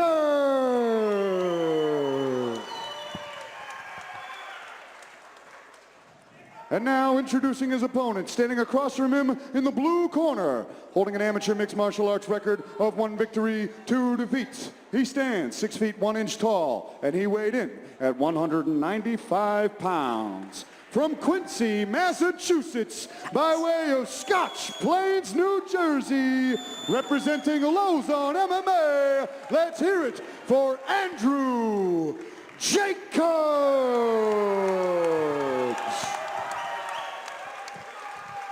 When the action begins, our referee in charge of this contest is Tommy Santana.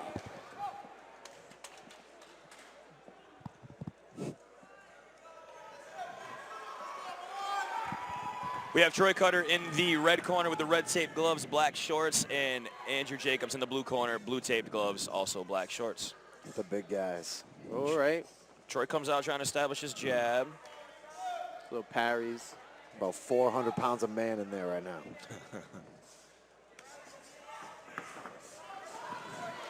Woo! Big left. Turned him.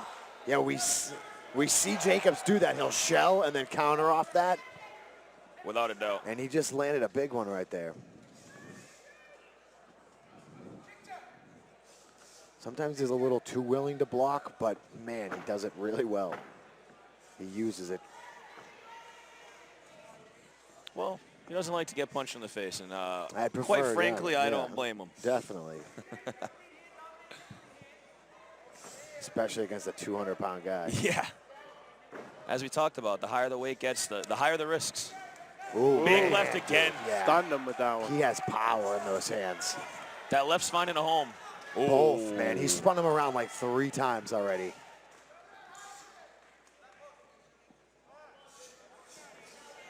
Cutter, though, with that blitz, but he just has to really angle out after. Yes.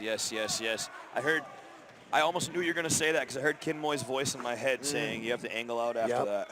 Because Jacobs is just too dangerous right in the pocket right there. He is. Those counters are what's hurting him. Other than that, he's doing okay. Ooh. For 10 months of training, he's looking okay in there.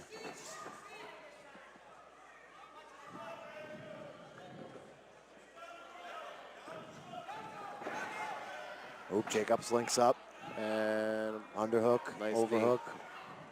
He's throwing. Oh, There's a big slam. Oh, Waiting my for it. God. That got my juices flowing. Smash in his head. I love it. Ooh. I love it. Oh, man, I love some trips and throws. The destruction of your opponent. That's so underutilized, that kind of a like bang them off the ground like that. Thunderous ground and No pound. one uses that. Andrew Jacobs is also a the brown back. rash guard at Lozons. He's great in jiu-jitsu as well. That was smooth as F. Stretch out. Body. Body triangle almost. He's a little too thick for it, but very tight nonetheless. Nice shot by good Troy. play. Yeah, very good play. Scoop his head. Buck. He's under both of those arms. Oh, my goodness. Nice. He's taking what he can get. 15 seconds left on the clock here. Yeah, those are just annoying more than anything, you know. Ooh, that was thunderous. You gotta move. You gotta move. Right on the ear there. Just legal, those shots. Oh. And good call.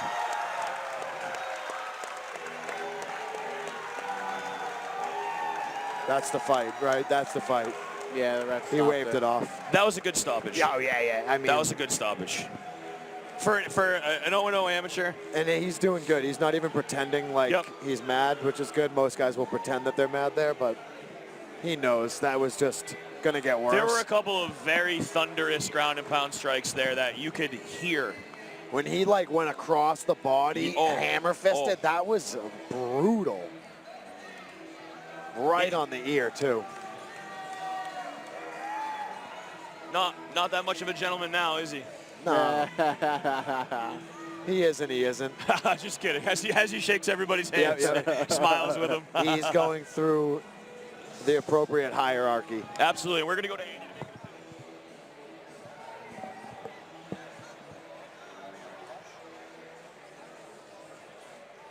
Ladies and gentlemen, keep the noise going for these two. Referee Tommy Santana has called a stop to this contest at 2 minutes, 59 seconds of round number 1. Giving you your winner by TKO, Andrew Jacobs.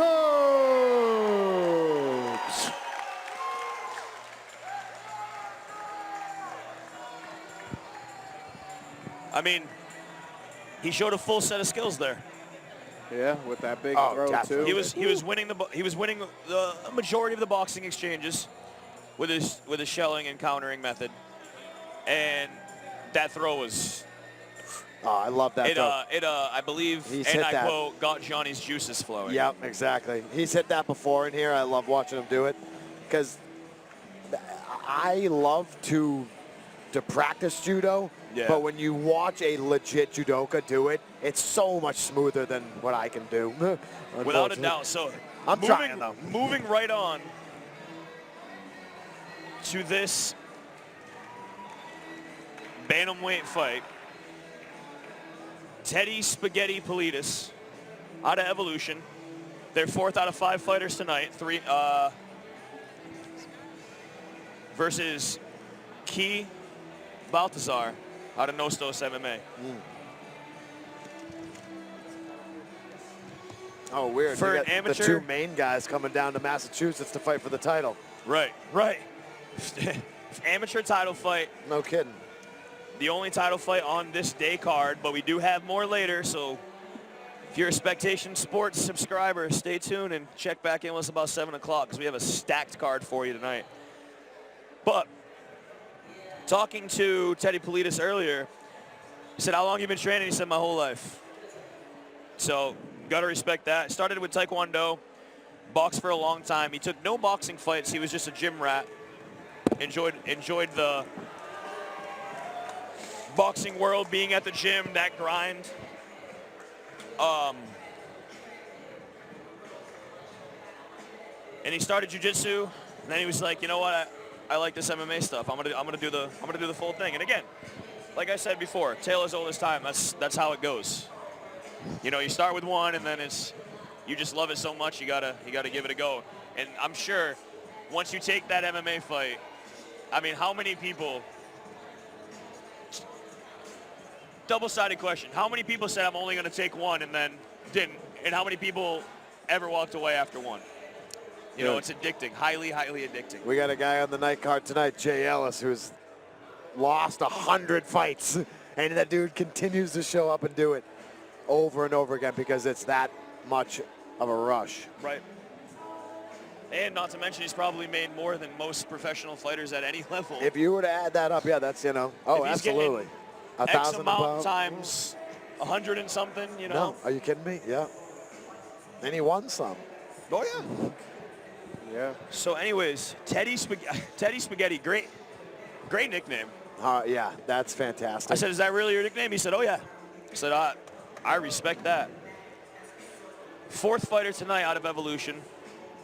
They're sitting at 2-1 right now, and you better believe they're coming for 3-1 and looking to go 4-1 later with, for my money, I don't know if I've ever been more excited for a Cage Titans fight on the outside looking in. No offense to either of you. I love watching both. Than Mo Alkanani versus Peter Barrett. I mean, holy, not going to swear on a stream. Dude, high-level action right there, you know. That's another Evolution fighter, which is why we're talking about it. The fact that we had 2 UFC vets, then we got Party and Duma, and then we had Mo and Pete. I mean, that's like 3 headlining fights right there. Now, we don't get the 2 UFC vets, unfortunately, anymore, but we still have 2 incredibly high-level main and co-main event here for tonight. And Politis, I feel like we've seen Politis go through some adversity in here. If you're watching at home, I'm sure you're wondering why it's taking so long for him to get into the cage. Just a little bit of malfunction with the equipment on his end. We're getting that taken care of. It won't be long. But hey, we're at the co-main event. Out of 17 fights, we're at number 16. We made it. And don't forget to tune in Spectation Sports 7 p.m. for our night card because it's a day-night doubleheader. So we don't just have 17 fights today. We also have another 10 tonight. All-pro. First all-pro card. First time Cage Titans has ever had an all-pro card. You can bet. You can bet on them at Spectation Sports. Wow. It's absolutely stacked. The card top to bottom. I personally will not be commentating, but I won't be missing a fight. Like I will be here for every last one of them, top to bottom. I'll be doing interviews in the cage with all the winners, so it is going to be spectacular on Spectation Sports. Spectacular on Spectation Sports. We hope you guys are enjoying this at home. I'm enjoying these fights. I mean, if you look down the card, I don't actually know the answer, but I believe 15 fights we've had like 11 or 12 finishes. How many times have we gone to a judge's scorecard? Jiggy's fight and then the 2 Muay Thai that I can remember. Not many, yes. Yeah. Yeah. Which is absolutely insane at the amateur level for these guys to be finishing at that rate. It's been a great day. We still got 2 more fights. The co-main, one half of the co-main's entering the cage now. So don't blink. Don't blink, because these have been ending quickly. 135 title. 135-pound amateur titles on the line here. And Key Balthazar comes from Nostos MMA, which is no stranger to the Cage Titans cage and no stranger to title fights. Yep. Yeah, I've seen their name a bunch. I didn't get to catch up with Key, but we all probably know Devin remotely well. Devin Powell running a great group up there. Of course. He's one of those coaches that lives it for his guys. I mean, some of his guys live on upstairs on top of the gym. Yep. You know? They 100% do. And they all buy into what he's coaching. They all buy into what he's teaching, and that really creates that winning atmosphere. If you believe in your team, you believe in your coaches, you believe in yourself, and that translates. Absolutely. And they got high-level kickboxing, high-level jiu-jitsu. And they know what it takes. Devin, the ex-UFC guy. Yep. They know what it takes to get to the next level. With that, also a Bellator guy too, a Bellator vet, right? With Yes. that like ridiculous choke on, like a viral video of the choke on that guy, and then the guy shot a single leg on the ref because he thought like he went out for a second. Yeah. I remember that. Just waiting for Key to enter the cage. Teddy Spaghetti looking ready, looking loose.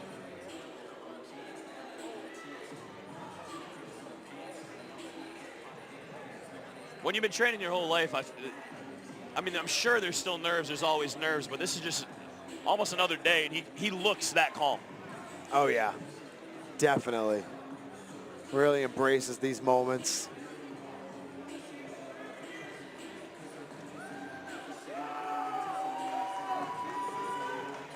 Blue enters the cage. It's had gloves. The double birds. No, he like smacked his hand away. I thought he got the dab, but it wasn't. It kind of looked like he smacked it away. He wanted, okay, He yes. smacked it away. Second time we've seen the double birds in the cage tonight, and the first time was fun to watch. Don't blink. We're gonna go to Andy for the ring. We're gonna go to Andy for the ring announcements.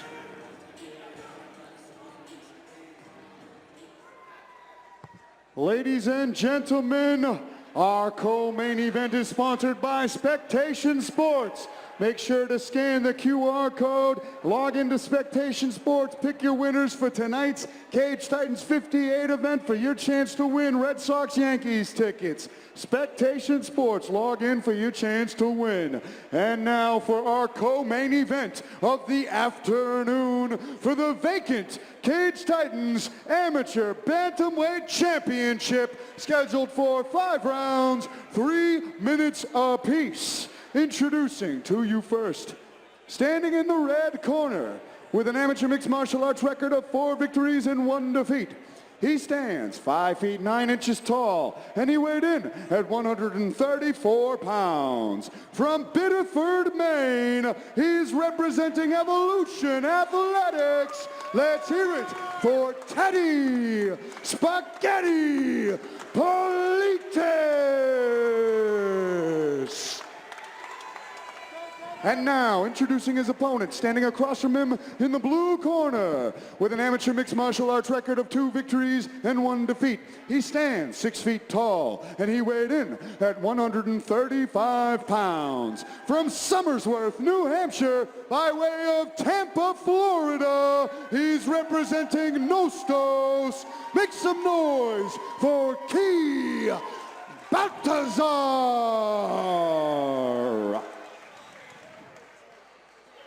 And when the action begins for this amateur championship fight, our referee for the action is Alan Lau. All right. We got Teddy Spaghetti Politis in the red corner, red taped gloves, black shorts. Key Balthazar in the blue corner, blue taped gloves, black Valetudo. Here we go. Here we go. Definitely going to be some striking to the beginning of this. Yep, you can tell these guys are a little more experienced by how there's a feeling out process. They both look very comfortable. Nice inside leg kick from Teddy. Teddy's weaving in and out, moving well. They both look very loose, very comfortable in there. Key covers the distance well right there. Sneaks a couple right hands in through the guard, but Politis immediately on like a Doris or Anaconda.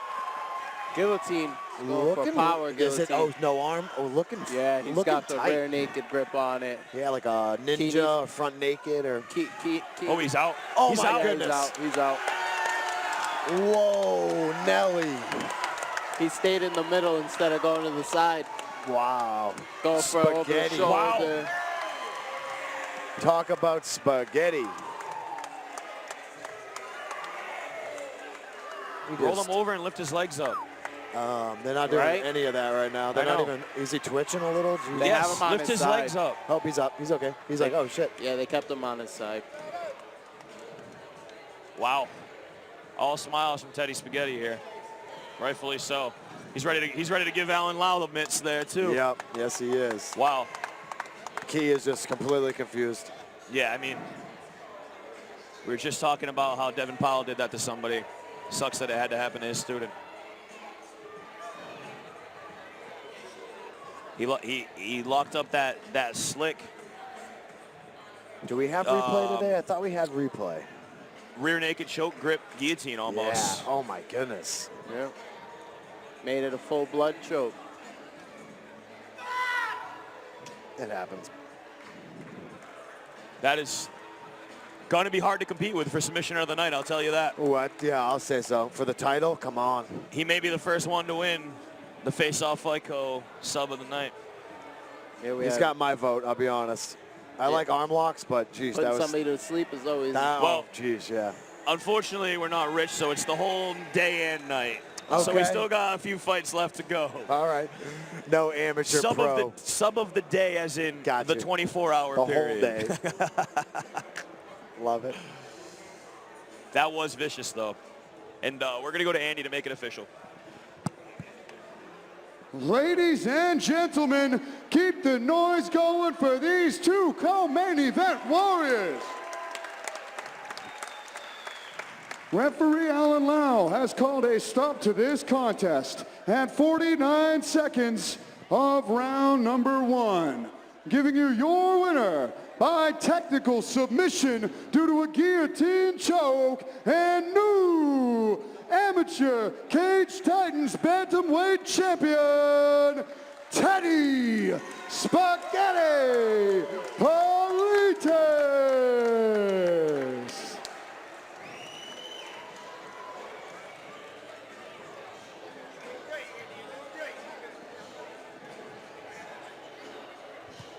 He's pulling the Keanu Reeves. Smart man. Yeah, got hands are visible. Smart man. You can see him. Yep. That might be his girlfriend there too. I don't know, but smart man. Happy wife, happy life. Yep. Yeah. He's like, I'm not putting my arm around you. Nope, nope, nope. Spaghetti for president. Great victory to win the amateur title belt.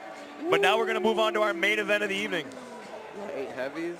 The only pro fight on this card. 2 absolute mammoths.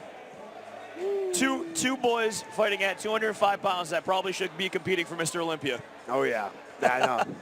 Like, they are huge. Woo. Oh, yeah, huh? Look at the tail. Yeah. Orelvis Hernandez out of Synthesis BJJ and Daniel Mola out of UFC Gym. Mola, high-level black belt. Both guys are going to bring it. I didn't get to talk to Orelvis, but I am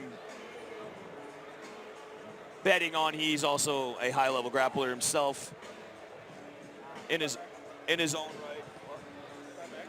Definitely. Mola, very well known for his submission skills. We're going to have guest commentary real quick from the real head honcho here, Andy, because he knows a little bit about Orelvis. So Beautiful. Here you guys go. Orelvis Hernandez has been trying to make his pro debut for quite some time, but he is a man that nobody wants to face due to his wrestling credentials from back in his time living and growing up in Cuba. He is an absolute savage, a tank with some amateur finishes, and Daniel Mola, as we all know, a seasoned black belt right out of Brazil, who nobody wants to face either. So this is 2 completely different styles of grappling meeting in the middle. Very intimidating figures on both of them. Can't wait for this main event. How you guys? You guys having fun? Oh my gosh. Yeah, of course, man. This is amazing. Fantastic, fantastic. You guys have been great. Well, enjoy this main event, fellas. Thank you. You too. You too.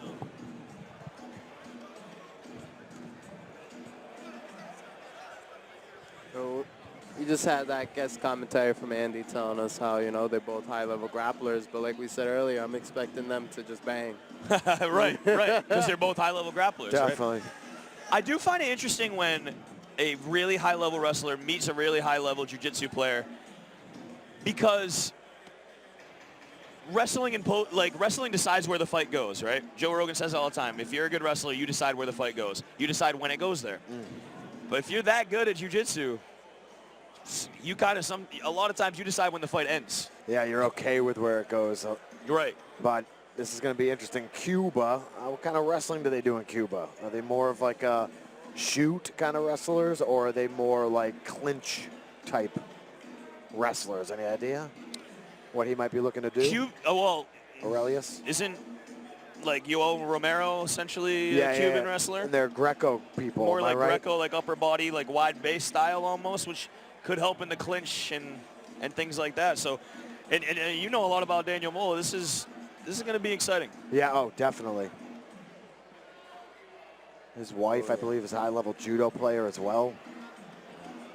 So he has influenced. I mean, there's probably going to be 450-ish pounds. Yeah. Just colliding in the middle. Post-rehydration? Oh, yeah. Post-rehydration. Like at full speed. Yes. And if this fight career doesn't go anywhere for either of them, which I think it will for both of them if they want it to, again, they could literally compete for like Mr. Olympia. Yeah. They are like studs. Brick shit houses, for lack of a better term. They are 205 local. You maybe think like, it'll be a little bit softer. Not the case for these two gentlemen. No. No, not at all. Both coming in. Respectful at the weigh-ins. Oh, yeah. Consummate professionals. They're both adults. They're both talented. They know they respect each other. They respect each other because no one wants to fight either of them. But like Andy just said. Two 205-pound high-level grapplers facing off and whatnot, even though they're not being intense, it's still intense because you know that they're both very dangerous. Looks like a little bit of a hold-up with entering the cage again, but a couple times there tonight. Yeah, we're just logistics. It's live entertainment, people. He has amateur gloves on, actually. Daniel Mola's like, nah, you can keep those on. Yeah, keep them on. Please. 8 ounces, slow him down a little bit.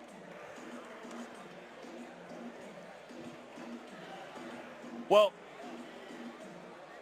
that's now 13 of 16 finishes, if I'm correct. That's impressive. Something like that, yeah. I'd almost be willing to bet that is going to be 14 out of 17. I just don't know who I'd bet it on. It's a coin flip, I think, here, right now. Oh, yeah. That is one half of the main event is now in the octagon, and here comes Daniel Mola. With his black belt around his shoulders to let everybody know he means business all the time. Very nice, humble guy outside of the cage, but not someone I personally would want to see inside. No. My time with the UFC gym, I rolled with him a couple of times, and I describe it as he just like threw me around like a pizza dough, basically. I mean, he just like went to his back butterfly guard and was just like bloop, bloop, just making a pizza with me. Just like playing with me, basically. He's an awesome guy.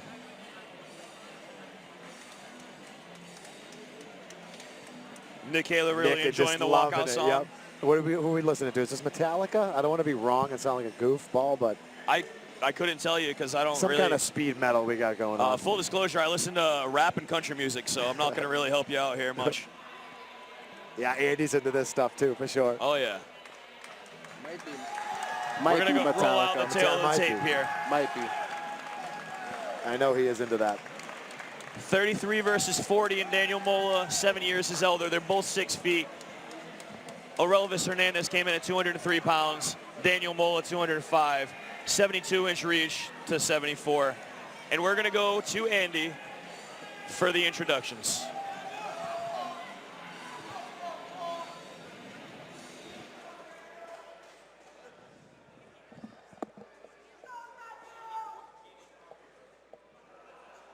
Ladies and gentlemen, our judges sitting cage side are ready. Our referee for this fight, Kevin McDonald, is ready. These two fighters are waiting for you. If you are ready for these two main eventers to put on a performance for you this afternoon, Plymouth, Massachusetts!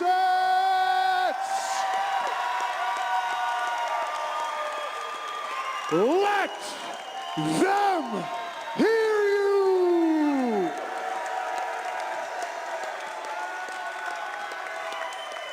Introducing first, standing in the red corner, Standing at 6 feet even, weighing in at 203 pounds, from Rochester, New York, by way of Ciego de Avila, Cuba.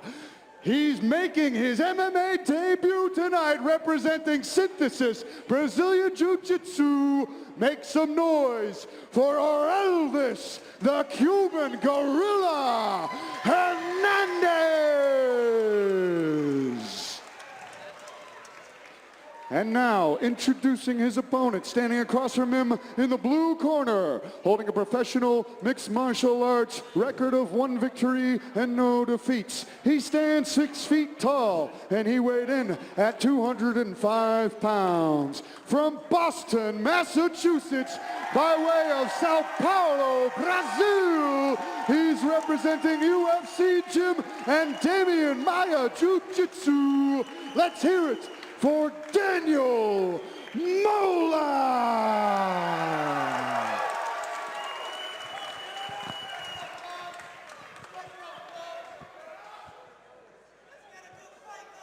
Here we go. Elvis in the red corner, black and gold shorts, red taped gloves.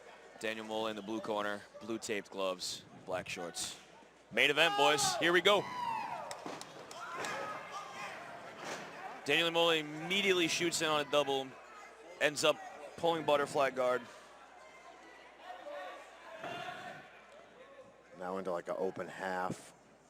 Aurelius stands up. Almost trying to invert, huh? Mm-hmm. He did for a moment.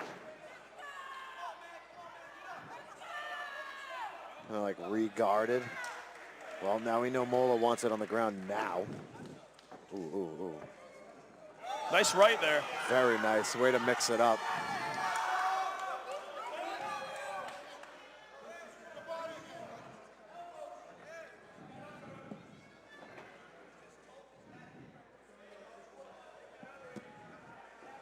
This is high-level stuff right here. This is next level. It's great grappling. Ooh, that right just misses. Just clubbing. Looking man. for a headlock. Ooh, big lift that knee. That knee did not look good for a second. Hey, it looked like it got out just in time, but gosh.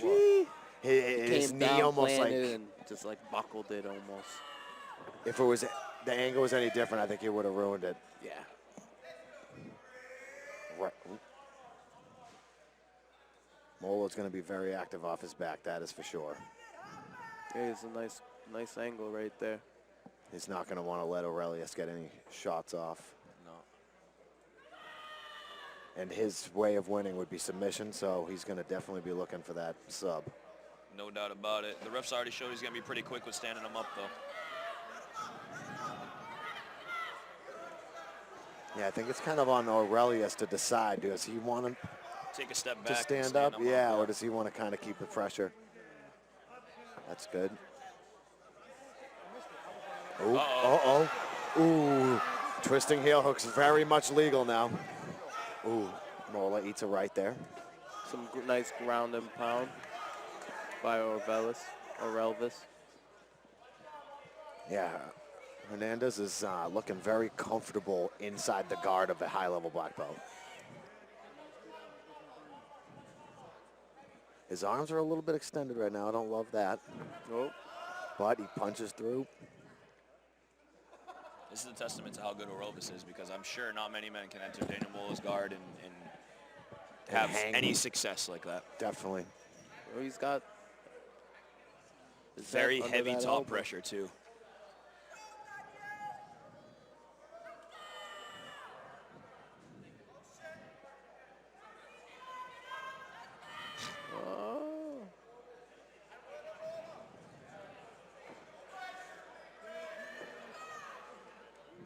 Daniel great with creating angles left and right on the bottom, too. Yeah, real great job staying on his side. Just waiting for an opening, but it's tough when your elbows are illegal because this is pro now, and it's tough when you're against a cage like that, though. He's going to have a hard time finding any offense from his back. Yeah, his right arm has to find an underhook or he's got to use that cage maybe. But he's so comfortable in his guard, he's not looking to walk up the cage at all. Doesn't appear that way at all, nope. It's going to be tough to submit Hernandez against the cage. Rush get up. Slipped back down. What happened? Standing him up. Did he poke him? Oh, there you go. Okay, okay.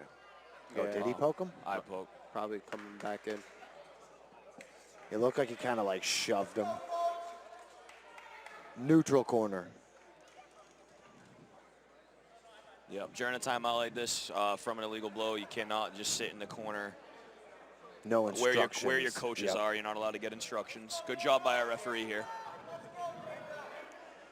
He is telling him to watch the poke. It didn't look like it went to the eye, but I guess it did. Oh, they're just going to start stealing. Ooh, Mola, man. Those are heavy shots. Aurelius right to the ground again. Right back where we were, yep. Looking for a Kimura maybe? Yeah, Set up a Mola Kimura? might have that arm isolated a bit, but nope. Deep half is dangerous in MMA, but if anybody can do it, it's Mola.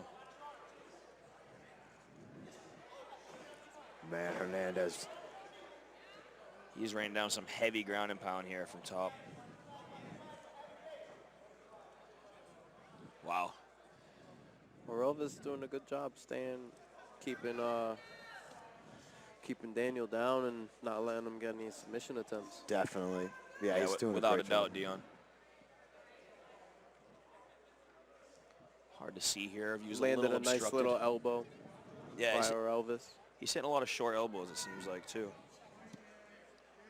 You can see, obviously, the difference in the grappling styles. Mola more willing to be on his back. And Hernandez really looking to stay on top. But like you were saying, though, Johnny, where he's at right now against the cage, it's not really helping. Definitely.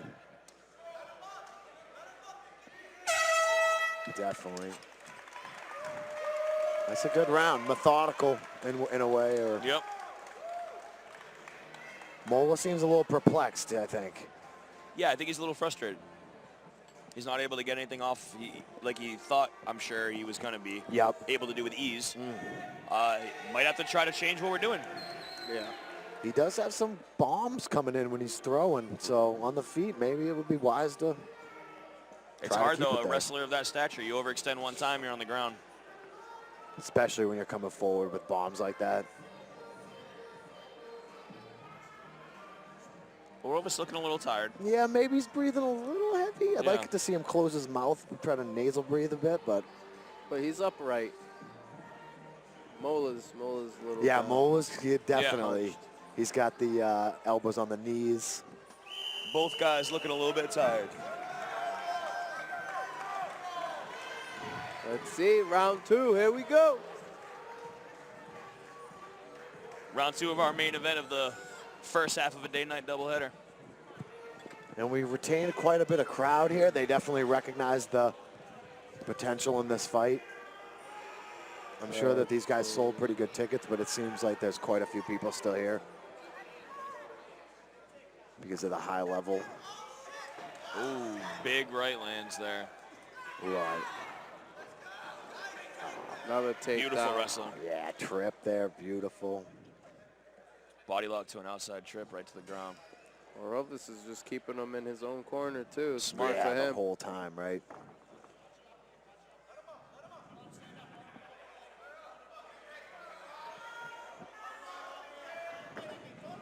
Oh, that was very nice. One little lapse of attention there, but Why did he jump no. on that? He goes for the back and slides off. You can tell that Hernandez, A little slippery. definitely a slippery guy. Not a lot of hair on that man.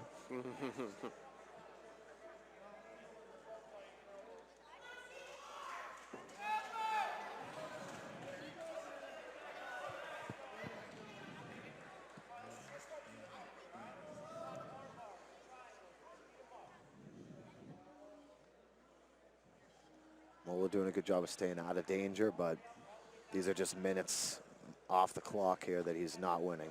Yep. Oh, he's trying to get to that flower. Trying to get He's that kind of got the flower. angle. He needs that pendulum. Hernandez just keeping so heavy. Yeah, And does he heavy have that top underhook pressure. over there? He has Left under the side. head, Yeah. Scoop under That's- that legging pendulum. And Oh, he might be able to get it. It looks like he wants to go, but you kind of got to open up to do it. And he's I think like you were saying, Elvis is doing a great job of just keeping pressure spread out. squashing. Yeah. He's got an arm lock. Ooh, up kick.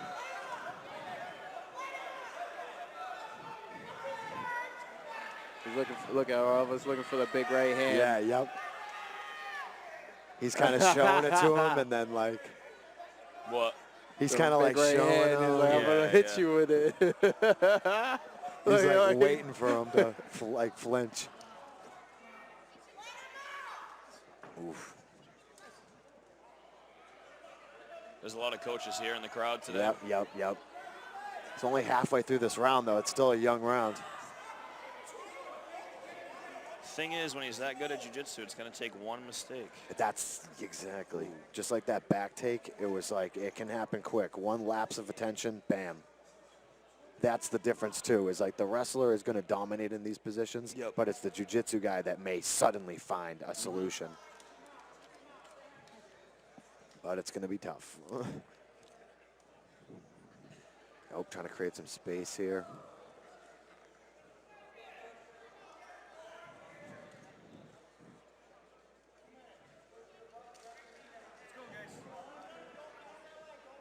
The referee wants some action. He's calling for them to keep moving.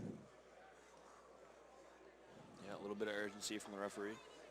Looks like Elvis is maybe looking for a head and arm choke kind of setup. Yeah, he's got to get that leg out after he gets the arm. It's going to be tough.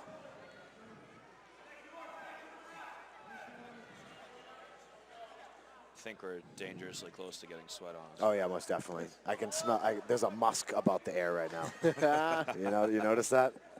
Yep. There's a lot of man right in front of us. Talk about meat grinding. These guys are two sides of beef. Well, now we have a minute left in this round. It's ticking off.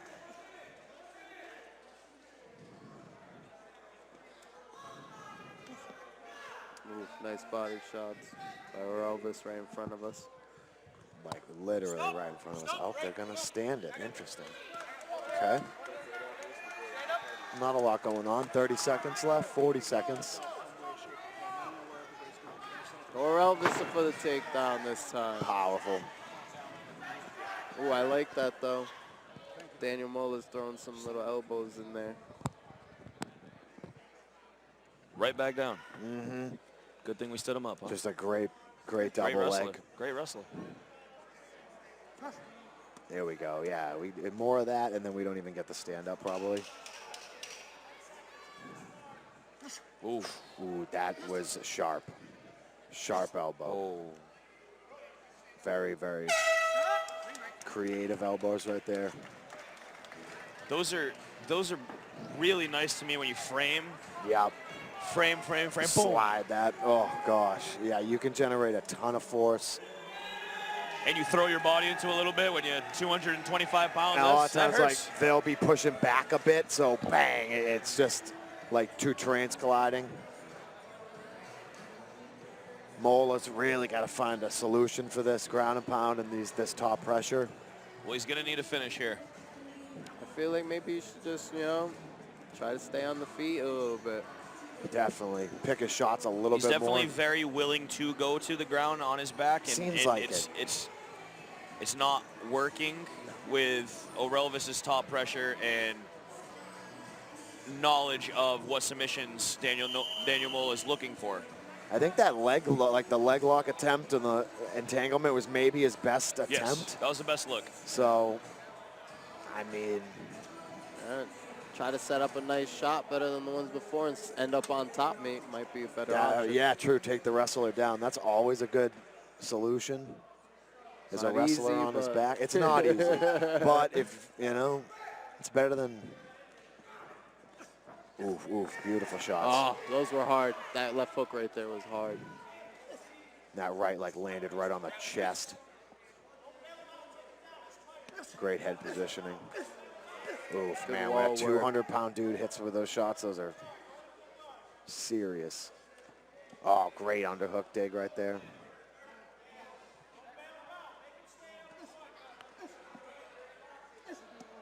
Elvis just working in that clinch. Just throwing those Looking nice like little uppercuts to the body, face. He's getting real comfortable. Now our cameraman's getting sprayed with sweat now.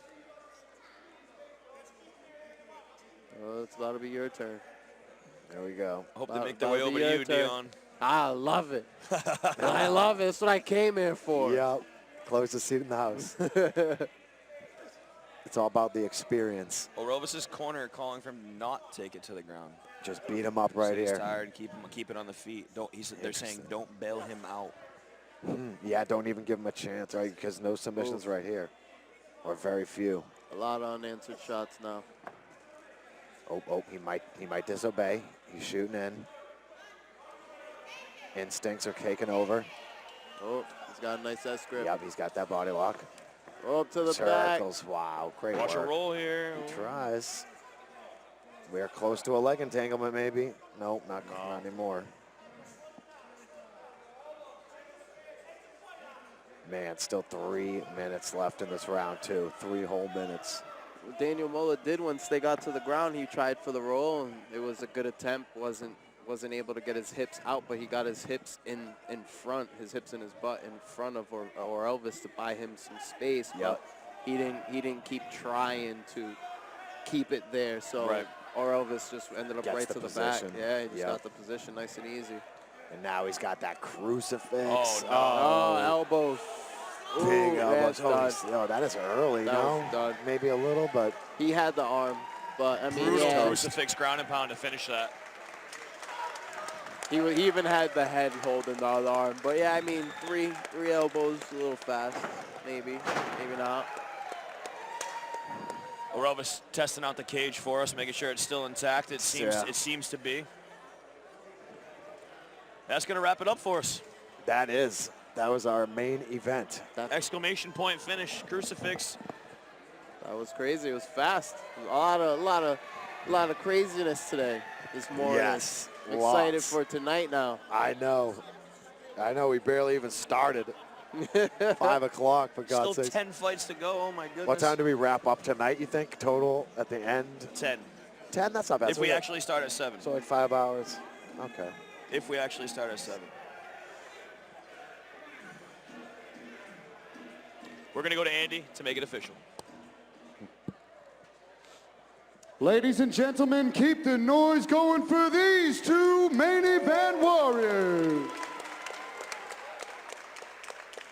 Referee Kevin McDonald has called a stop to this contest at 2 minutes 11 seconds of round number 3. Giving you your winner by submission due to strikes, Elvis, the Cuban Gorilla Hernandez. Submission due to strikes. Don't forget to join these fighters at the official matinee after party at Main Street Sports Bar and Grill. We'll see you here at 7 o'clock for the evening portion of the Cage Titans 58 day-night doubleheader. Thank you to all involved, all fighters, staff, and fans alike. See you here in a few hours. I don't have enough pull. Just barely enough. All right, man. So that's it. That was the Cage Titans Part 1. Part 1 day card for the day-night doubleheader. I mean, that topped it off at 14 out of 17 finishes. 17 fights, 14 finishes. Went to the judges' scorecards 3 times. It was insane, man. It was awesome. Everybody came out ready to work and show what they've been doing. Absolutely. I loved being here, doing what we got to do today. Best seat in the house. We got sweat on. No blood today, thankfully, but some amazing finishes. 85, 90% finish rate. Unbelievable. It just shows what these amateurs and pros are doing, you know. We are some of the most talented people in this country for sure in this region. So keep tuning in because we got more to come. No doubt about it. So if you're watching at home, Spectation Sports tonight, 7 p.m. start time. Our night card, all-pro, first time. You heard Johnny Campbell say it before, first time all-pro night card. All right, we got 3 new commentators in the booth for you. I believe it's Andy, Jay Perrin, and Kin Moy, I believe, which is stacked for you watching at home. 7 p.m., tune in, Spectation Sports. Glad to have called the fights for you guys. For Dion Rubio and Johnny Cupcakes Campbell, I'm Justin Simmons, and we are out.